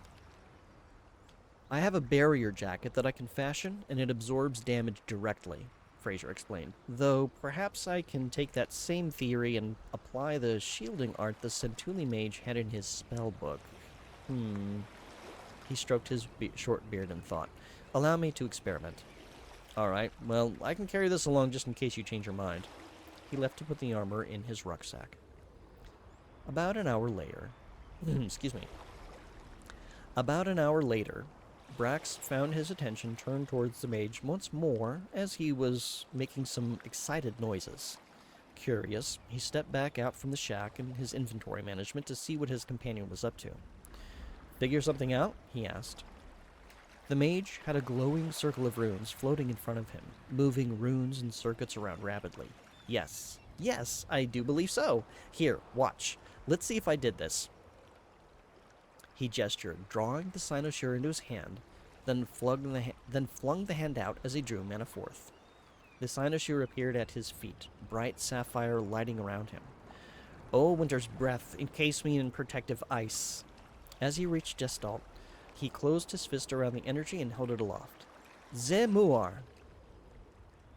Glimmering frost coalesced around Fraser's body to form a protective jacket, impossibly thin and light, but protecting his body in much the same manner as the studded leather armor had done. Success! He beamed broadly and turned around so Brax could examine it. What do you think? Pretty fancy, but how protective is it? Brax bent down so his head was level with Fraser's. I believe it should withstand a moderate force, and it is self-mending if something does penetrate it. He knocked on it with a fist. May I? He raised a hand and pointed it at the mage's chest. Fraser's eyes widened as he considered how confident he was in the art. I won't go full strength, I promise, he rumbled, and if I break through it, I can use a healing art. Fraser took an uncertain breath, closed his eyes, then let the breath out slowly. Yes, of course. Better to know its limitations now. He spread his arms out, one eye watching Brax, his expression tense with anticipation. Just a light tap at first. It was clear the big man put nothing like his usual strength behind it, but it still pushed the mage back a step. Not bad.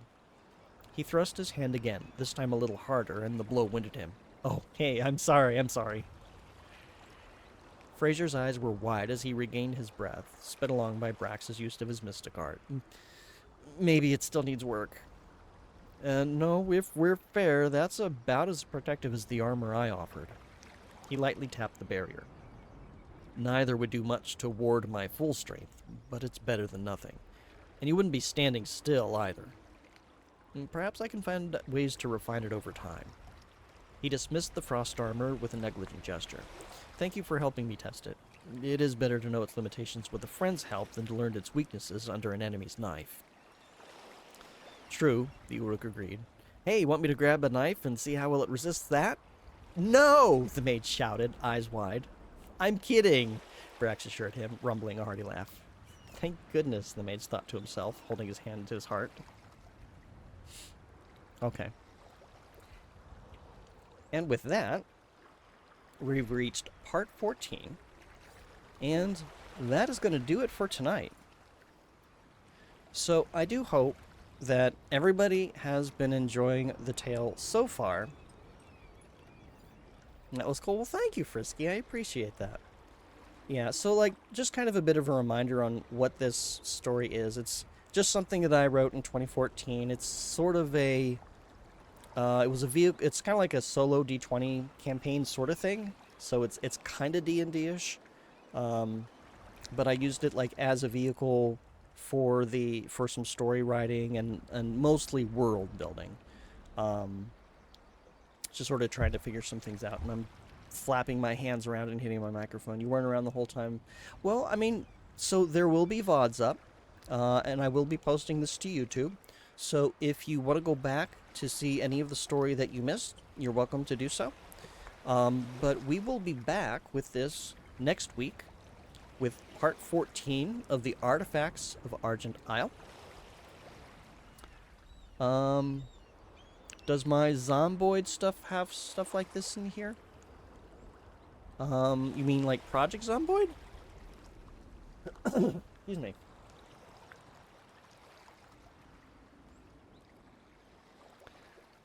I think Project Zomboid's lore is more contagion based. So a lot of undead stuff, like zombies and whatnot. Here, let me adjust this. I don't need to be holding my book right now. Let's detach that, and then we'll do that. Fix the shoulders. Okay. So a lot of zombie stuff, yeah. So the lore in the world building that I'm doing, undead are not strictly like.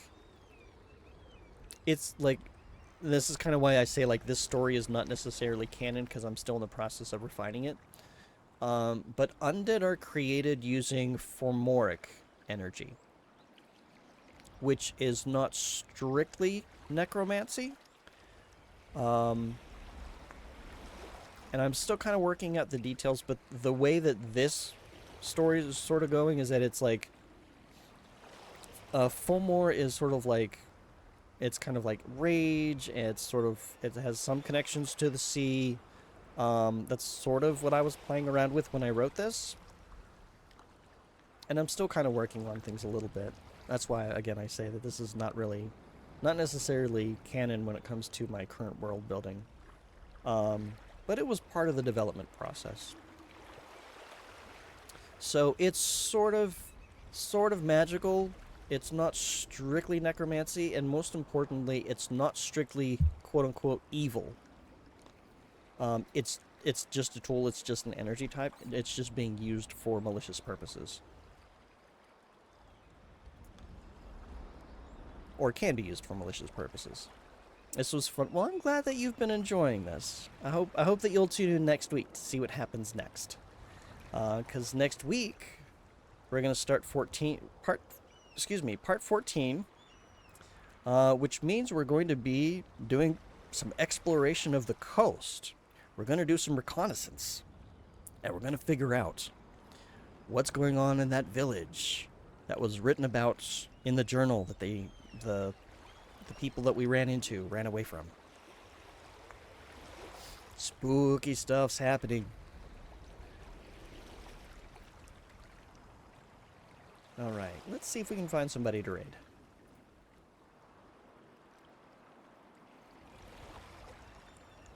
Who is on? See suggested collaborators for you here. Okay, thanks. There's a new thing while I'm live.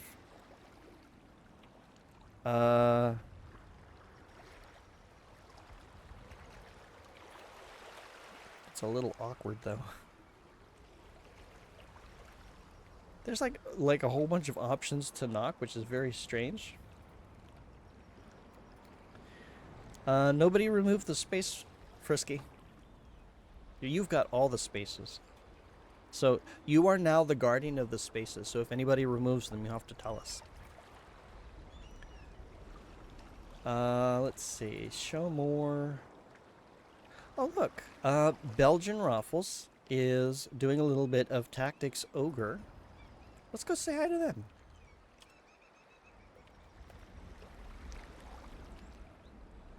If I can type. ROFLZ. Right? Belgian Ruffles. Yeah, okay. That should work, right?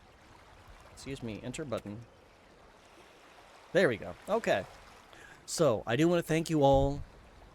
If I don't bump my mic, I do want to thank you all for coming by, hanging out, chilling, while we listened to the first big part, first 13 parts of some nonsense that I wrote. I hope you'll all tune in next week, or that you'll at least check out the VOD. As we wrap up for the night, though, I do want to remind you all that you matter, you are important, you are cherished, and you are missed when you're not around. You deserve to be you. You can conquer the challenges that come your way. Have courage, be strong, and until next time, take care. Bye for now.